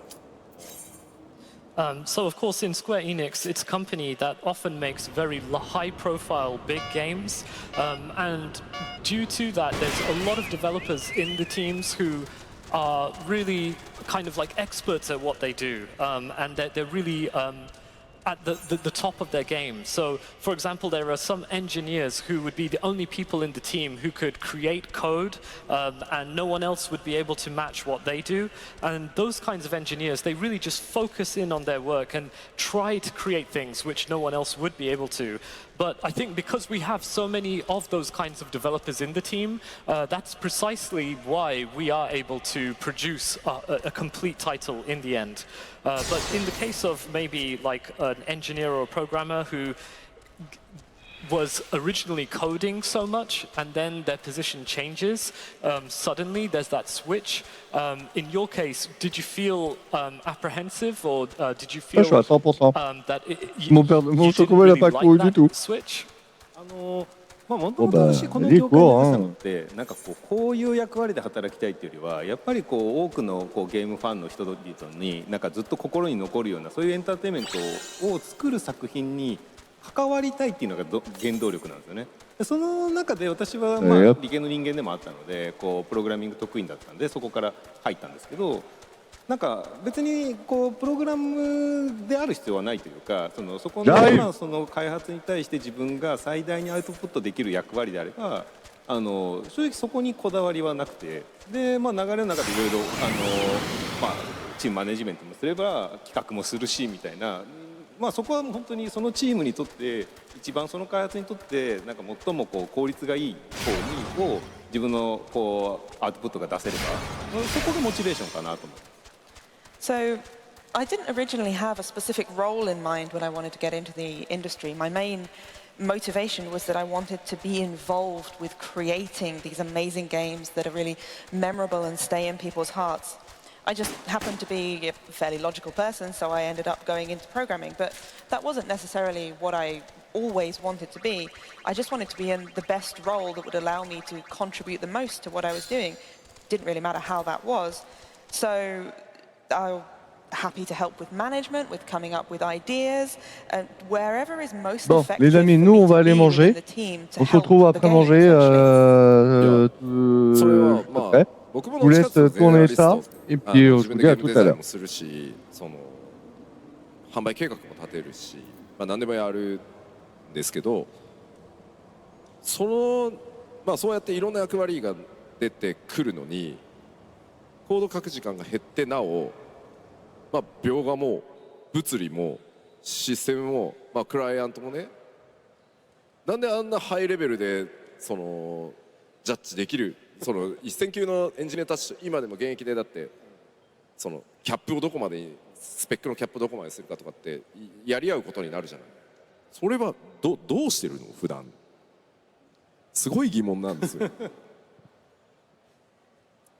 Yes, but I myself as well, I think of myself as a generalist. So I am a games designer, but I do sales planning and I do pretty much everything. So I have many different hats and I do many different things, I have many different roles.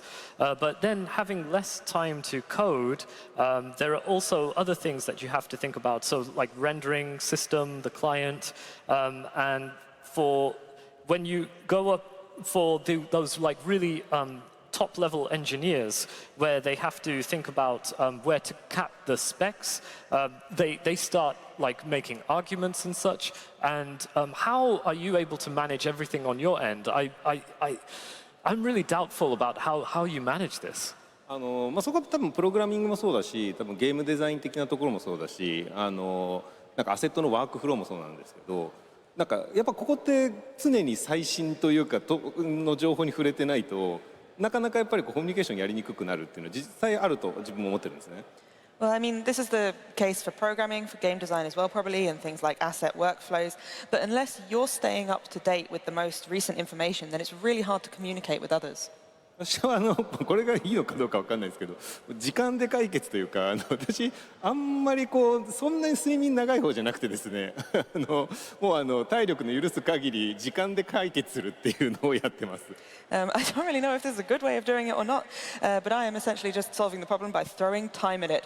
I don't sleep very much, so as long as my physical health allows it, I shall resolve this issue with time. まあ人間にはね、等しく24時間しかないので、活動時間を伸ばし、睡眠時間を減らす。別にね、それであんまり苦じゃない。熱量がありますからね。But yeah, of course, us being humans, we only have 24 hours each day. So if we do need to do more, we can extend the time that we do have to work on things and then cut down on our sleep. And personally speaking, I'm not really fussed. It doesn't really bother me. 何の参考にもならない話だったね。But I think that's probably not going to help many people watching this discussion. まあそろそろトークテーマとしてはちょっとクロージング気味なんだけど、最後にちょっと2つ、お聞きしたくて、まあファイナルファンタジーシリーズフランチャイズ本当に長く皆さんに支えていただいて間もなく40周年で、そのファイナルファンタジーに関わっていて、いやこれ本当辛いんだよなっていうことと、めっちゃこれすごいやりがい、すごい楽しいっていう、まあ両極を、まあ、どっちから先でもいいです。その話してもらえると。ちょっと待ってね。Yes, we are nearly going towards the end of our talk topics. But one thing I do want to ask you, Hamaguchi-san, is, of course, Final Fantasy is a long-running franchise. It has a very long history, and we're almost going to be at our 40th anniversary. So I'd like to ask you two things, looking back on your career working on the franchise. What was like the most tough thing that you felt you ever experienced? And on the flip side, what was the most rewarding or fun thing? You can answer in either order. そうですね、やっぱ一番辛いなっていうか乗り越えなきゃなっていうのはやっぱりまあ14もそうだと思うんですけど、特にHD のゲームもやっぱものすごい膨大な人数でものづくりをするんですね。So let's see, the hardest thing, the thing that I had to overcome, I'm sure this applies to 14 as well, but on the standalone games that we make, we generally work with a big team. で、まあ、当然みんないいゲームを作りたいって集まってるんです。And of course, everyone there is there because they want to make a great game. でもやっぱりみんなそれぞれ考えも違ったり、なんかどこがなんか一番のキーなのかっていうのもやっぱイメージが違ったりする場合があるんですよね。そうするとやっぱりそこを同じビジョンに合わせてみんなで動いていかないといけないっていうところにすごくマネジメントに力を必要なんですよ。But of course, everyone has their own way of thinking about things. Everyone has different ideas of what the most important thing for a game is. So trying to get everyone to have that same vision and to be aligned there, that's what's really difficult about management. なんでそこはやっぱり一クリエイターとしては本当は面白いことになるためだけに自分のエネルギーとかパワーをつぎ込めたら最高なんだけど、やっぱチームでものづくりする以上、チームみんながちゃんと同じ方向に向くところに労力をかけるっていうのは必要経費なんで仕方ないんですけど、まあ、そこはすごく大変だなっていつも思いながらも、まあ、でもその先にある作品をいいものにするっていうもののために日々頑張るっていうところはあります。So as a creator, what you really want to do is you want to spend all your time and all your energy on making something that's really fun and really great, but at the same time, because you're a team, you need to make sure that you're all headed in the same direction at all times. So that, I think, is what's quite tricky. It's also, you know, it is what it is. It has to happen that way because of how development works. And at the end of the day, it hopefully does lead to something that's wonderful. まあ特にね、先輩たちも含めて実は一つのチームにしなきゃいけないっていうのはね、結構タフですよね。But yes, I do understand. In your case, you have to get other people in your team who happen to be your senpai or senior colleagues, and you have to get them to follow your vision and work under your direction. So I do appreciate it's tough. じゃあ最も強いやりがいみたいなところ。やっぱりOh, and so what was the most rewarding thing you had? やっぱりやりがいはもうまさに今日のこのファンフェスの皆さんではないですけど、ファイナルファンタジーって本当にグローバルでこう多くのこうファンの方々から注目されてこう支えられているっていうこの環境でものづくりができるっていうことが本当にこうクリエイターとしてこれ以上のこうもう喜びはないと私は常に思っています。And well, the most rewarding thing is right here, obviously here at FanFest, but all of the Final Fantasy fans around the world to be able to make and develop games with all of this support. I don't think there's anything that could make me happier. なんか、Thank you. なんか昨日ミート&グリートでファイナルファンタジー7の T シャツ着て聞いてる人がいてなんとなくそんな感じがしましたみたいな。Yesterday at the meet and greet, there were a few people who turned up with Final Fantasy VII T-shirts, like I had a feeling. 非常にそういうのはもう本当嬉しいですね。はい。So I mean, pretty happy about that as well, to be honest. まあそうですね。本当に巨大なフランチャイズだからプレッシャーももちろんあるんですけど、最初から数百万人の方に期待してもらえる状態でものづくりができるっていうことは何事にも代え難いやりがいではあるので、本当そこはファンの皆さんのおかげですよね。But yes, of course, it is a huge franchise. So working on the title is, I know that there's a lot of pressure, but being able to create something that millions of players are, have high expectations towards, and being able to deliver that, of course, that is extremely rewarding. And we appreciate the support from the players as well. まあそんな浜口さんのね、直近最高のやりがいが詰まっているファイナルファンタジー7リメイクシリーズ。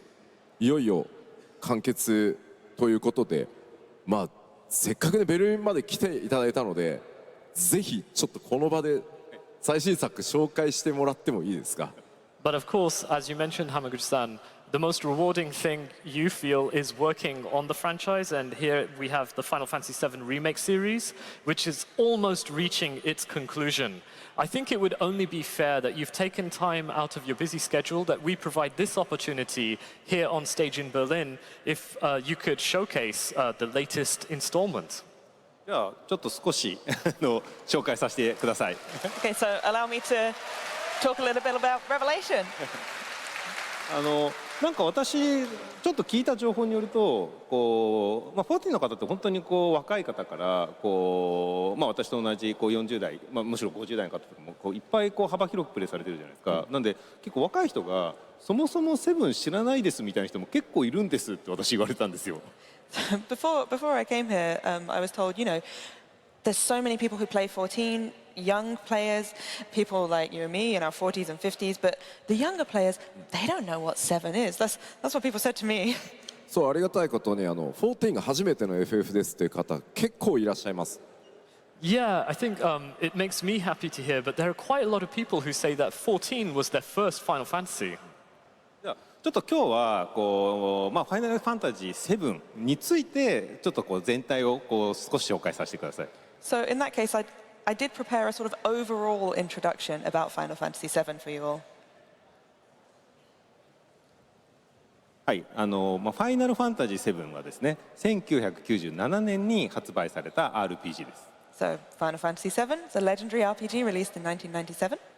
で、主人公のクラウドとその宿敵のですね、セフィロスとの戦いを軸に、多くのプレイヤーに衝撃を与えた作品です。And it's an RPG that really left a deep impact on a lot of players as it follows the iconic hero Cloud Strife and his pursuit of his nemesis Sephiroth. で、壮大なストーリーですね。で、魅力的なキャラクターで、マテリアシステムによる自由なカスタマイズなどですね。やっぱ当時ではさらに映像としても革新的で、本当に世界中で多く愛される作品となっています。And then, of course, you have the absolutely epic scale of the story, you have the wonderful cast of characters, you have the high level of customization that was available through the Materia system, and then at the time you had the absolutely revolutionary graphics. So all of this resulted in this game that's sort of really loved all around the world. はい、でそしてですね、私たちが今この「ファイナルファンタジー7」をですね、現代にもう一度蘇らせようとして作っているのが「ファイナルファンタジー7」のリメイクシリーズになります。And then here, of course, we have the Final Fantasy VII Remake series, which is our work to bring Final Fantasy VII back to life once again for the modern era.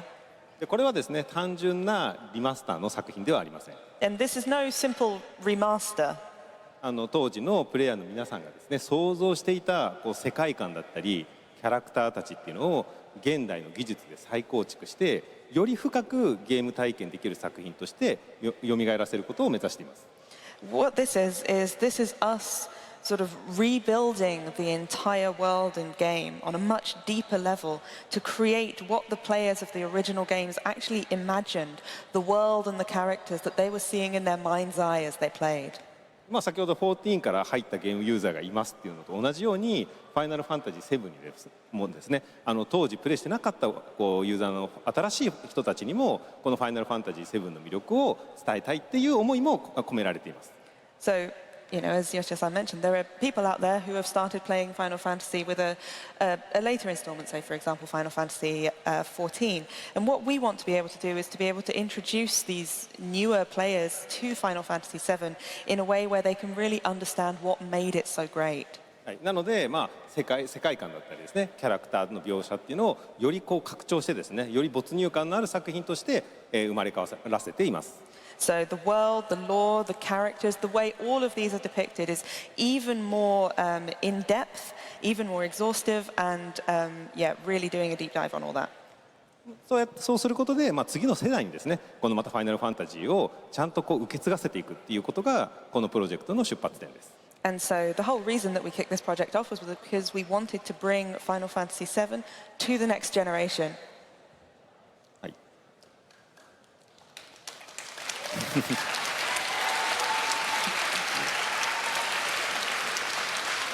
はい、で、まあ、ちょっとプレイされてる方も多くいるとは思うんですけど、本当にちょっと簡単にだけリメイクシリーズの4つの魅力を伝えさせてください。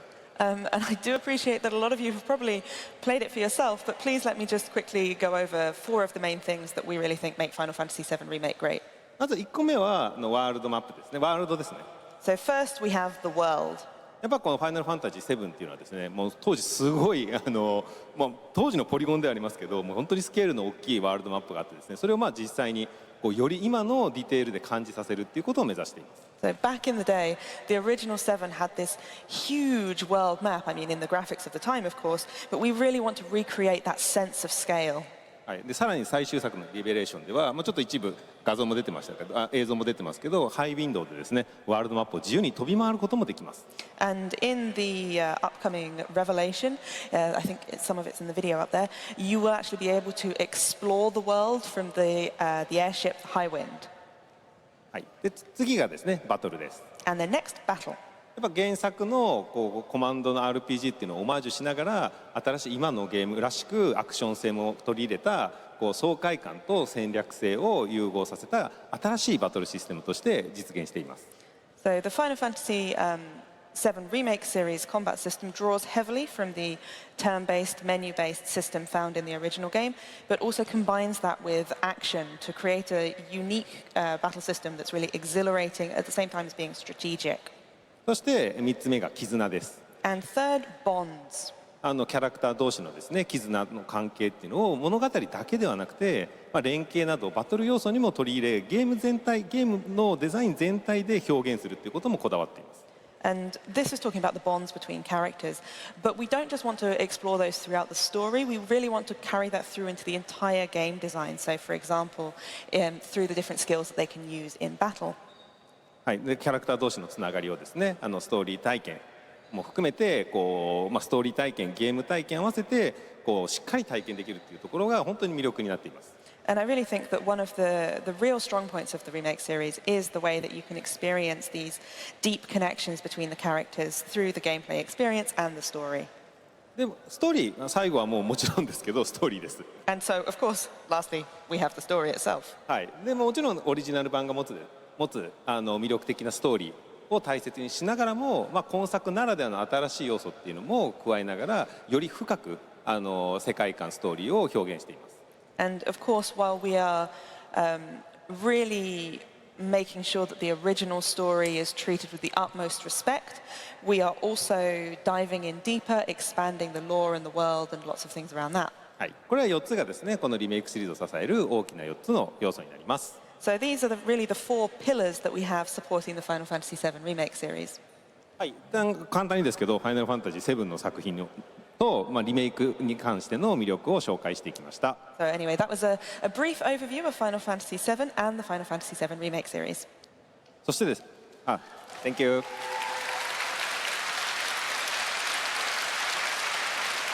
で、ここからです。ここからです。And this is where we start. 今日はですね、せっかく皆さんの前でこうやって貴重にお話しさせていただくタイミングがあったので、このファンフェスのためにですね、オリジナルのファイナルファンタジー7リメイクシリーズのトレーラーを作ってきました。And since I have this opportunity at FanFest to speak with all of you, I thought, well, I should make you something special. So I have an original Final Fantasy VII Remake series trailer for you.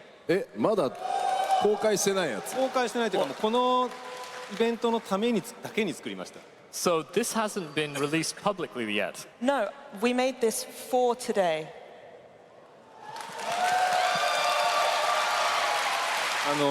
これまでってなんかリメイクのトレーラーですとか、なんかリベレーションのトレーラーですっていうのはやっぱ作って、本当に今回はリメイクシリーズのトレーラーになってるんで、私作って最後完成したのも見てちょっとうるっとしてきましたもん。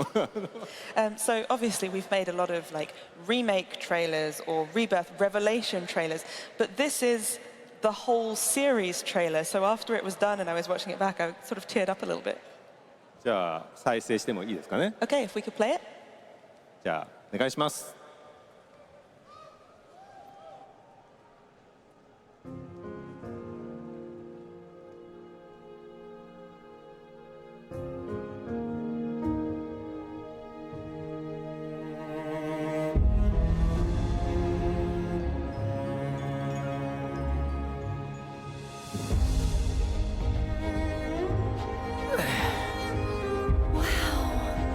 Just look at it all.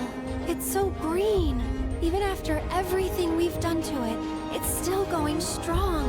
It may look that way, but in reality, it's barely hanging on.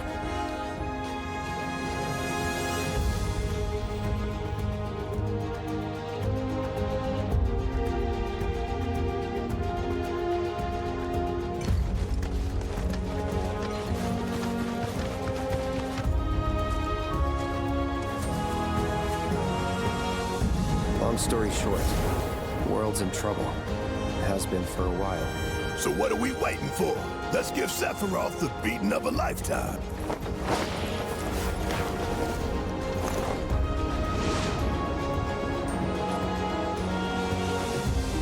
We need the planet, and it needs us. We have to rise up, fight back, defend it from this terrible threat.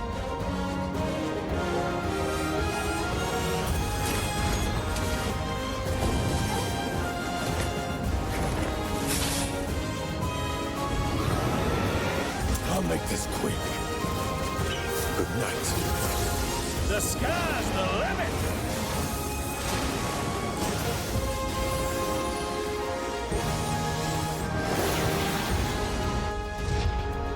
You won't regret this. I heard you're having second thoughts. I feel trapped. Be it this, be it that, go on and ask the cat. I know we can figure this out. I plan to serve my village once more. Aerith, is there anything I can do for you? I'm security. Cloud, whatever happens, I'm here for you. And I won't let you down. I promise.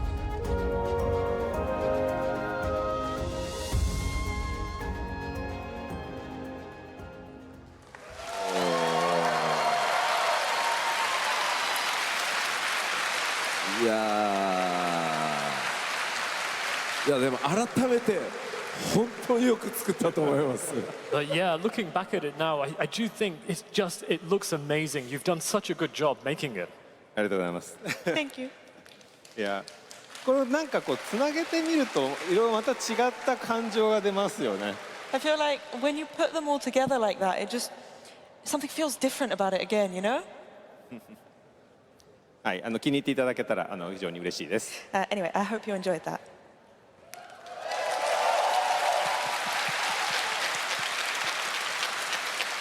さあそしてねいよいよ完結編。はい。そうですね。はい、これが今見ていただきましたけど、いよいよですね、来年の春ですね、このファイナルファンタジー7リベレーション発売になります。Yep, so as you just saw, it's just around the corner. Final Fantasy VII Revelation will be going on sale spring 2027. はい、もう本当にシリーズ最大規模でですね、もう飛空艇ハイウィンドウで飛び回れるのもさっき見せましたけど、もう3部作目にふさわしいスケールのゲーム体験になってます。And you know, as I was saying before, it'll be on a bigger scale than ever before. You'll be able to fly all over with the high wind. I really think that we've made something worthy of the final chapter of the series. はい、あとさらにですね、バトルにもですね、フィッツというウェアを切り替えれる仕組みが新たに加わりました。And there's also the FFXIV system, which will allow you to change into different outfits for battle. さっきちょっとメディアの方とインタビューしてた時に、やっぱティファの新しい衣装がこうサマーゲームフェスで発表したんですけど、それが非常にこう評判が良くて、なんか今回のコラボレーション込みでなんかティファの衣装って移植されませんかねって言われました。So, I was just speaking with a journalist earlier actually, and they said, oh, you know, the Black Mage Tifa outfit that you showed us in SGF, that's so cool. How about that collab with 14? Can we get that gear? いやいや使わせてくれるんだったらねえ。Well, yeah, I mean, if you want to use it.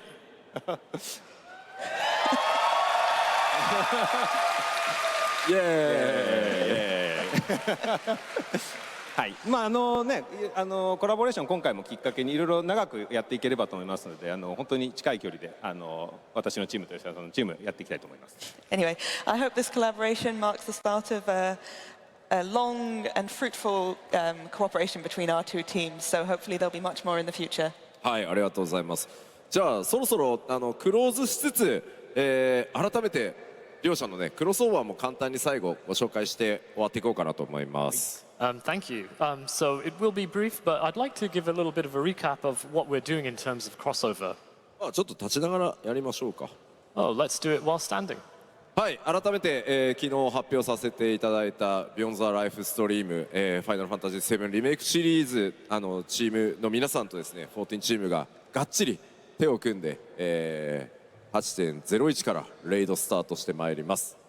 So once again, as we announced the other day, we are doing the crossover raid series with Final Fantasy VII Remake, the Beyond the live stream.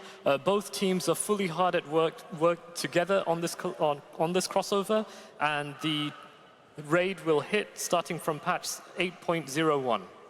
もちろんね3部作まだ完結前なので、逆に言うとまだその8.0 リリースまでに時間があるから、7リメイクシリーズのね全2作まずねプレイする時間いっぱいあると思うんで皆さん。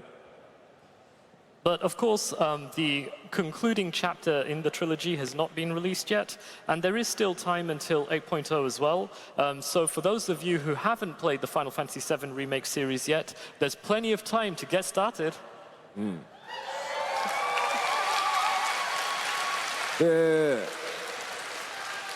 実際ね、リメイクシリーズ2作遊んだ上で、レイドの第1弾をプレイしてその後完結編が来るという完璧な流れですよ。I think it's just like the perfect flow.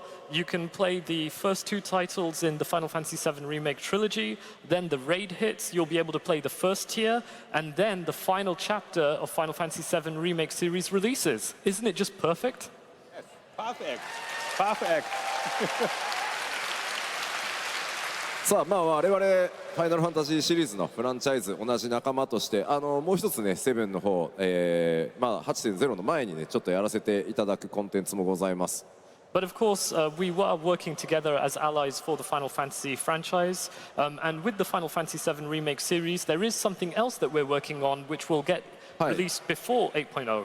こちらも昨日発表させていただきましたが、キーバウンドブローラーという、コンテンツ、ゴールドソーサーに新たに実装されるコンテンツになってます。And I announced this in the keynote as well. This is Keybound Brawler, which will be coming to the Mandeville Gold Saucer. ぜひどんなコンテンツかは昨日の気象公演のライブストリームを見直していただきたいですが。But of course, I would like you to take a look back, maybe at the archive of the live stream of the keynote presentation to see what sort of content this is. もちろんね、さっきアウトフィットの話出ましたけど、こちらも報酬ご用意させていただいております。But we did discuss outfits earlier, but we have prepared rewards here as well. イエーイ。セブンリメイクシリーズをプレイしてこれを着て気分を上げてレイドに挑んでいただけたらなと思ってます。But yes, it would be great if you could play the 7 Remake series and then get these rewards, wear them. I think that'll get you in the mood and then you can take on the challenge of the raids. 他にも報酬結構そのステージの時でもこうお伝えしたと思うんですけど、だいぶこう報酬の慣習多かったんですけど、なんかマウントとか乗り物系もなんかやりませんでしたっけ？ Yeah, I mean, we mentioned this during the keynote as well. You sent quite a lot of rewards over for us to review. But am I right in thinking that there was a mount as well?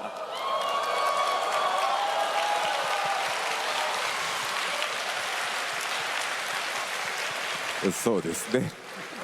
とにかく多数の監修をしていただきましたんで、ありがとうの気持ちでいいですよ。発表していただいてももうはい。But yes, you did kindly offer a lot of support reviewing many different rewards and assets, so I'm really grateful, yes, if you could introduce this. はい、というわけでね、マウントのね、方もございます。But yes, we do have a mount.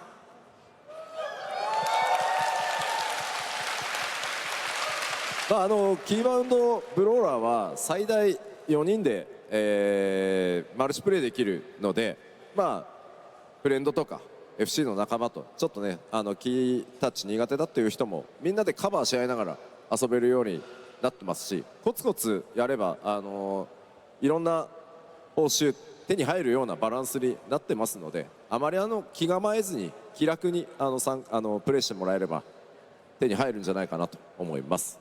But yes, Keybound Brawler is designed to be played with a maximum of 4 people, so maybe you can get your friends joining in or people from your free company, and you can just take it easy, play together. It's designed so that there is a good balance there, so you don't have to be constantly hardcore playing it every single day to get the rewards. As long as you just put in some steady effort, you should be able to get all of the rewards. Les amis, je suis de retour. Et oui, je suis de retour. これI'm terribly sorry to interrupt you two, but I think that is all we have time for Allez, today. on va reprendre. もうなんかミンフィリアをちょっと思い出したよ。This brings back memories of Minfilia. Please return. じゃあ Do some closing words. じゃあせっかく2日間ね本当にプレイヤーの皆さんとのコミュニケーションも含めて14のファンフェスに初めて参加していただいたんですけど、いかがでした？ステージも含めて。So once again, it's your first time at a 14 fan festival. Could you give a few words to all of our players? How was it standing here on the stage and sitting here and doing this talk? もう本当に皆さんの熱量をこう肌で感じて、ファンフェスいいなって改めて思いました。I mean, having the opportunity to meet with so many people and have this opportunity to speak as well, I really get a sense of the passion from everyone here, and I'm like, FanFest is pretty nice.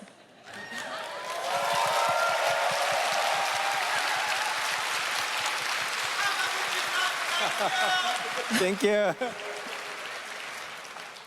いやじゃあこれで直樹のダブル直樹の部屋はねクローズとさせていただきますが、別に答えなくていいんですけど、さっきいろいろ FF のこうタフさとかやりがいとかってちょっと話してもらったりしたじゃないですか。So yes, I would like to bring today's double Naoki's room addition to a close. But I would like to ask, you don't have to answer this, but we did talk just a while ago about the tough things and rewarding things about working on the franchise. 多数のコメントもね流れてたんですが、分かった分かったと、浜口直樹よと、6とか8とか9とかリメイクとは言わんと。But I saw a lot of things in the comments. They were like, okay, I get it. Naoki Hamaguchi, I'm not going to ask for a 6, 8, or 9 remake. 17やってほしいなって書いてあったのが、あなたにとっての最高の評価だと思いますので、そういうコメントたくさんありましたよというのをお伝えしておきます。But there were comments along the lines of, I want this guy to make Final Fantasy 17. On va essayer de voir si So I think d'ailleurs, that's probably the oui, je vais être bon highest praise you can get. pour fermer des matérias. Là, j'ai voulu fermer pas tamer de ma tête. Ça y est, c'est la fin de Nakuitrum là. Au moins, on a eu un petit avant-première, un petit aperçu de ce qu'il y aurait à la 8.0.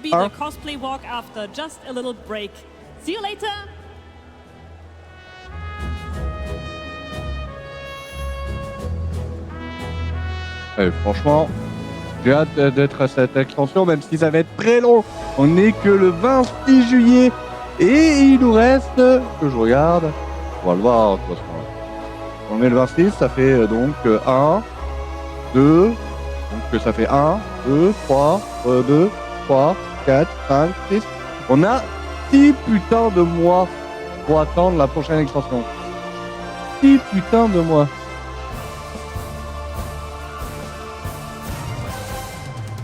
Alors, je vais voir d'ailleurs combien ça coûte les matérias. Au pire, de toute façon, je vais me faire des poulettes. From 4 p.m. on the main stage, join us for Glamour to Life. Celebrate cosplayers of all experience levels. As they Ah, le défilé des cosplays. Je vais le and partager ça. passion. Enjoy an inspiring display of dedication and imagination. Ah, ça, je vais clairement le partager. This is a notice for Glamour to Life participants. Walk slot numbers 1 to 80. Please gather at the assembly point. Remember to bring your walk slot ticket with you.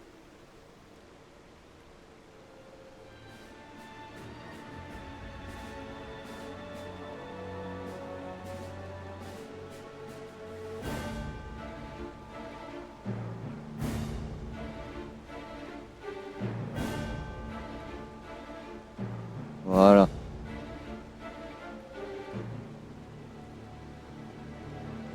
Comme ça.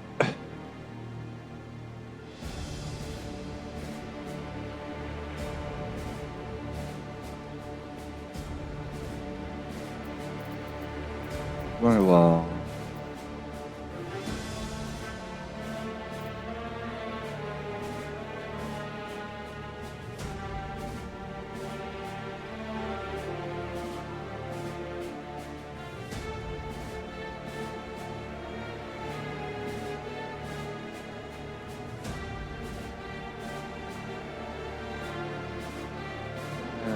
Du coup, matériel. Matériel. Matériel.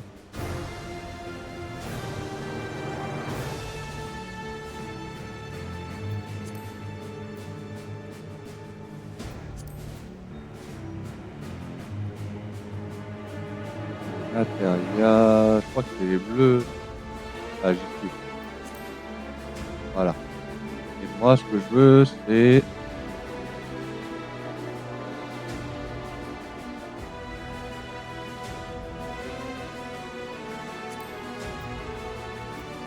Ah, ça va, c'est pas trop cher. Allez, je crame ça. Non. Ça. Ah, si, quand même. Bon. Je vais voir, d'ailleurs, je vais voir ce qu'il faut. Faut que j'aille voir Idylé. Pour les matérias.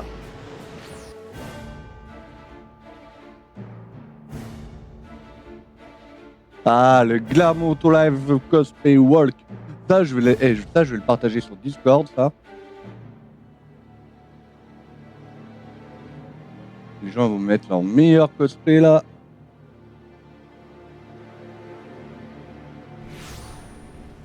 Ça, par contre, il y a un moment, je vais mettre en pause le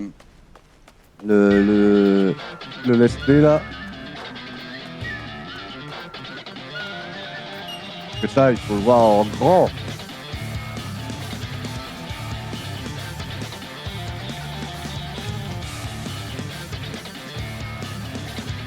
Alors, insignia. Matériel. Voilà. J'ai 4000. Donc il me faut. On va essayer déjà de faire physiquement. C'est du contrôle que j'ai besoin. J'en ai bien. J'en ai 0. Et PS. Vous voyez que dalle. Moi je peux en prendre 16. Je peux en prendre 16. Que 16. 8. Je vais prendre 8 de chaque. On va déjà commencer par 8. Et si ça passe pas à 8, et je recommence.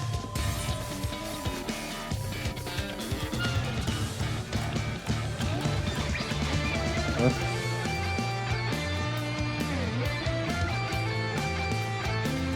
Tac. Bon, hop.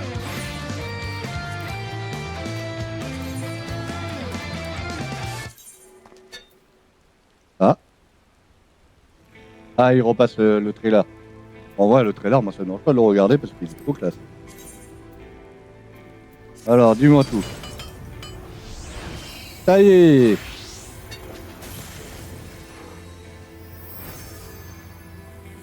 J'ai dépensé combien des matériaux? Ah bah j'ai tout cramé.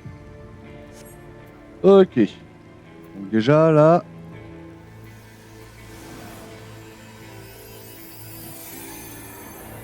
J'ai mis contrôle, là j'ai. Ah PS. Ah merde. Ah le PS j'ai que plus 2, ça a aucun intérêt. Ah bah du coup ça a aucun intérêt clairement hein.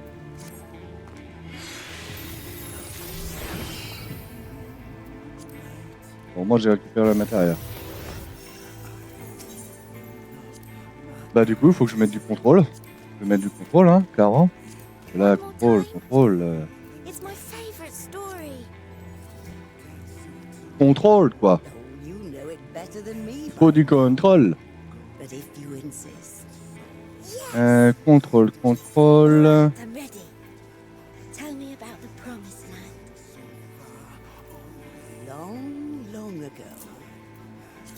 À mon avis là j'aurais dû mieux regarder au lieu de faire du focus sur le PS. Ça m'apprendra.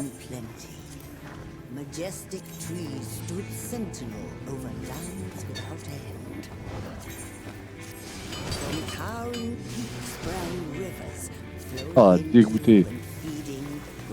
Ça m'apprendra. Bon bah tiens. Je sais ce qu'on va faire.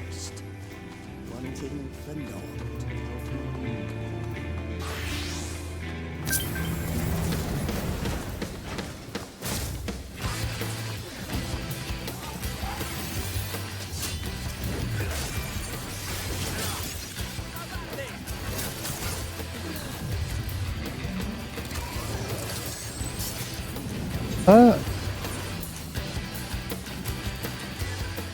Ok. Carrière de jade. Et un PS là, vers les Garmonda, c'est drôle ça.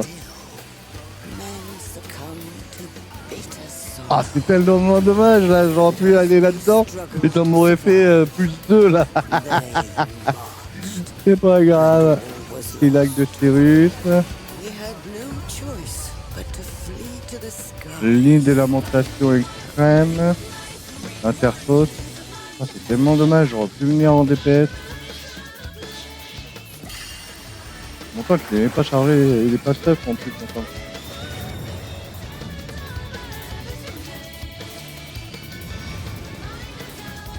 Bon bah, pire, hein, tant pis, hein. On va les faire... on va faire... le plus rapide.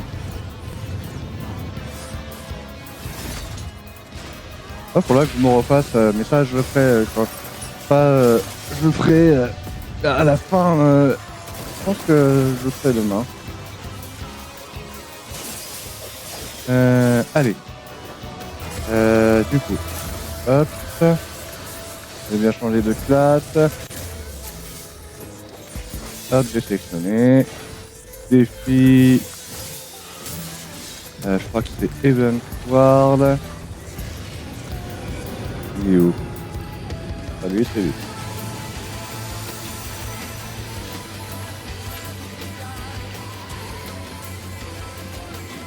On va, c'est parti. Ah mais non mais j'ai oublié de tag. Rentrée de section. Voilà. Je n'ai pas sélectionné une mission. Quant à moi. The land below became a frozen waste. But Hop. everything changed when they arrived. The traveler. The one from the sky. Aye, though in those days, we knew them Je vais réussir à le tuer rapidement lui.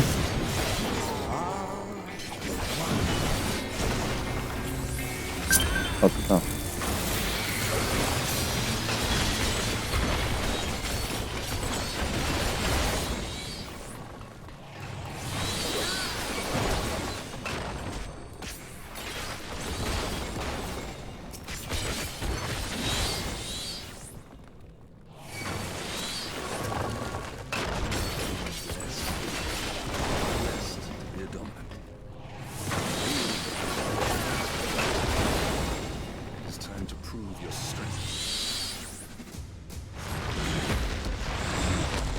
Allez, tombe.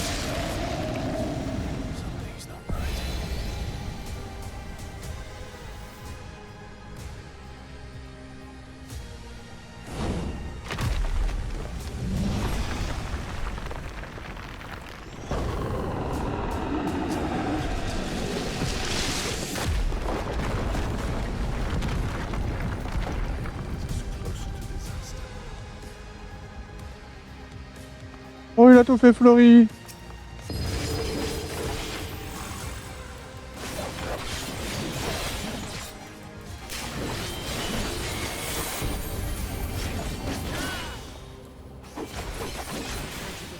Ah, je peux pas le one shot, hein. Ah, après, il y a peut-être moyen que je ressusciter.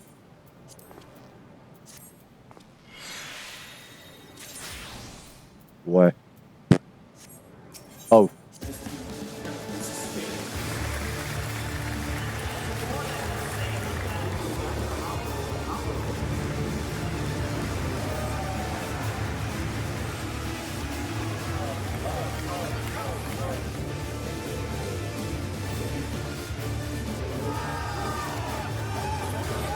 Le carnet, c'est par là.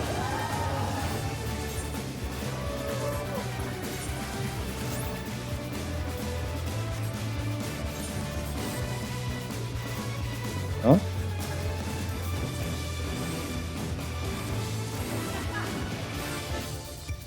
Un bail, lui. Ça fait un bail, je maquille. On fait un peu, mais ça fait un bail.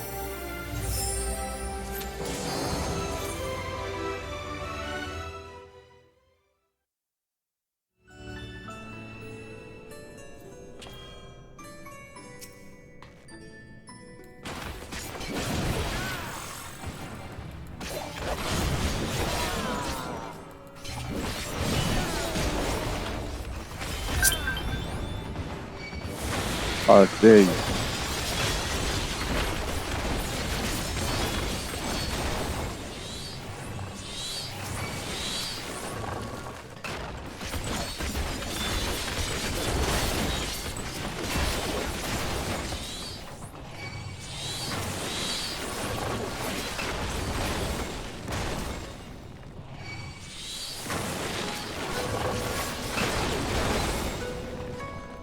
Je pense qu'à mon avis, c'est la reprise, c'est à 15h30.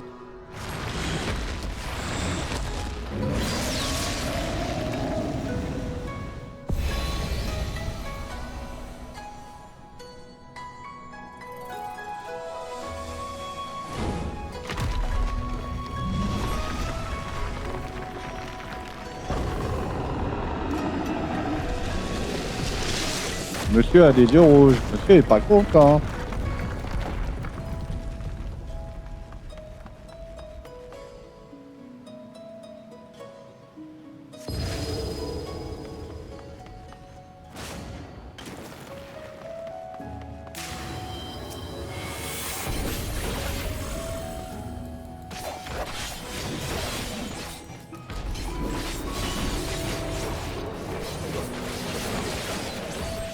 Non, tu ne charges rien.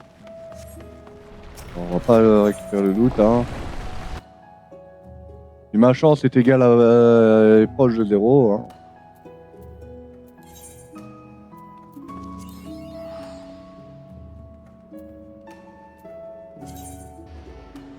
Ah, d'ailleurs, on va ajouter un truc.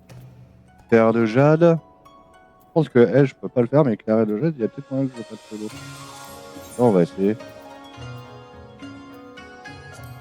Clairière de jade, c'est Stormblood. Clairière de jade.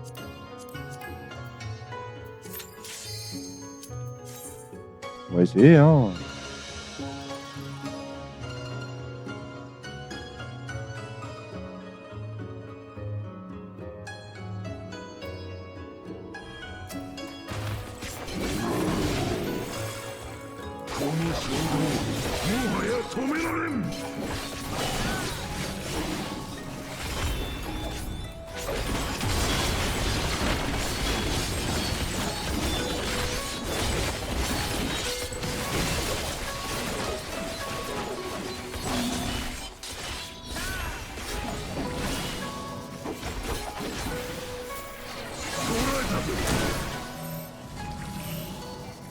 Ça va piquer?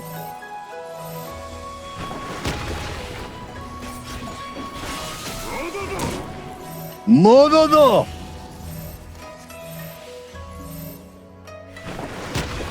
Ah oui, ça va de shot.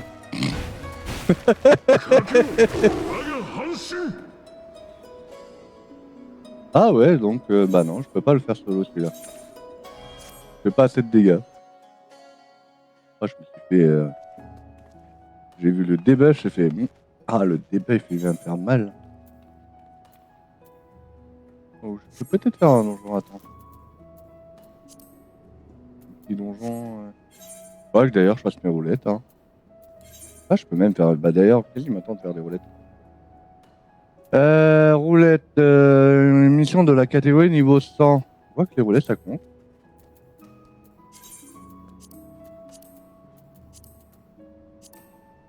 Je crois que c'est ça. Bon, de toute façon, il me faut des mémos. De toute façon, il me faut des mémos quartz. Pour récupérer des composants.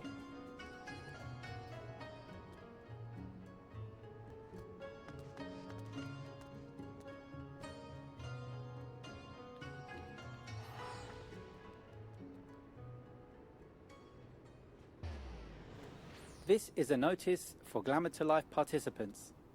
Walk slot numbers 81 to 160. Please gather at the assembly point. Remember to bring your walk slot ticket with you.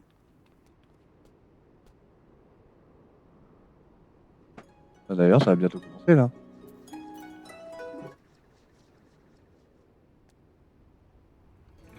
Non, non.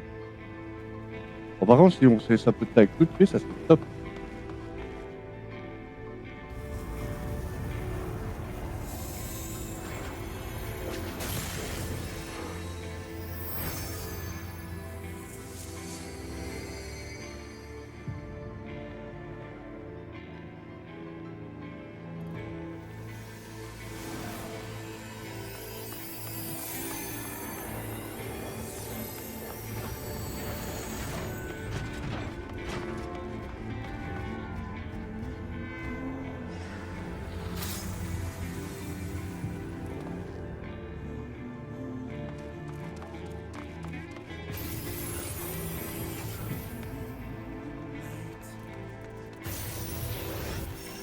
Ah, depuis que j'ai ajusté mon stream là, hier je voyais que ça passait de 30 FPS, là je l'ai ajusté et franchement ça a l'air c'est pas dégueu hein. Donc je pourrais sans me soucier de jouer en regardant l'état et de relancer ma fenêtre de capture de ma carte d'équilibre à chaque fois. In a time few yet recall, Je vais aller voir là-bas. life prospered. Ah tiens, on peut changer les The matériaux. world was rich in plenty. Majestic trees stood sentinel over lands without end. Ah c'est pas... Ah ouais d'accord. Ça c'est à l'époque d'Evan Source, ça c'est relais. Accessoires, critiques. Tiens d'ailleurs, je crois que si je me trompe pas, c'est... Je crois que c'est la garde ronce noire. Je vais voir si je peux pas recycler des matérias parce que là, tu sais, je peux avoir des matérias intéressants hein.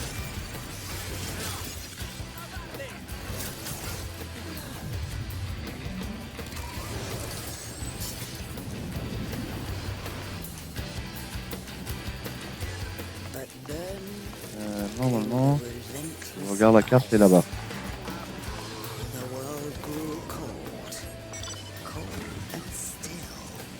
Men succumbed to bitter sorrow. And as we struggled Déjà la bonne action. they marched, and all was lost. We had no choice but to flee to the skies. 3 pets de direction, c'est là.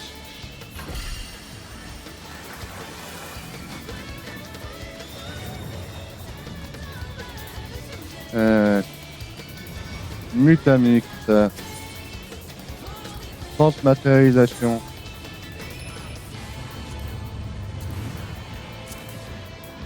Ah, j'ai 5 matériaux. Voyons voir. Pas ça. Il va falloir vraiment que je fasse le nécessaire. Habilité, PS.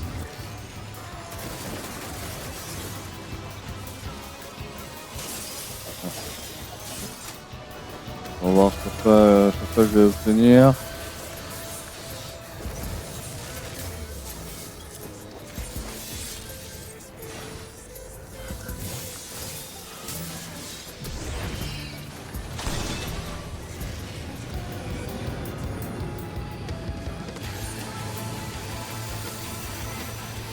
Oh! Non, c'est du neuf, hein. Il m'a donné du neuf.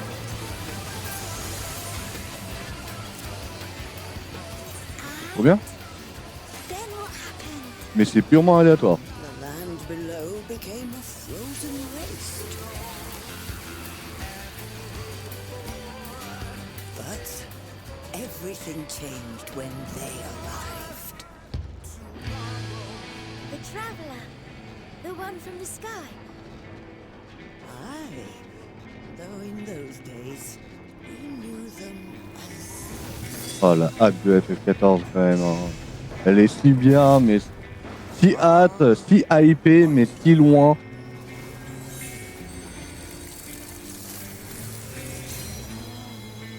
Ah non, ça ne met pas du 9. Non.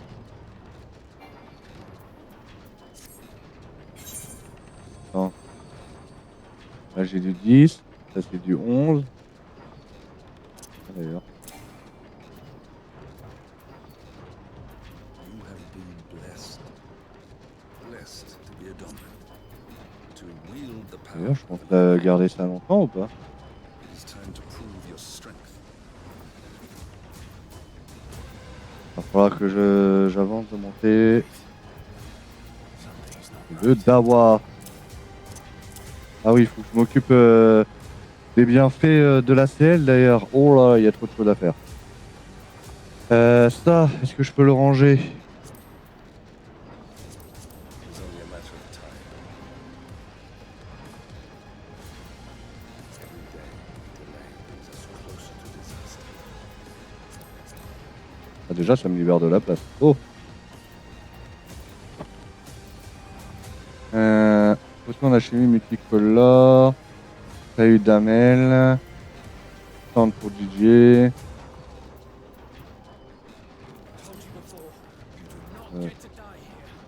Il l'a rangé où?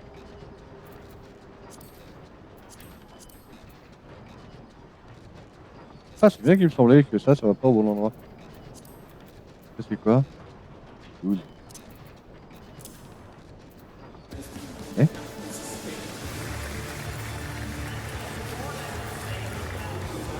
Ah, c'est pour les disciplines de la main de la telle. Eh bah, ta place sera ici, mon grand. Hein. Depuis sa tag. Un peu d'action. Tout en regardant le Fan Festival. Quel donjon va tomber?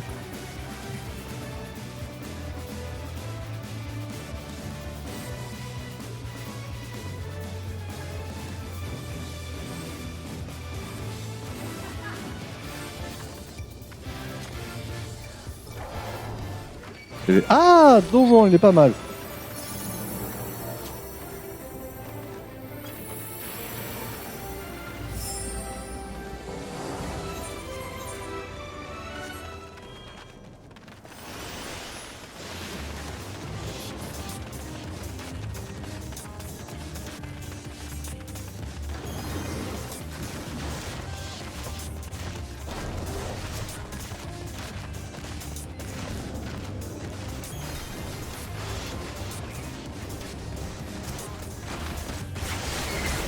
Allez.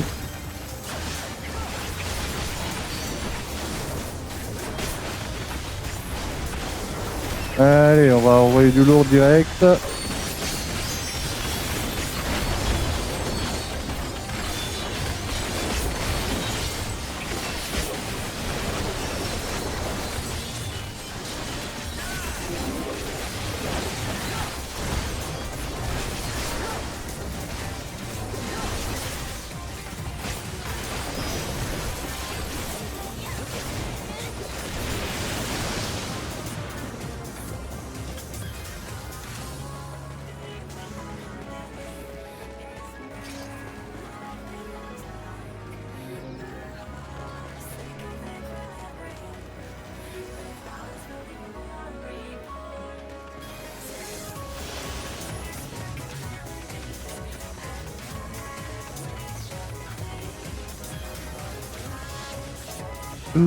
Ah, la musique elle est vraiment pas mal, un peu remixée et tout.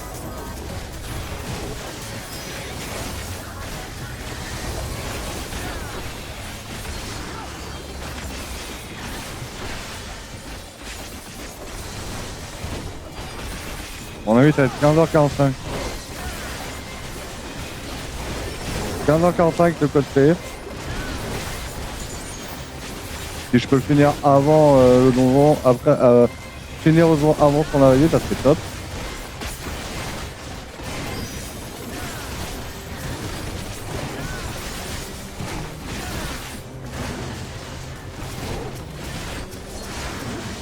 Enfin ouais, garder mon gros burst pour le bot.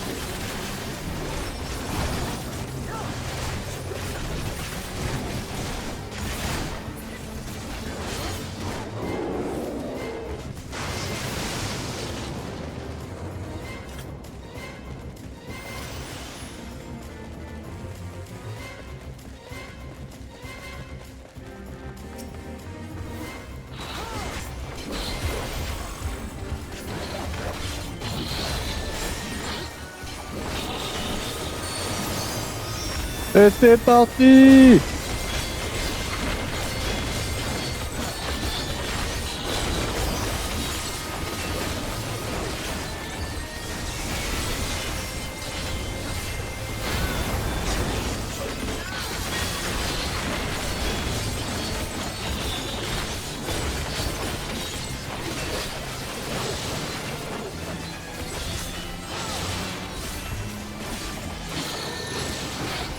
Oh, ce petit plaisir là de faire un bon burst et de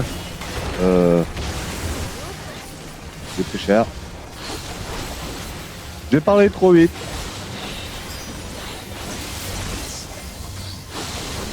Je vais mourir. Voilà. Ça m'apprendra de faire le kéké.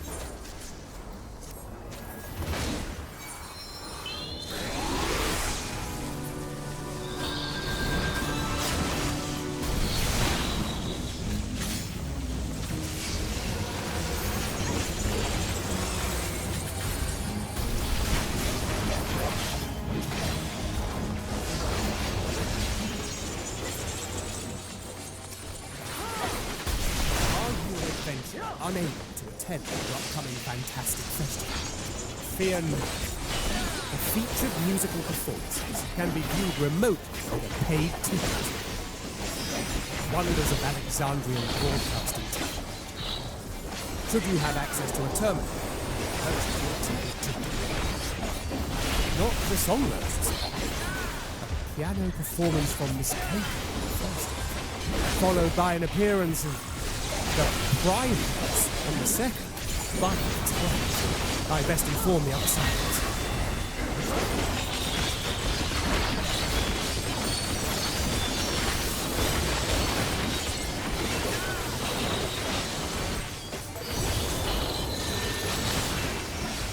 Allez hop. C'est par où? C'est par là.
Long ago, in a time few yet recall, Allez, Cupi. life prospered, Pas que rien. for the world was rich in plenty.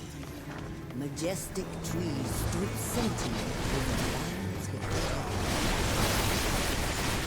From time sprang rivers, flowing through feeding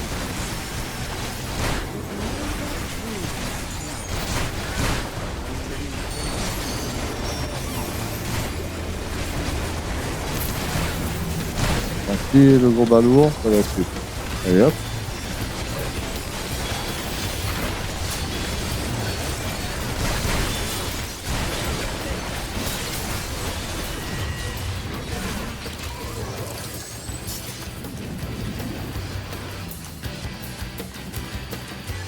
But then Ah, lui, putain. Tête d'ampoule. the world grew cold, cold and still. Men succumbed to bitter sorrow. And as we struggled to survive, they marched, and all was lost. We had no choice but to flee to the skies.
Oh, je vais tellement mourir. Oh, je vais tellement mourir. Je vais tellement mourir.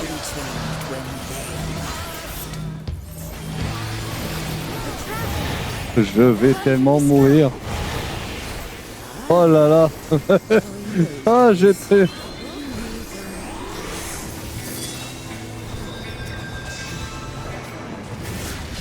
Mais c'est vrai, à 4000 PV quand même, top ou pas.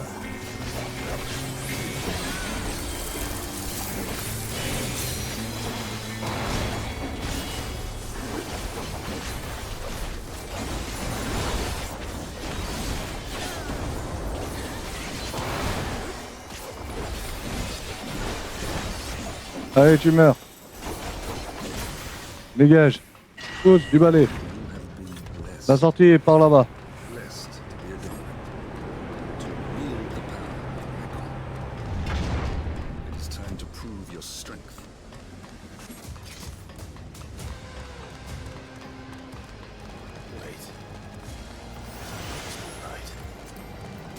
Cupi, Cupi et Cupi et bah pas eu Cupi.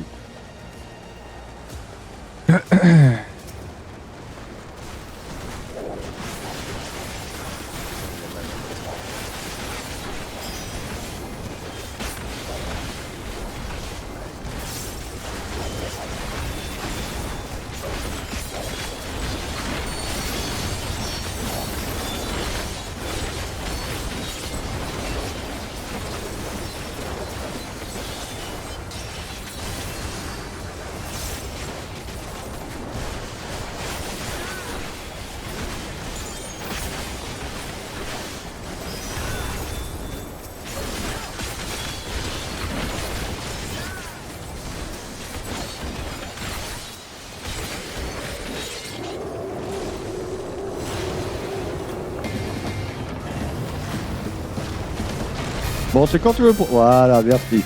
C'est la musique qui va bien avec. La musique d'Alexander, là, le justicier.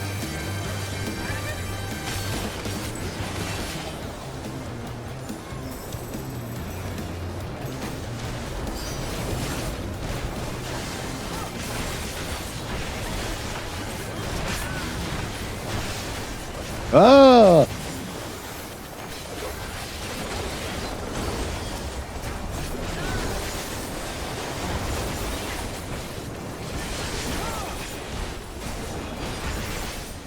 Ouais, ils ont fait vraiment une session de canne à pêche en mer.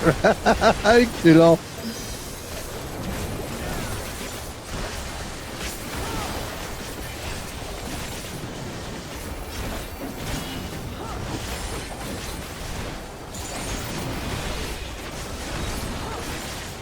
Allez, dans 5 minutes, c'est la suite là. On va pouvoir finir dans les temps.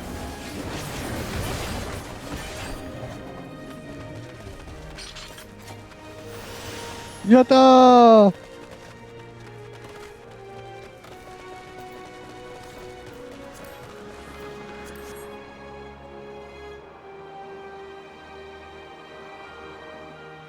Alors, petit lapinou, t'es prêt? On va te découper.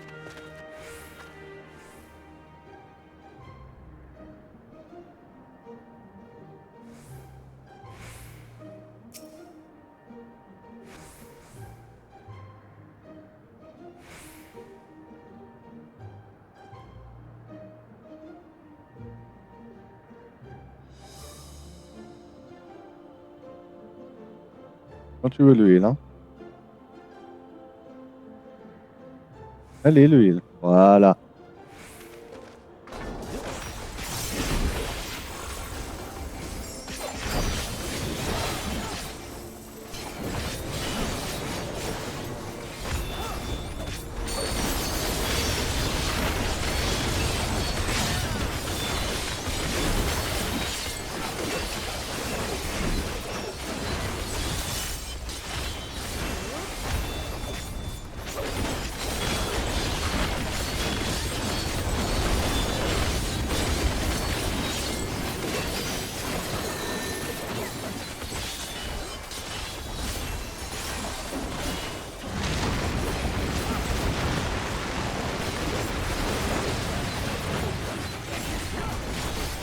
Oh, je peux pas le raid.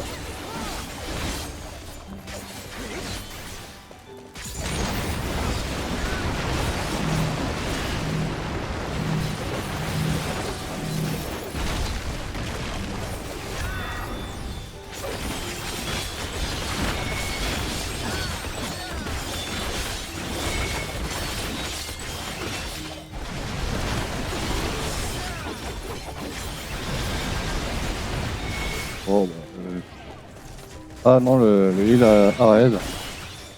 Bon, je vais mourir. Le heal est encore là. Bon bah, hop. Mourir.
Putain.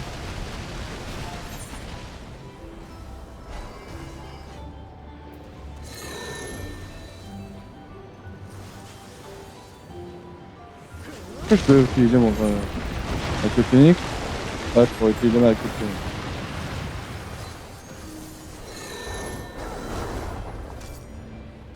Déjà qu'elle se concentre sur ses mechas plutôt que de vouloir me raid.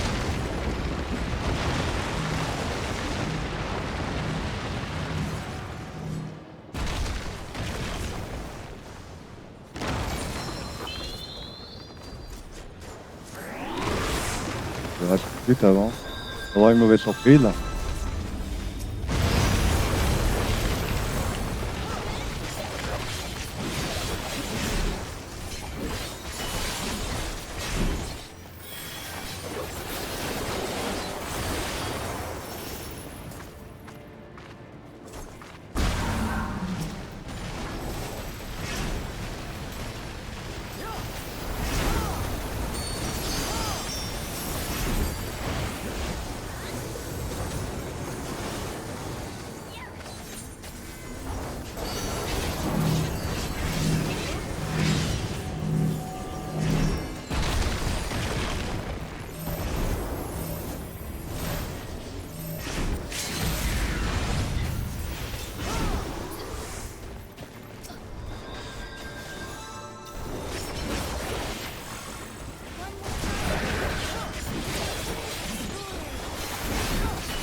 Majestic trees stood sentinel over lands with Aïe!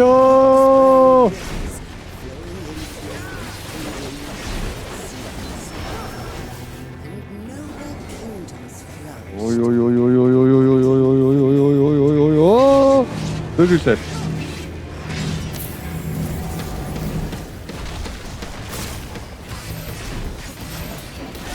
Oh, je vais finir tout seul le temps qu'à ce niveau-là. Hein.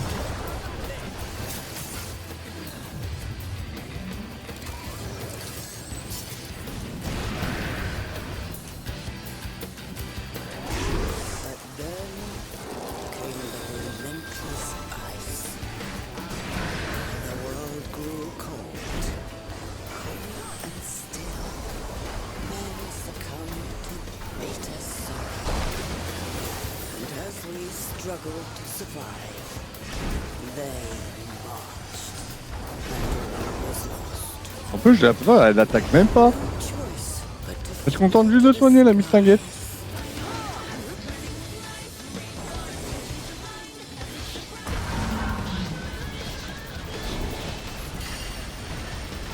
Elle va mourir. Enfin, il ou elle mourir. C'est quand tu veux pour lâcher un raid là.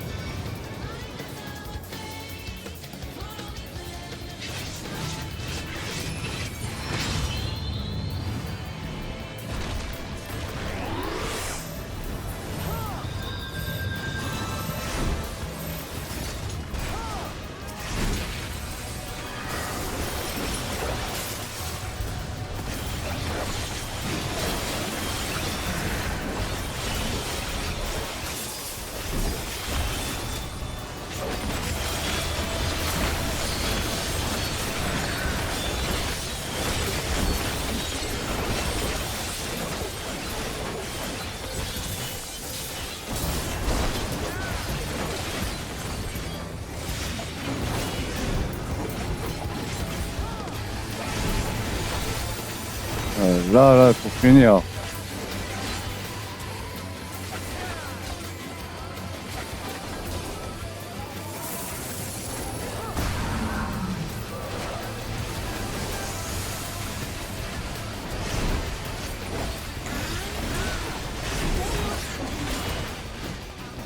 Land below became frozen waste.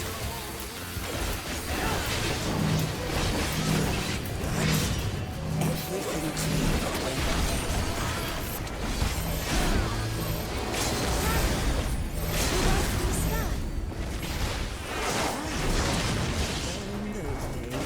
Allez, casse-toi. Eh bah putain. Je vais quand même honorer. Je vais honorer elle. Je vais honorer elle. Et je me barre. Bon, au moins, c'est chose faite. Ah, je suis tombé sur un heal. D'ailleurs, je ne voyais même pas DPS. La seule chose que je voyais, c'était faire son heal. Mais bon. Au moins, l'important, c'est que je sois sorti comme il faut. Bon, pour le moment, toujours pas de nouvelles du cosplay, là, de défilé de cosplay. Ça va peut-être l'occasion que j'aille prendre un truc à boire.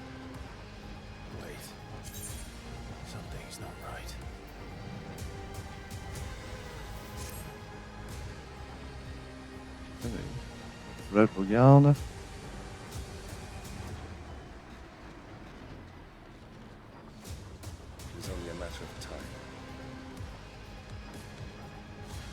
Ah non, bon, ça c'est peut-être ça. Ouh.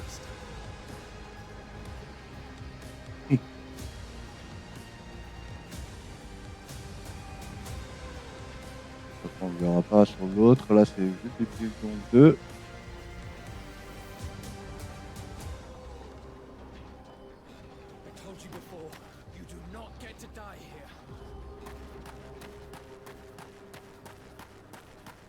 Bon.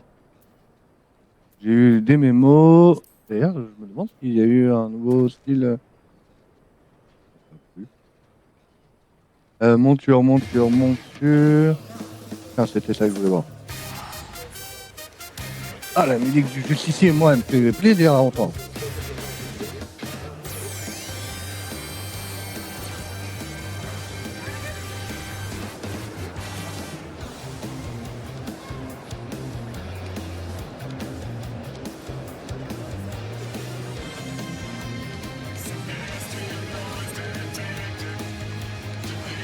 Hop, hop, hop, hop, hop.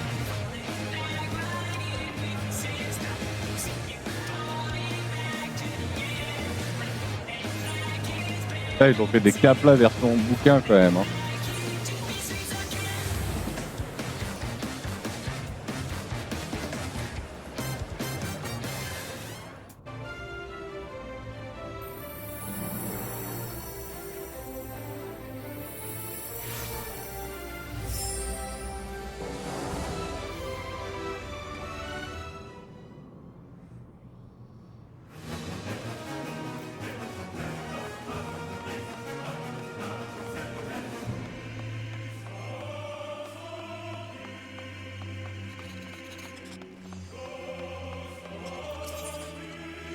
C'est 180.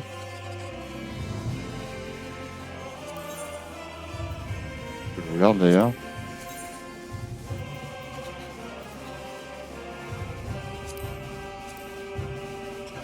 Ah, attends, je regarde d'ailleurs.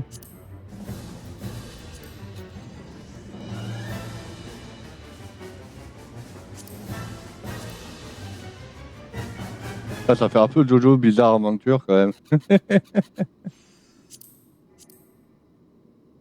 Ah, les gants sont vraiment pas mal, hein.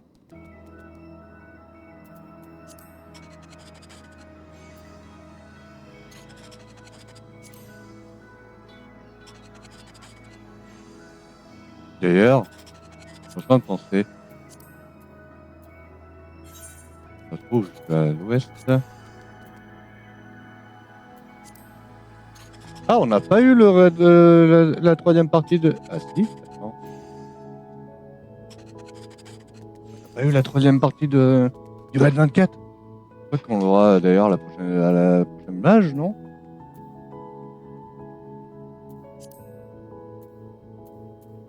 Les pantalons. Ah, le pantalon, il est vraiment pas mal aussi. The next stage show will commence in 5 minutes. 5 minutes until the next stage show. Yay! Ah, c'est pas mal. Par contre, les jambes, moi je dis pas non, elle met dans un nouveau glam. Hein. Et dans 5 minutes, le cosplay, donc on va pas. On va se poser. D'ailleurs, on va retourner à la maison d'elle. Et je vais préparer ce qu'il faut sur le Discord.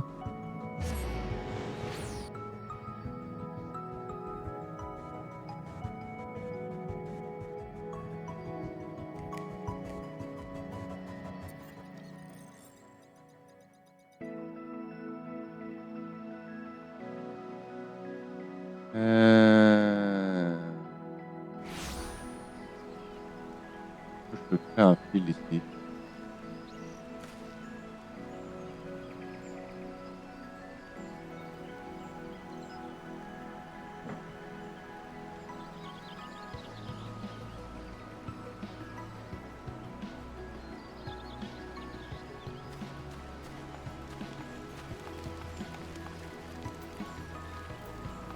Hop.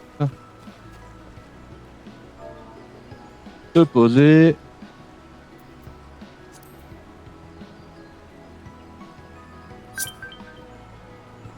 Voilà.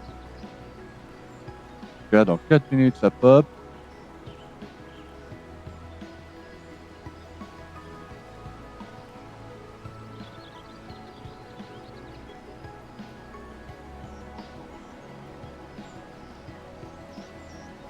Dans 4 minutes, ça pop.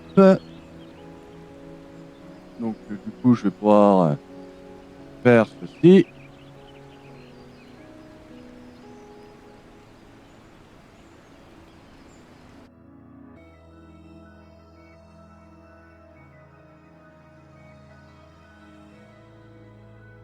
On va regarder ensemble les cosplays dans 3 minutes.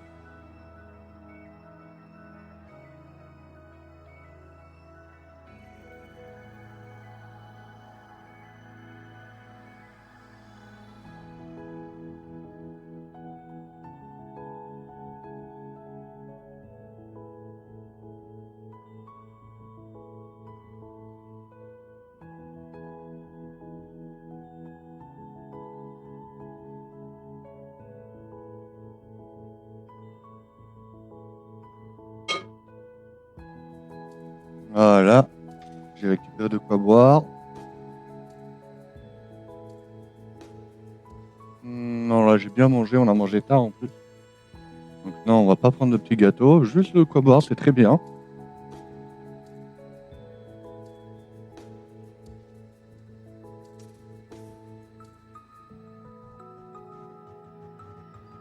Et en plus là, je pense que là, le cosplay, je pense qu'on l'aura pour jusqu'à 17h30, 18h à tout casser.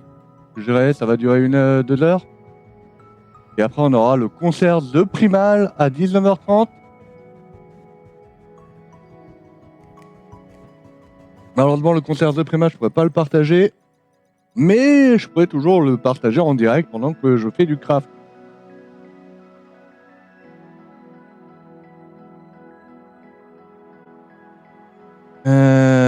Que je regarde sur Discord, est-ce que je crée? Je pense que